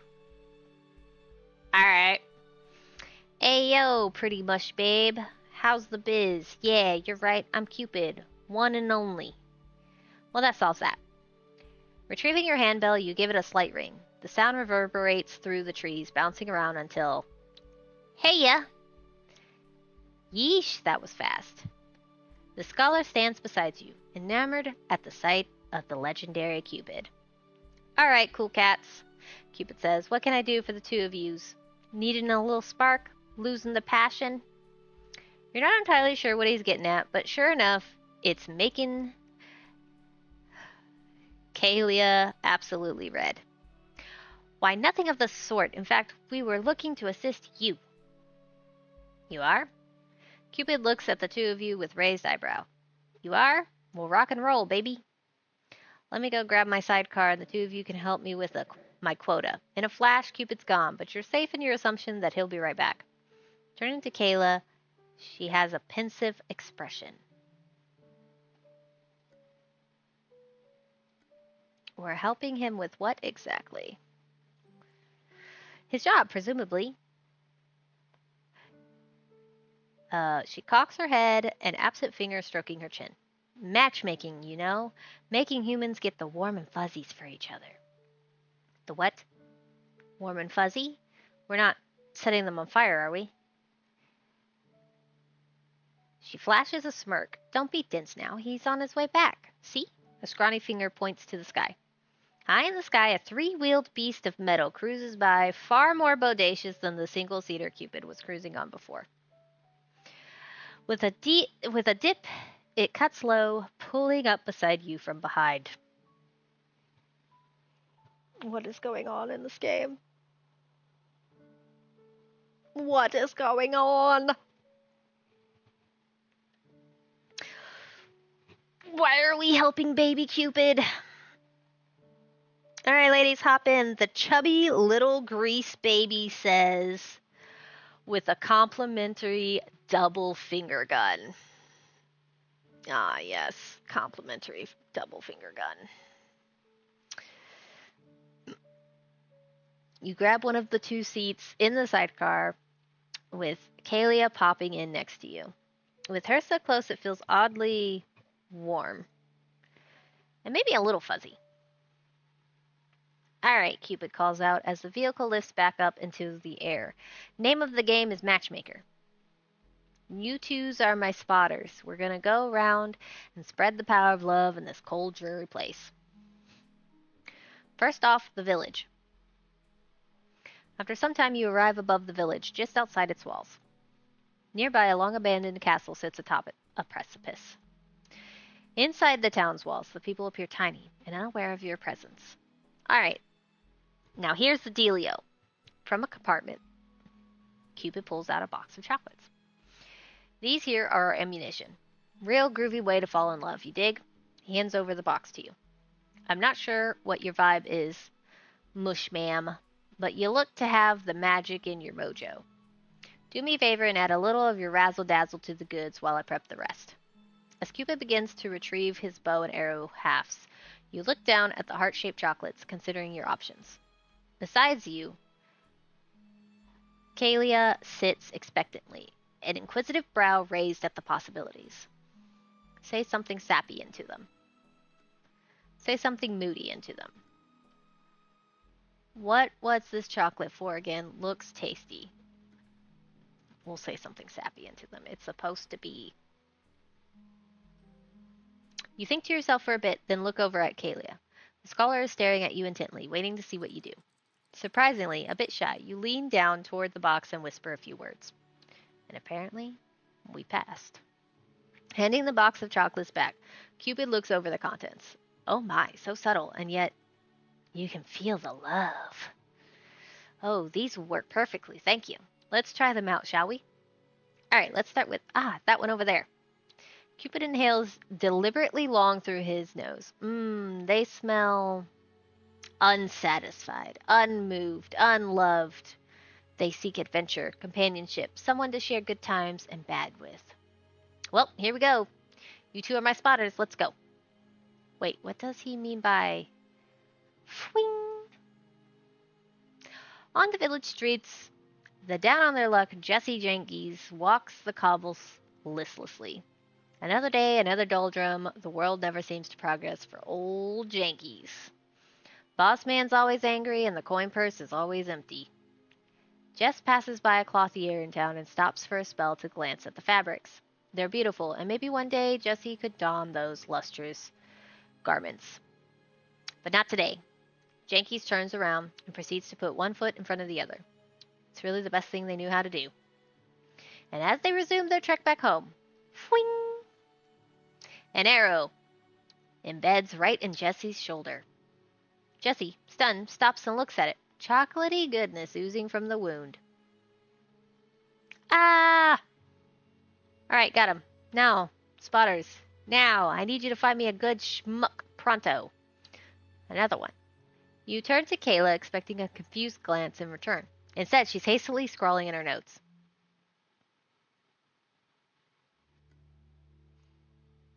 Another one. Why did you shoot that person?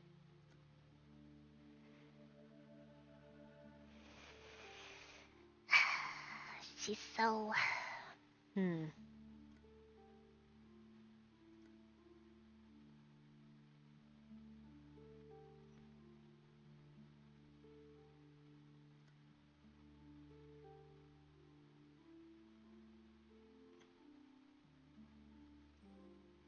Indeed I did, my portobello princess. Sometimes in the name of love you have to crack a few eggs. That doesn't seem like the proper use of the saying.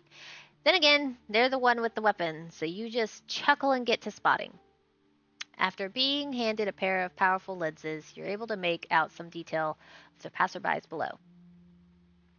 There seems to be one person among several onlookers who's watching the poor assaulted person with great interest. There's another who glances over, shrugs, and keeps on going. Just another day, eh, pal? The clothier stands behind the glass of their shop, looking worried as they touch up their latest piece. And of course, there's always the victim themselves. The trick only needs to involve 2 arrows. Turning back to Cupid, you give him your answer. The interested onlooker, the nonplussed citizen, the clothier, the miserable Jesse Jenks.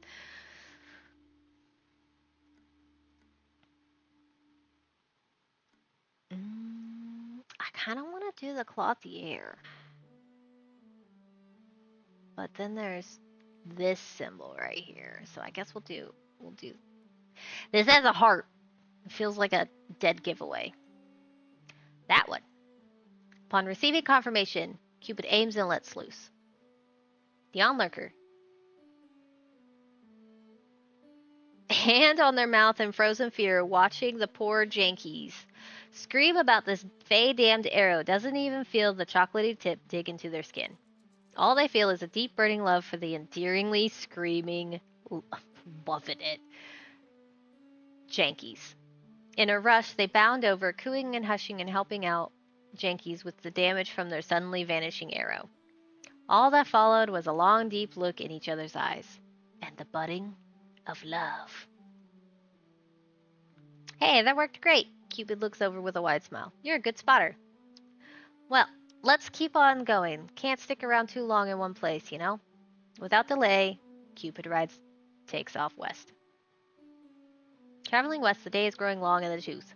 You look over at Kayla, who's put the pin down momentarily to study you. When she realizes you caught her staring, she looks away, bright red. The ride is comfortable. Despite the frigid breeze, you feel warm in the snug sidecar. Cupid keeps talking about witch and whatever, but it's hard to focus on him. If only because he never shuts up. Oh, I think I smell someone way over there in the field. Do you see them? You have no idea what he's talking about. Where is there a field? Whoa. And off you go. Glancing back over, Kayla's notes are becoming comprehensive. It's a shame you can't make out heads or tails of it. Lots of stuff there, though. Yep. Curious. It's pretty dense scientific jargon. You decide it's best not to pry, though her intelligence can't help but spark something. Even if you couldn't understand it, maybe listening to her prattle on would be nice. Here we are, Cupid says, positioning himself above the main highway. See those folks down there? Grabbing the lenses, you do in fact see a group of people huddled around a freshly built campfire.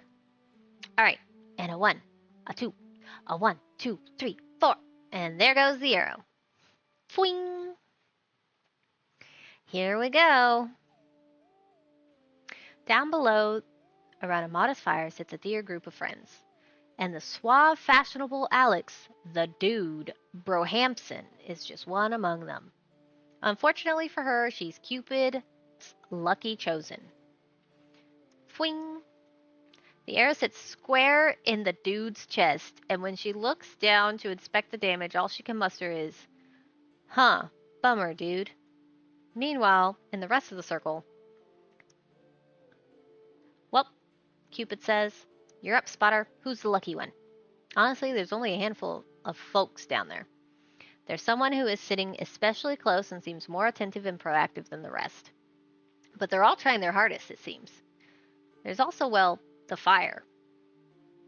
Shoot, little Miss Dreamy Eyes. Shoot the fire. Go nuts, shoot them all.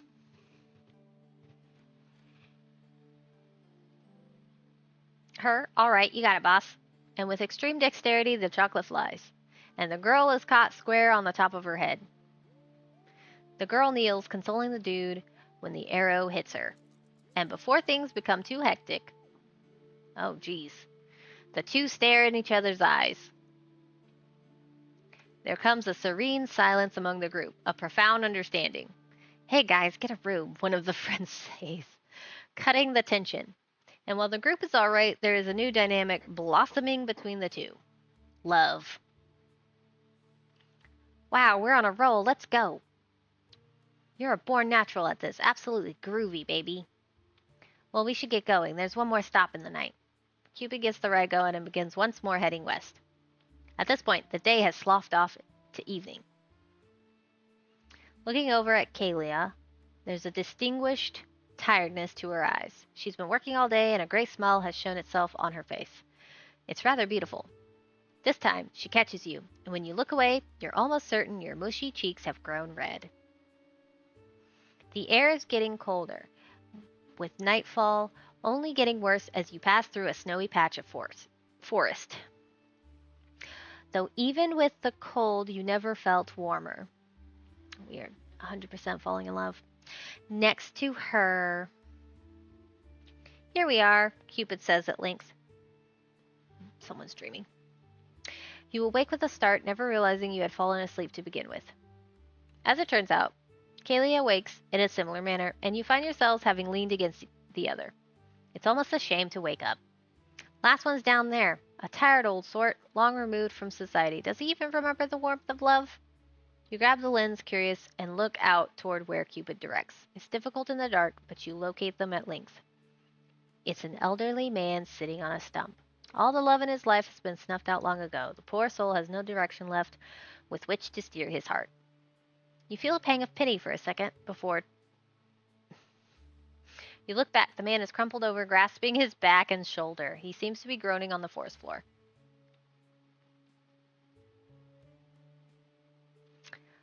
Ow. Old man Crumbeard lays on the forest floor, groaning intermittently. Oh, I knew they'd find me. You couldn't take me in the war, but you found me. What a sad, lowly man. Cupid looks almost indignant. He really needs some companionship, you know. Though if you could smell the history on him, you'd wonder if people like him deserved happiness at all. Still, I'm not judge. Just executioner. So, Spotter, what's the verdict? You glance over the surrounding area, but there isn't much there. A wolf is wandering around nearby, dangerously close. A rat is making a feast of Old Man Crumbeard's food while he's distracted. And, well, there's Crumbeard himself, you suppose. So?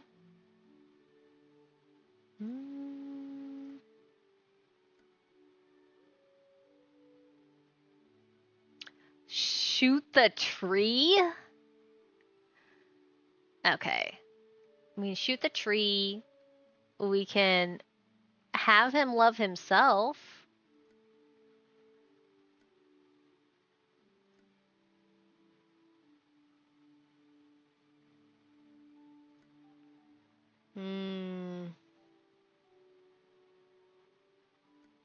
I think I'm gonna have him love himself. Let's see what happens if we have him love himself. Well, I suppose that's the easiest target there, alright? Cupid shoots another arrow into the crumpled Crumbeard. Spasms a bit at the impact. Oh, that's assault. But is up on his feet in no time. I know that was you. We talked about this. Don't make me come up. Well, he's not happy. Let's boogie. Cupid punches it, sending his sprite screaming through the sky. We failed on that one. Still, though, I think in a roundabout way, he found what he was looking for. Maybe. Well, I should get yous home. It's gotten quite late, it seems. Thanks for the help today, by the way. After some time, Cupid brings you back to your camp. Both you and Kalia climb out of the sidecar and stretch your legs. Well, that truly was a night to remember. I should have you out on more rides. Cupid hops out of his seat, waddling over. Now don't go giving old Cupid a hug. We in this biz have to stick together. You go very reluctantly to give the pay a hug. But to your relief, he's gone? Hey, yo, what's the big deal? Focusing, you realize that Cupid is stuck in a jar, held firmly in Kalia's hands. Come on, you nerdy note-taker, let me out. Oh, Cupid, are you really so foolish that you didn't recognize me? In an errant patch of moonlight, Kalia's skin begins to glitter and shine like wet opals. What? You're one of them weird aristocrat mother. Kalia shakes the jar hard, disorienting Cupid into silence. That's right, and my aristocratic kin asked me to deal with a long-standing thorn in the garden. She holds the jar up, staring in the glass at the shrunken, trapped Cupid. Stuffing the jar in her bag, you can occasionally hear muffled cries of help from within. Sorry, she says, turning to you. I haven't been fully honest, and I've gotten you wrapped up in interfairy politics. I'm Faye, you see, just like Cupid, but from let's say rival family. Though most Fae have been calling for that little gremlin silencing for a while now. But don't feel bad, it's not like him being trapped and sealed away will stop folks from finding love. They'll just be finding less arrows where they'd rather them not be. Anyways, I should reintroduce myself.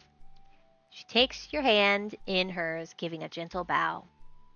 I am Renewal, scholar and undercover field agent for the great family of, well, she catches herself hand to mouth. A girl can't give up all her secrets on the first date, now can she? Renewal leans down and gives you a peck on the cheek. This was a date. What can I say? Renewal slings her pack onto her shoulder, eliciting a small grunt from within. There's something in the air. As she walks away, a hand jumps into the air and waves goodbye. Until next time!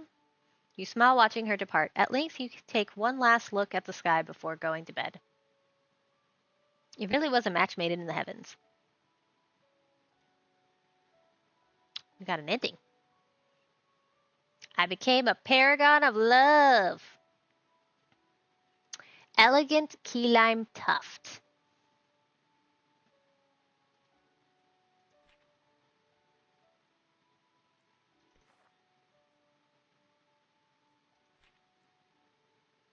Young adult painter. I didn't use any cards.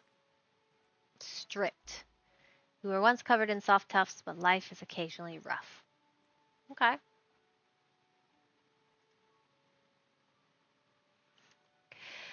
We have completed our first run. You've just discovered one of over 30 endings available in the demo version of the game. We encourage you to experiment a little while growing your next daughter to see how different she can turn out. Be sure to check your almanac if you want to track your progress.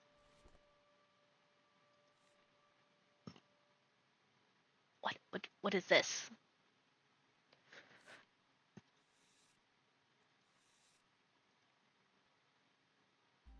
Tuft. My goodness.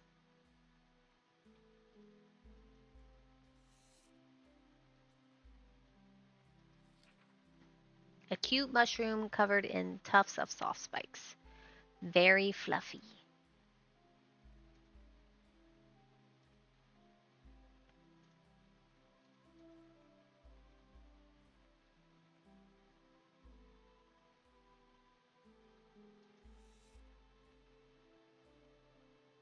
Flower colors.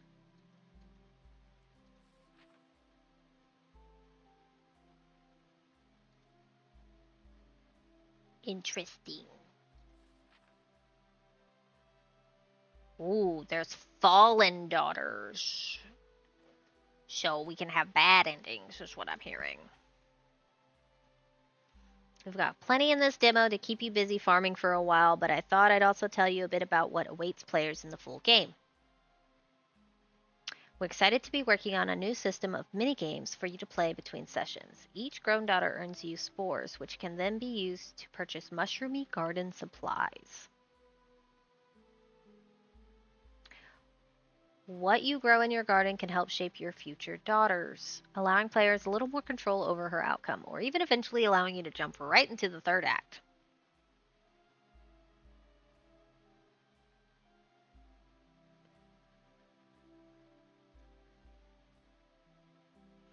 Not in a gardening mood? Then your hard-earned spores can instead be gambled away in exchange for rare goodies. How mysterious. Don't you want to know what you'll get? We're also hard at work writing. The full game will have double the word count and double the amount of story content, including an expanded, overarching plot. Delve into a dungeon, found a town bustling with fungal life, or maybe even destroy the Witch of the Woods for good, if you want. Not to mention never before seen mushroom girls, a cavalcade of new music, even some unique collectibles that are something else entirely. We're aiming to release the full game in the first part of 2025. So wishlist us on Steam to keep up with the newest news.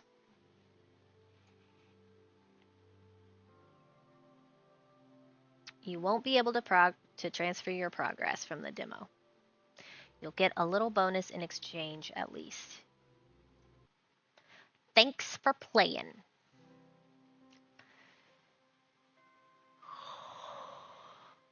That was kind of cute. A little confusing on, I mean, I guess that's being a parent.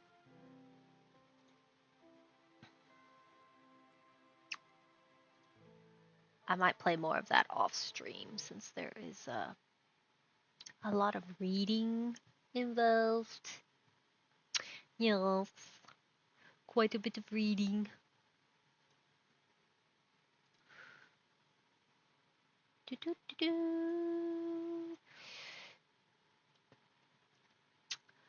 Alright, and that one is set to release on June 20th. Okay. What do I want to mess around with? How about...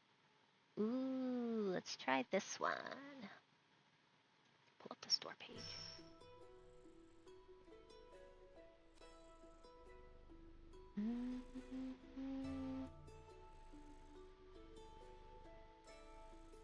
I see y'all can already hear it.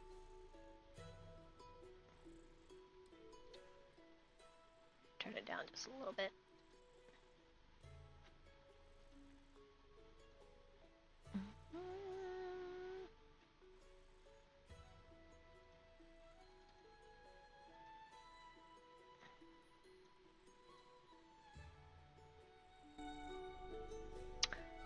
This one is called Craft Fantasy Merchant Simulator, and it came out on the 29th of last month. So it is a new game. It is still very loud, apparently. Let's turn that down some more.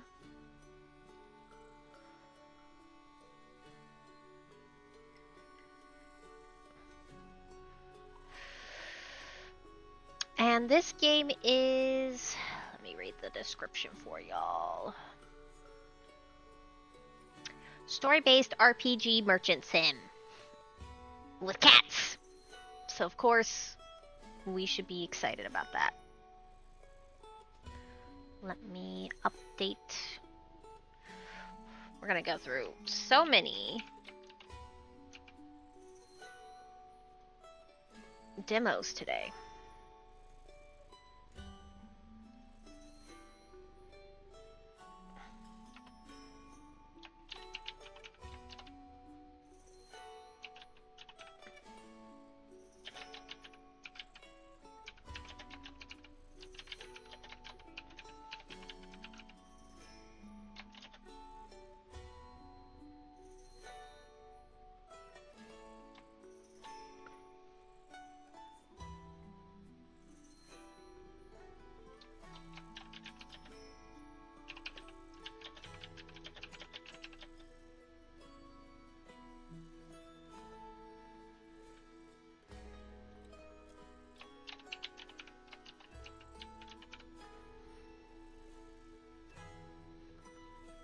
Changed game names 4 times now.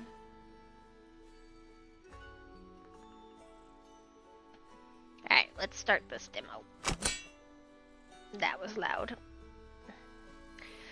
Early access demo. Everything's subject to change. Ooh, it's time to have a boss. Oh, automatically. Yeti.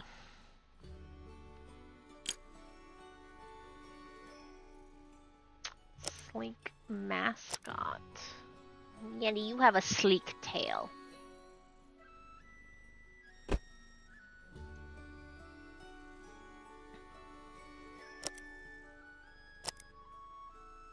Bowl cut, Bob, Flight, Fuzzy.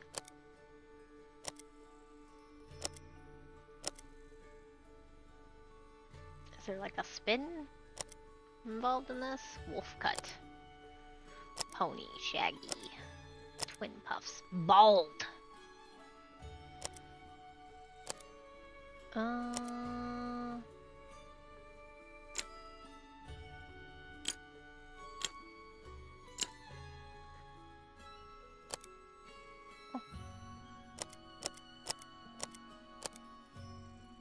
What was that? Oh, Veld.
Face.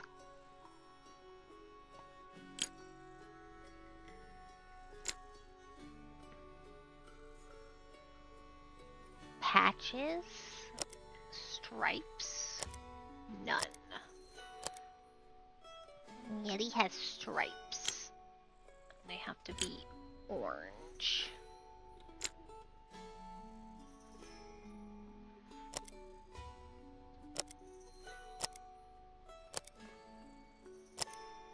Yeti has big eyes.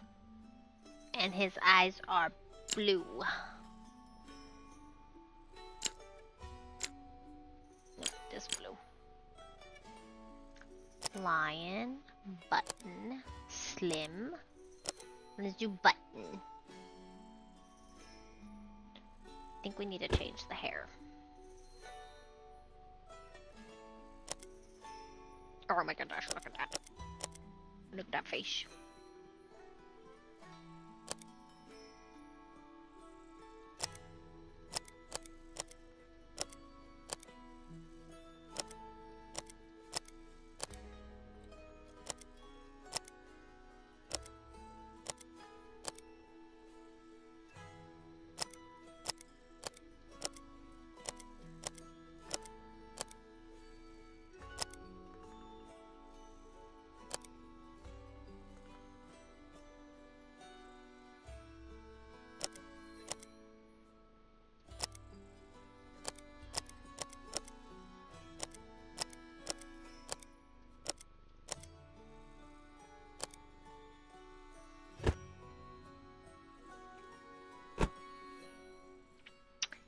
Apron, asymmetrical, drape, fancy, tooth,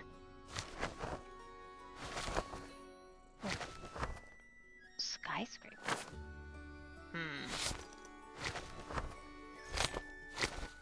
I think we're gonna do this one.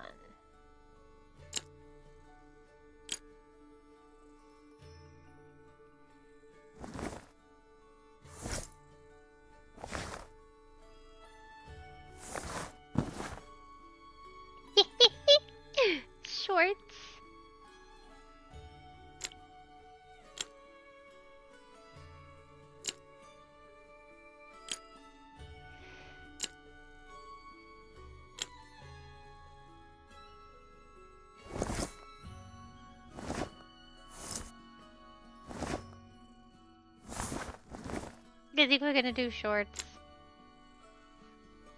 Do little shorts. Okay. We have made a Yeti. Yes. I didn't even check what other races there were. I saw cat. We did cat. Windspell, the crafter's paradise. Oh, there's Town of 1,000 shops, hosting caravans, adventurers, nobles, and everything in between.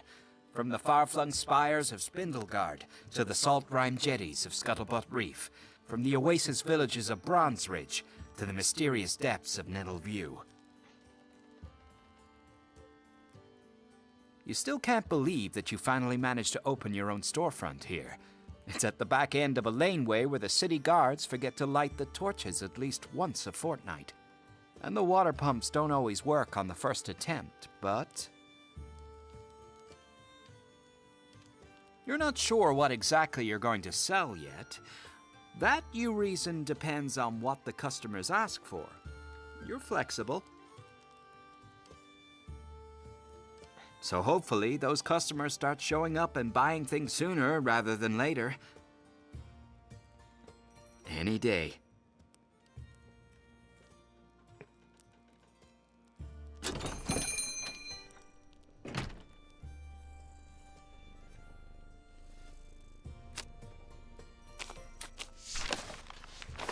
Jewel intentions. Rumor has it that the esteemed scholars of the Wizards Guild have recently uncovered a cache of old enchantment scrolls. These scrolls supposedly contain details for sealing physical and mental boosts into precious gems, especially those worn on rings, earrings, and necklaces. Discerning crafters may wish to create and display jewelry like this prominently in their storefronts in anticipation of what will assuredly be a coming craze for adventurers in search of an edge, be that in the ballrooms or the battlefields. Something fishy. Something has gone terribly awry at the harbor. Our anonymous sources tell us that an unfortunate sea captain arriving from Scuttlebutt Reef saw fit to smuggle pearls through customs by hiding them inside a catch of fish. Unfortunately, these fish were not only stored improperly, but confused with a crate of perfectly innocent seafood. The pearl-laden but rotting fish arrived in shops across the city and have been mostly discarded. Anyone adjacent to a grocer and feeling brave may wish to check their local trash bins. Ice bite.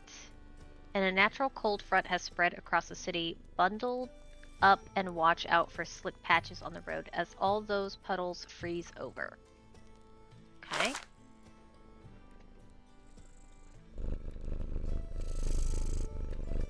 Alright. Cool. I already love it. Hello. Ding. Hello? Oh.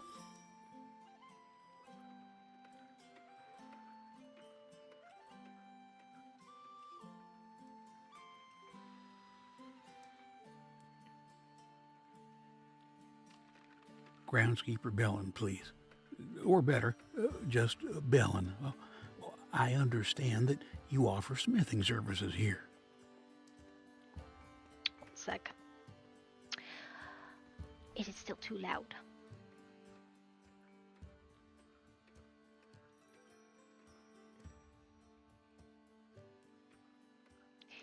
If you can describe it, I can forge it. I can offer some basic blacksmithing for you. What are you looking for?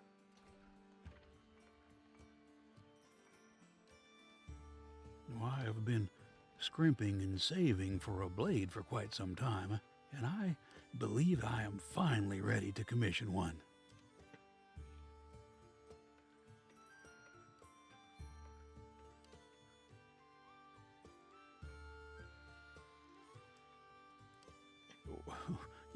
You misunderstand. There's no way a farmer such as I could afford a proper sword with less than a year's coin.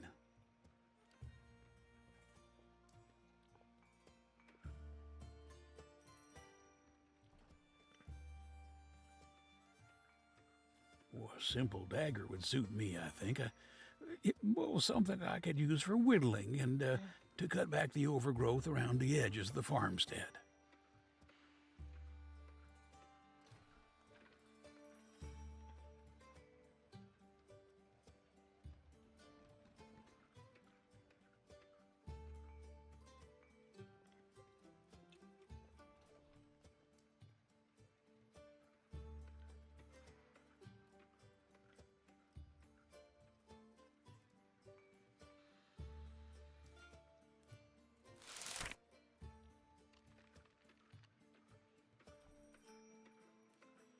Go to the smithy and crank that.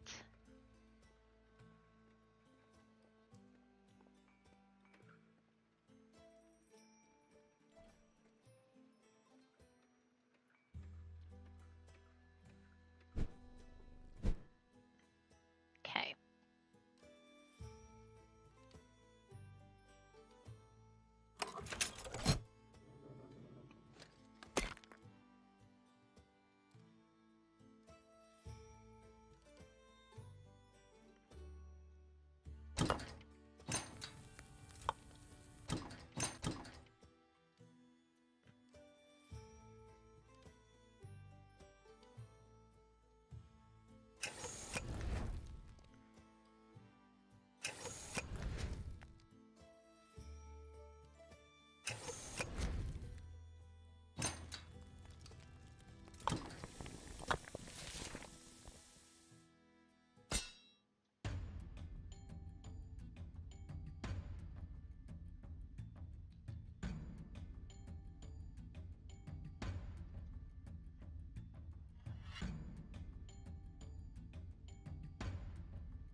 Okay, what do I need to do? Move the blade, hammer ingot into hilt. Okay.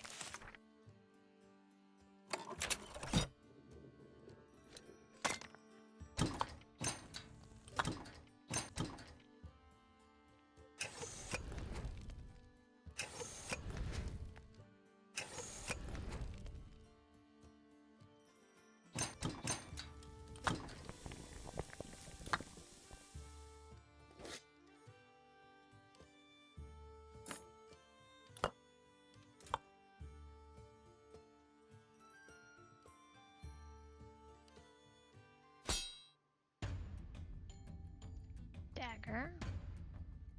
Hilt.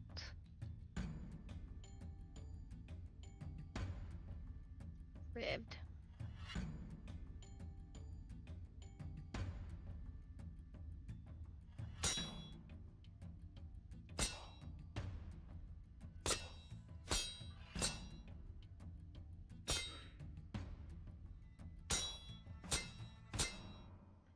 Okay.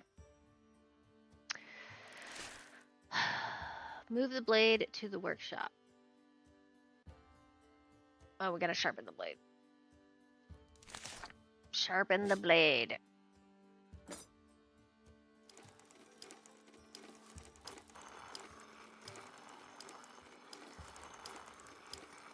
Ooh. Not exactly what I thought it would do.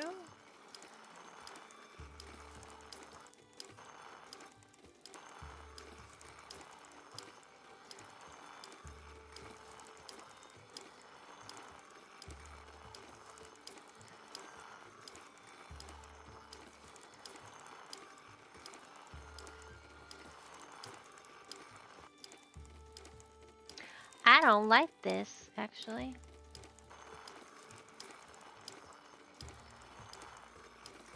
This is gonna be a very bad blade.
is actually quite hard.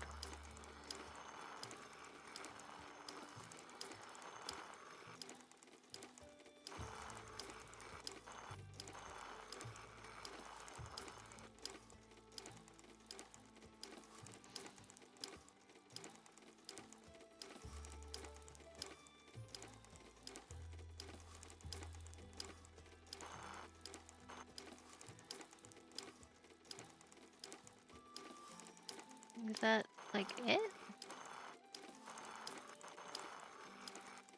Well, nope. We're starting to damage it. Okay.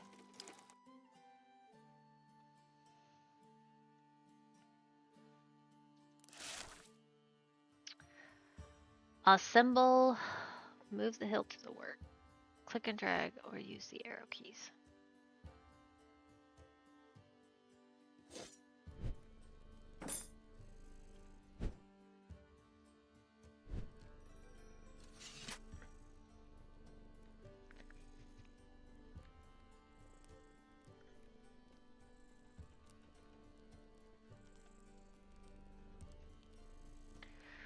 Okay. Oh, well, that was quick.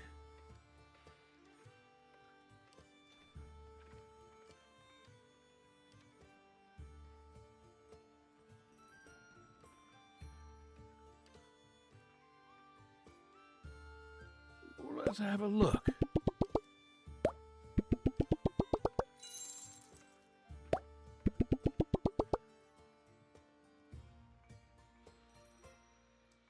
Okay. Magnificent. Whew. Look at how the sunlight catches the edge, and the weight and balance. Oh, Excuse me? I feel a little bit like a knight. Thank you so much. Okay.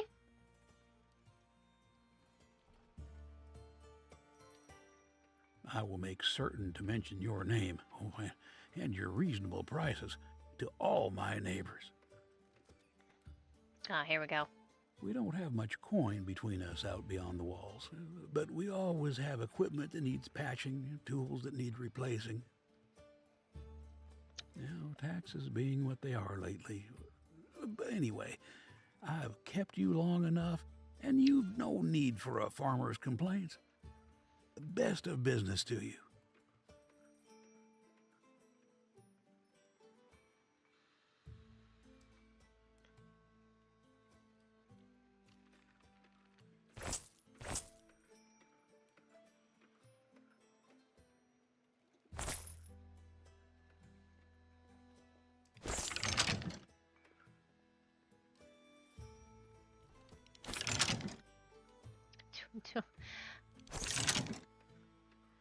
This is so weird.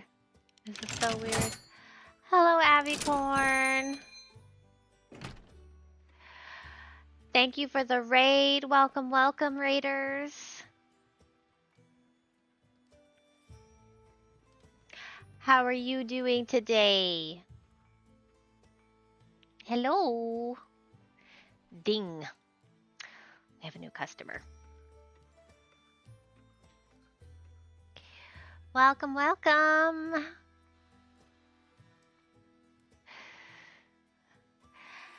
Thank you for the raid. How are you doing, Avi? How was your stream?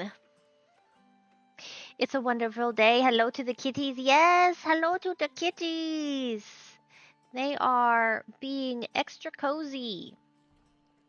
Extra sleepy. Let's see if I can get a better. Maybe you can see Finn a little better. Nope. It's just his butt.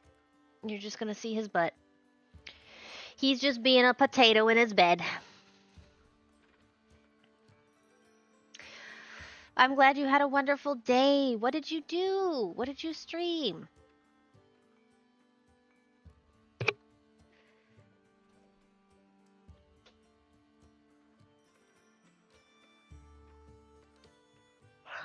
Bless you. Bless you. I streamed Ogu and the Secret Forest. Oh, that's supposed to be a cute little puzzle game, if I recall. Do you like it? Are you very far in it?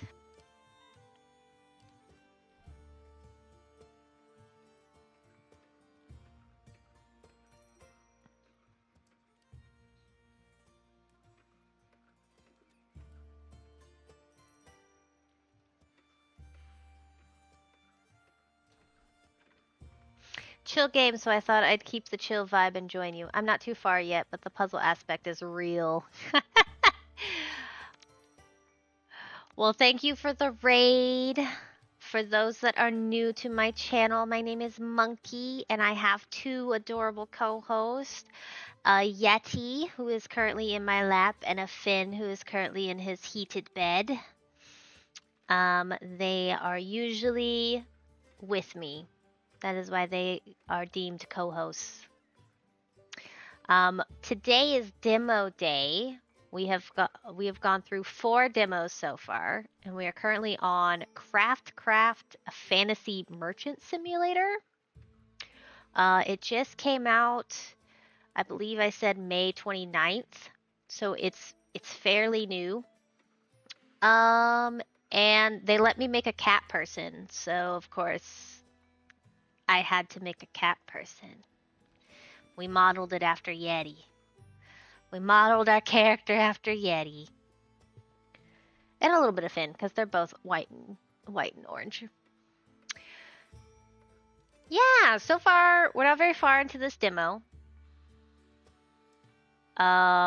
We just had to make a knife, and sharpening it was hard. So, you're welcome to hang out, to lurk. And I hope you enjoy your time with us. My goodness! What a collection of detritus! What marvelous knickknacks! Alright, she's a raccoon lady. Of course, she loves our knickknacks. I like how we get cut off by trying to talk to this lady. It's all so unique. Oh, look at all the little imperfections, the dents and the cracks and the scuff marks. I think she's trying to compliment us. All these options.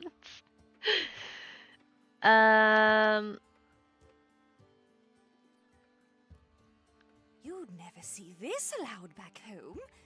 Wouldn't make it out of the factory. Oh, no. Spindle Guard standards.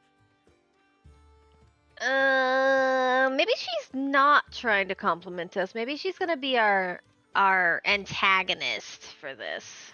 But I must admit, there's something compelling about these little handmade trinkets. Oh, hello. Are you the owner? Did you not? Okay.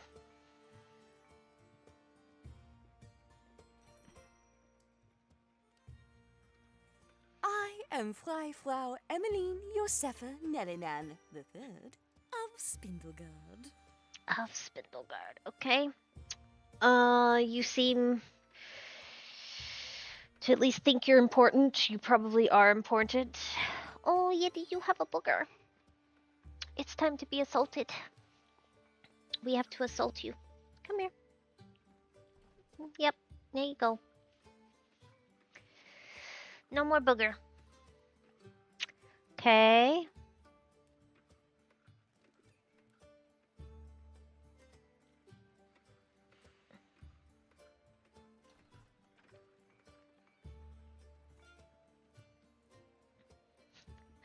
What brings you to our little village? Oh, family business. We are visiting my cousin's cousin, one of the members of the second house who runs your quaint little town. God. This girl. This woman. This lady.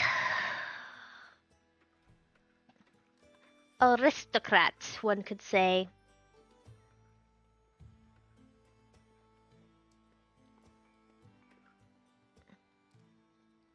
I've spent so long in the capital mansion, my cousin insisted I get out for a little while.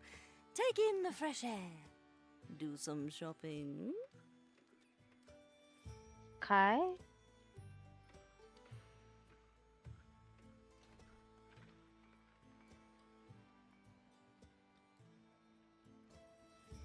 Indeed. I had just the thing in mind. I am absolutely dying for a new tiara. One that will turn heads back home? Turn heads in a good way or bad way?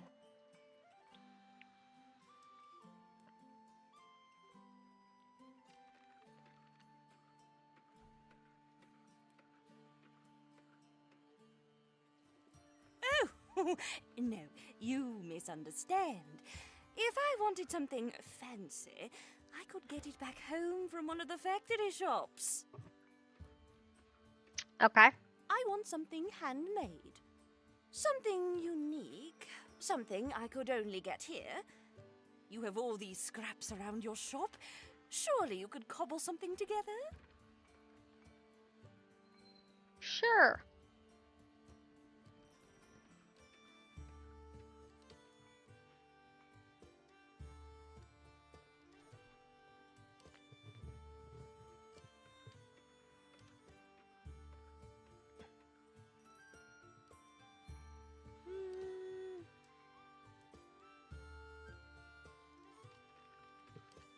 Um. Hmm.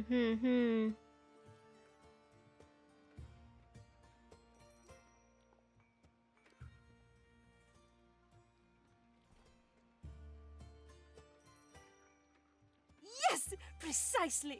We're both on the same page. She's so excited. All right.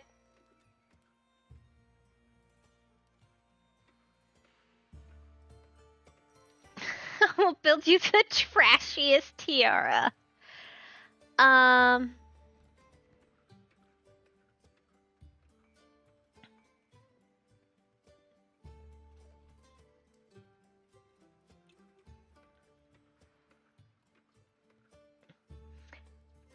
I will build you the trashiest. Alright. Pick a blueprint from the almanac. Okay.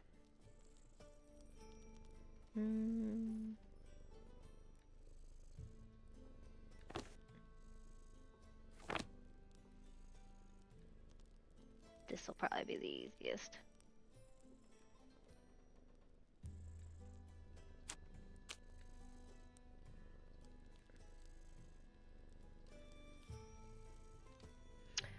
Rotate a piece.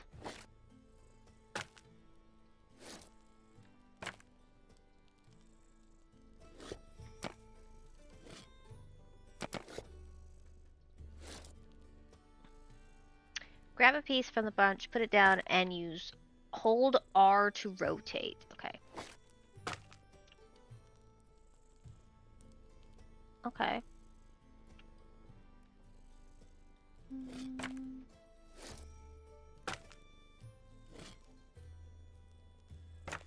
I want to look at all my options first. Oop, this might be a good one.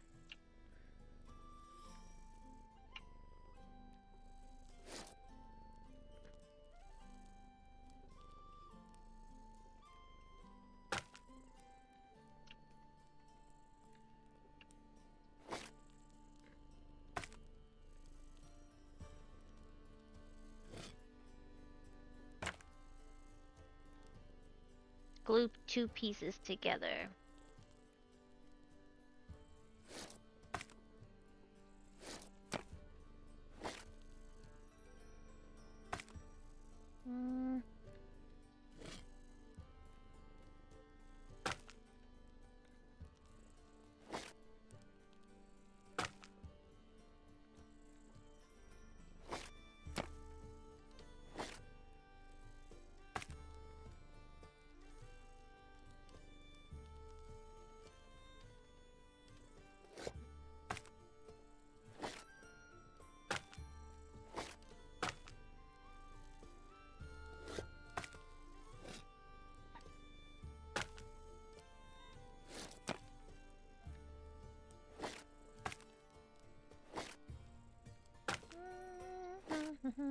Okay.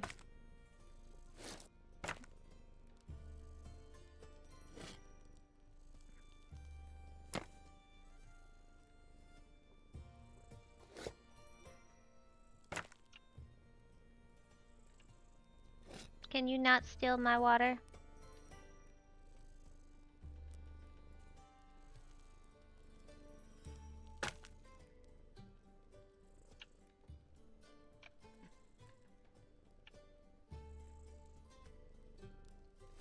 Thank you, that's your water.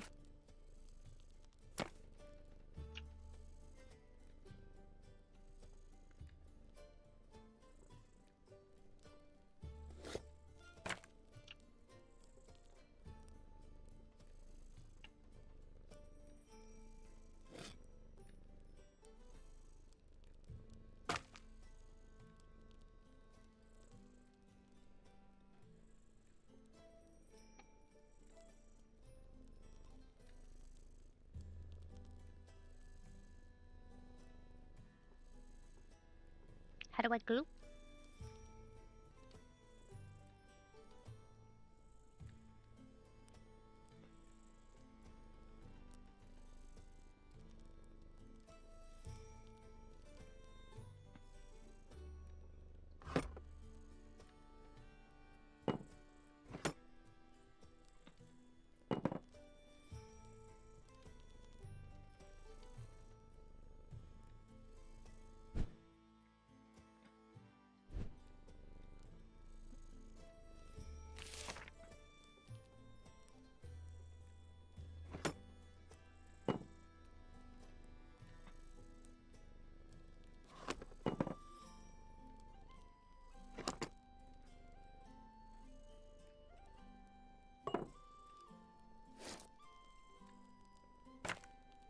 How do I use the glue? Ah, there we go.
Okay.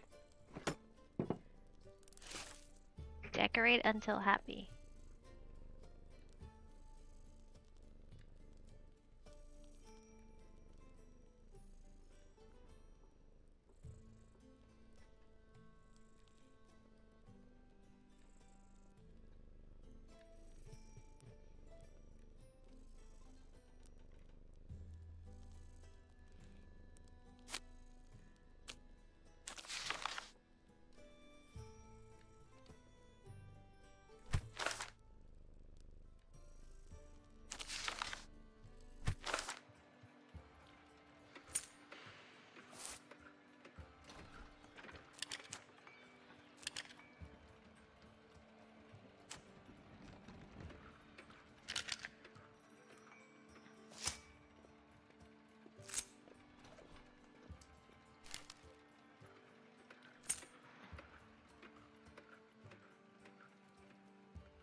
This kind of feels like a locate all the things kind of.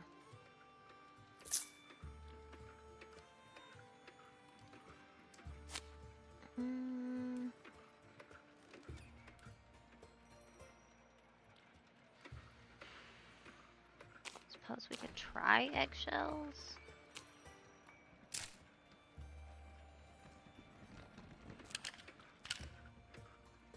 You never know, right?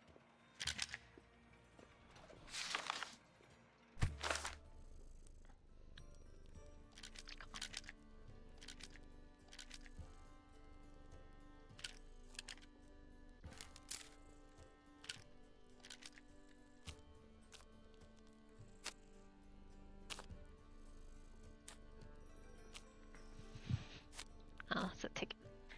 Oh.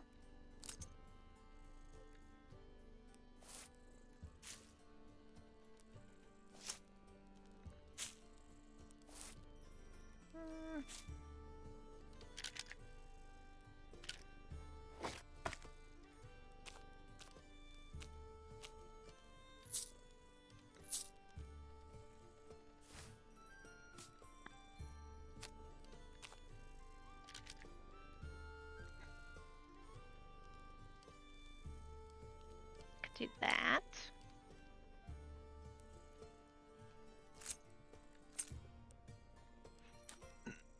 Mm.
Can't break any of those.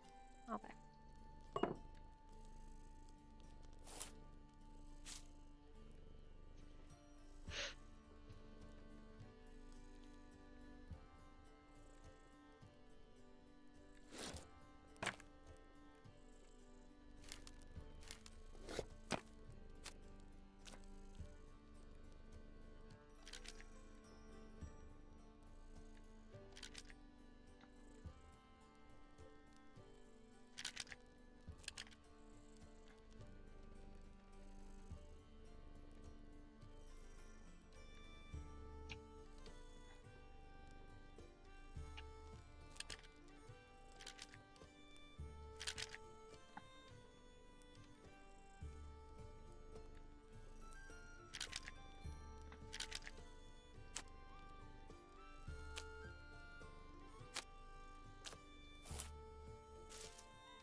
Mm-mm.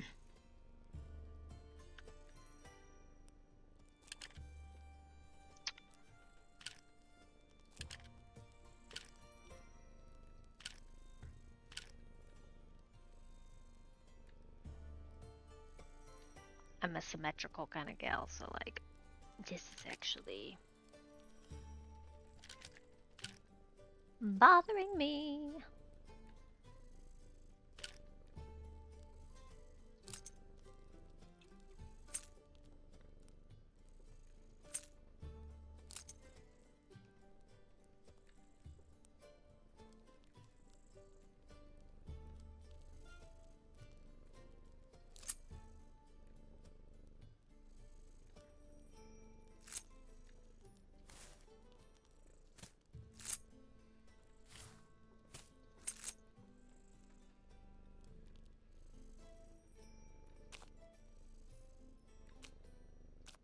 Wait, what am I?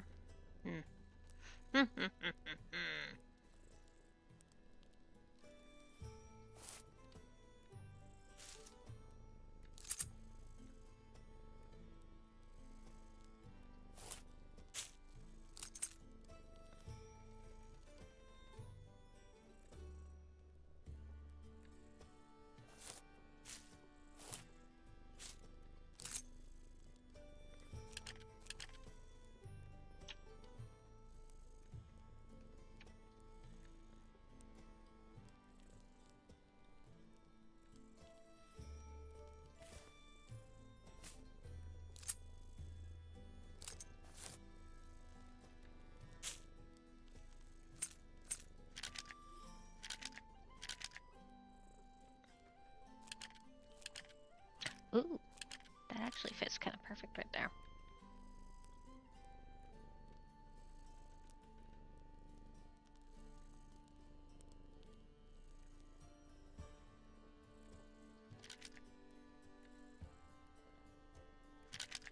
Sure, let's do that.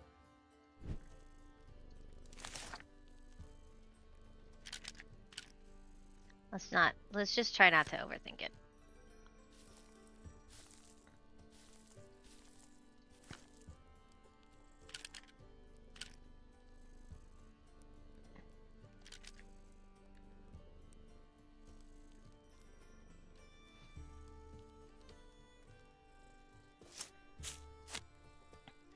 Just try not to overthink it.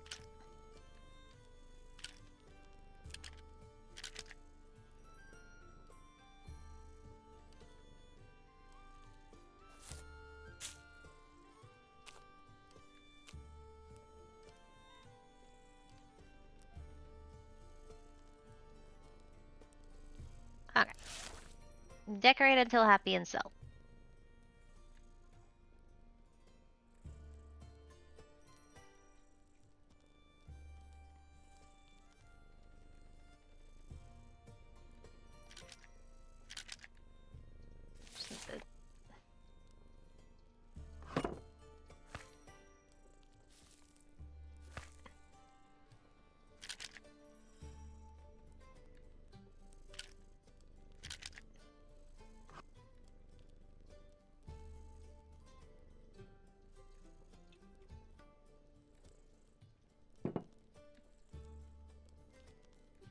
Now they're glued together forever. Okay. We're just gonna just give that to her. Is it ready? Is it ready?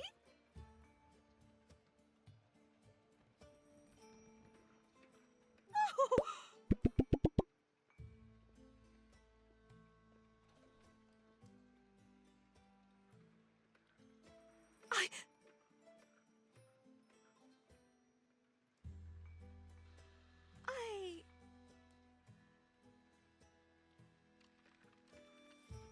It could be trashier and a little more robust, but it will do.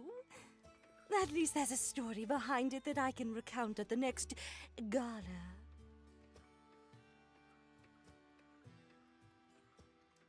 Now, don't look so downcast. I suppose this is the downside to having things made outside of the factory. A learning experience. Yes, a learning experience. I should have made it trashier. Now, I must return to my cousin's mansion. I let my aesthetics. Thank you for your work. I let my aesthetics rule. And I shouldn't. She flounces away.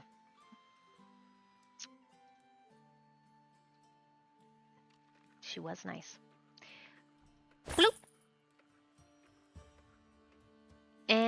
and crank. So weird. What happens to the bag?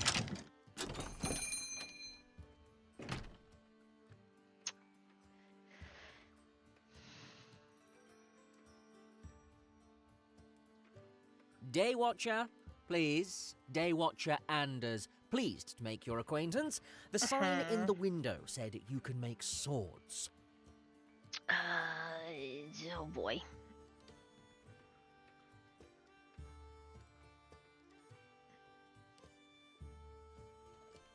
As a new inductee to the Day Watch, I am required to fill this scabbard with a rapier. Standard style, nothing too fancy. Rapier. No fancy.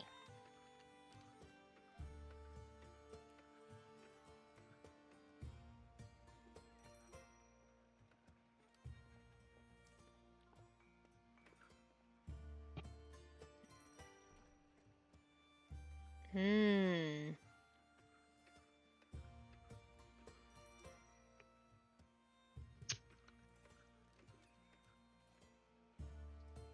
I assure you, I mean what I said, and I said what I mean.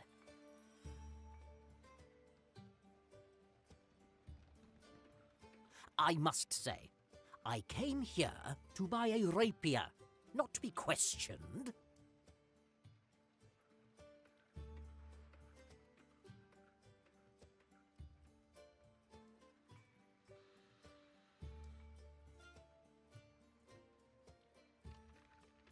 Certainly. About 3 feet long, with a gentle curve to the blade. Only sharp along the one edge and a few finger lengths wide.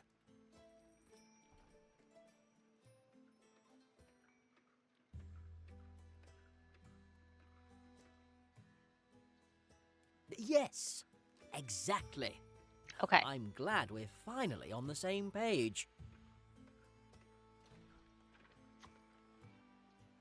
So we're agreed. You'll forge my sword? I need it quite soon. I'll be marching with the morning patrol just tomorrow.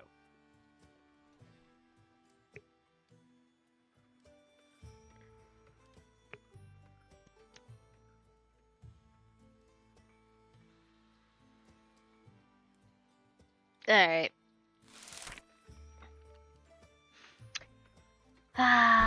Okay. To the forge. We must crank.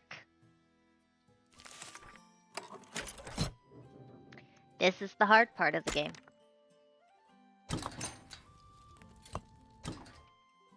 Not this bit. The sharpening bit is going to be the hard part.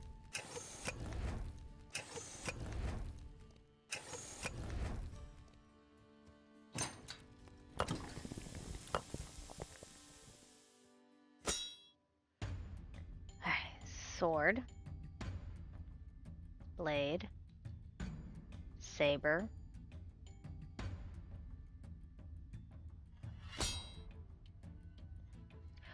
rhythm game that I was not expecting.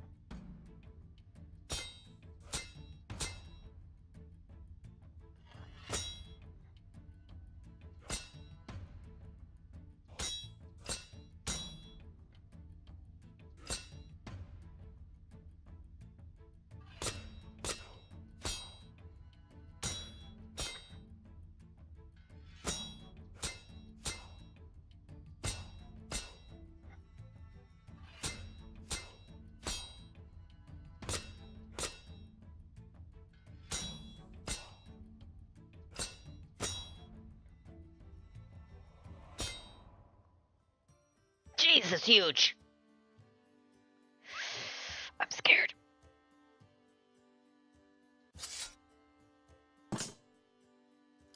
Alright, here's the hard part. Okay, it's supposed to be sharp on one side.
Do I know what I'm doing? No.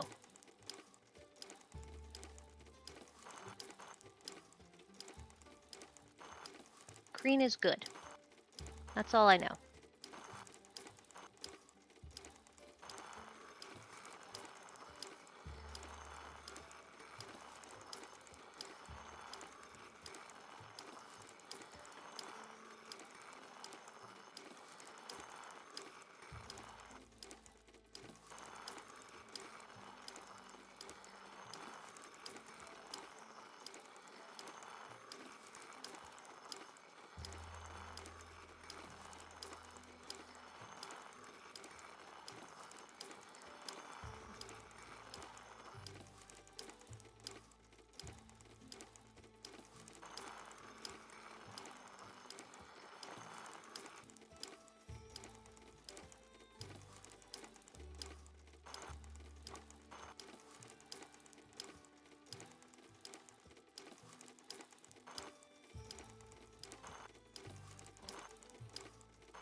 Excuse me.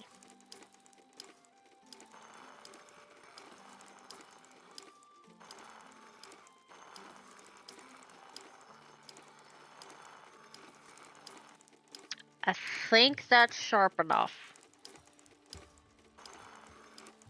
You gotta be careful not to... Yeah, like, this is getting yellow.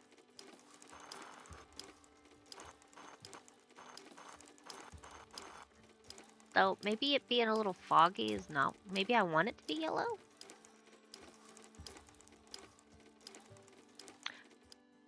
I don't know. We'll find out. Boop. Okay. Hilt.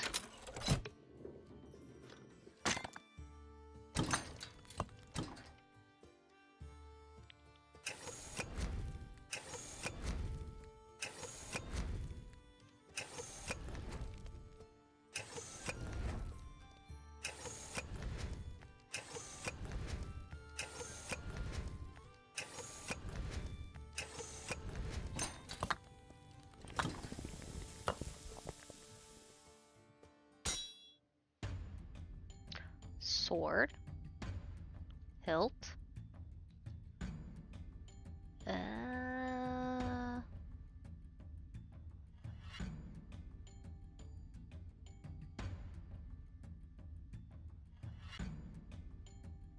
feel like it should have a guard. I feel like I've only ever seen sabers with a guard, so we're gonna do the guard. Alright.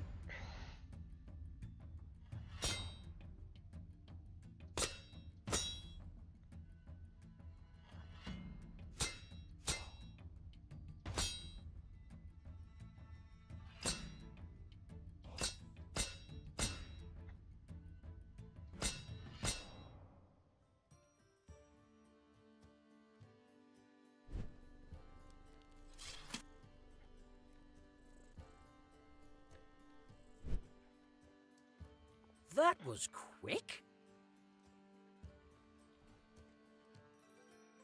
Let's have a look. Ah, look at that curve.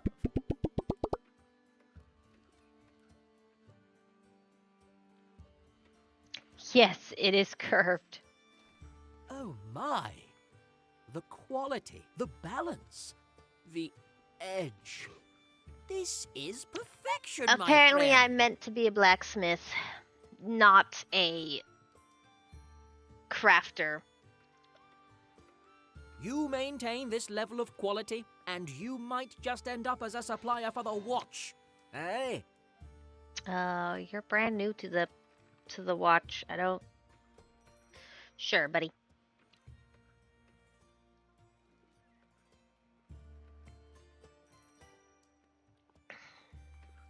You have a good rest of your evening. I will see you out and about the town, I'm certain.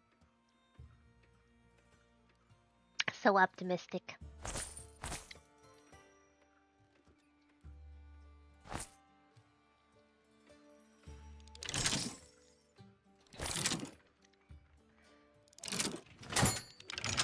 We made some money today.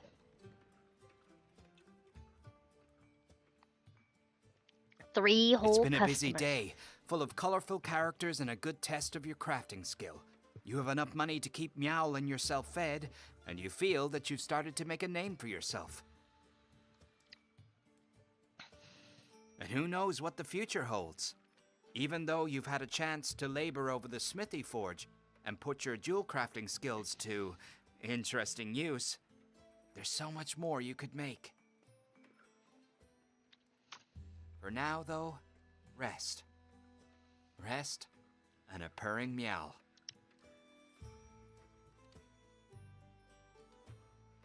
And that was the demo.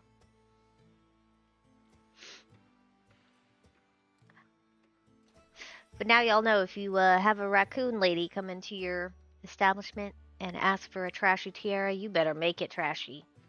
Do not hold back. Can't hold back on the trash. That would be insulting, almost.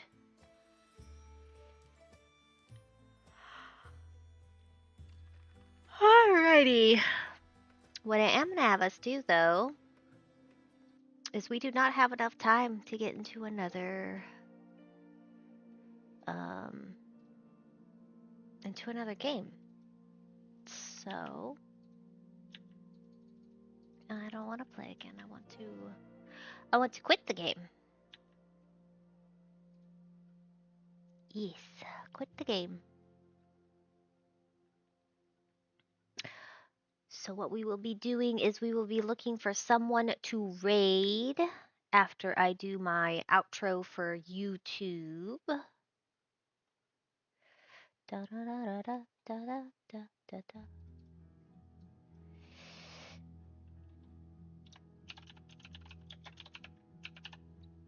Let's do our ending soon. Text update. Thank you for joining me today on our adventure through 4 different demos.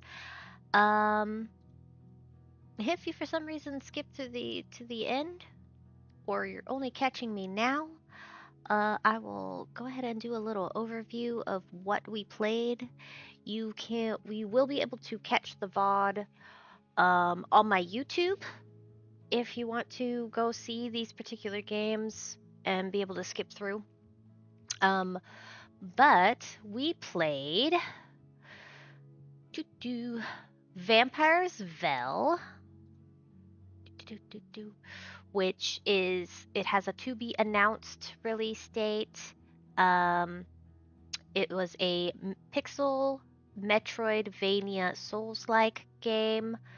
Lots of platforming. I'm very unfamiliar with this type of game, so I cannot tell if some of the things that I was having trouble with were just because I'm not used to such a game, or if I just need to get good. So you play as a vampire named Celine, and you are trying to get your family back because some goody two shoes came and ruined your life. I think it was overall an interesting game. Very pretty, pixel wise. But it's on Steam. You can wishlist it. Doesn't have a release date though. The other vampire game we played is called Vampire Rancher. It also does not have a release date. Claims Q4 of 2025, so holidays maybe. This one you play as a vampire farmer. It is a farming sim, life sim. I think you can romance. But you're in the Wild West and you are a vampire, so you have to manage eating. The pixel graphics are all right. I don't really care for the way the people look, but it is a standard farming game. I wasn't really feeling like there was anything new to it. Um, you can try the demo out on Steam. Do, do, do. Then our third game was the weird game for this stream. It is called Mushroom Musume, and you are a recluse who wants to have a child. So a witch gives you a mushroom to grow into a young lady. And I would say this is more of a visual novel than like a game. But they label it as a text-based life sim RPG. Um, and your choices, of course, for a visual novel, they matter. Uh, Very interesting art, very cute art. Um, it has a release date for the end of this month, June 20th. So go ahead and check that out if you're interested. And then our final game, if you caught us at the end, was Craft Fantasy Merchant Simulator. It released May 29th of this year, so it is brand new. It is as it says in its name, a merchant simulator game. You run a shop, you are a fantasy creature, and you are trying to make things to sell to people. I did really like the art for this. I find some of it a little challenging. The blade sharpening was challenging, um, but I think if you like games that are about store management, this'll be a game for you. It has mostly positive reviews on Steam, and you can try out the demo for free uh, for yourself to see how you feel about the mechanics. Watching someone play is, I think, different from experiencing the crafting mechanics yourself. So that is what we did today. Thank you for joining me. Let's do our outro for YouTube real quick. Um, Thank you again. Yeti, Finn, and I appreciate you stopping by, spending any little time with us. Per usual, if you want to keep up to date with my screaming schedule, yes, it's gonna be one of those screaming schedules. That's what I'm gonna label them now. Our streaming schedules. Um, I post that on my Blue Sky and my Discord server, which I have pinned on Twitch. But also you can find it in the doobly doo on YouTube. You are more than welcome to join my server or follow me on Blue Sky to keep up to date with that. Tomorrow, I will be. Zai had something come up, so we will not be playing Baldur's Gate 3. I have not quite decided what I am going to play, but I will be streaming tomorrow the usual 2 to 6. Every time I want to say my schedule, I second guess. Yes, 2 to 6 um, tomorrow. 2 to 6, that is Central Standard Time. Let me see if there was anything else I needed to remember to say. I don't think so. I hope you all have a good rest of your evening. Spend it with loved ones. Eat something sweet if you can. And we will see you during the next stream. Bye!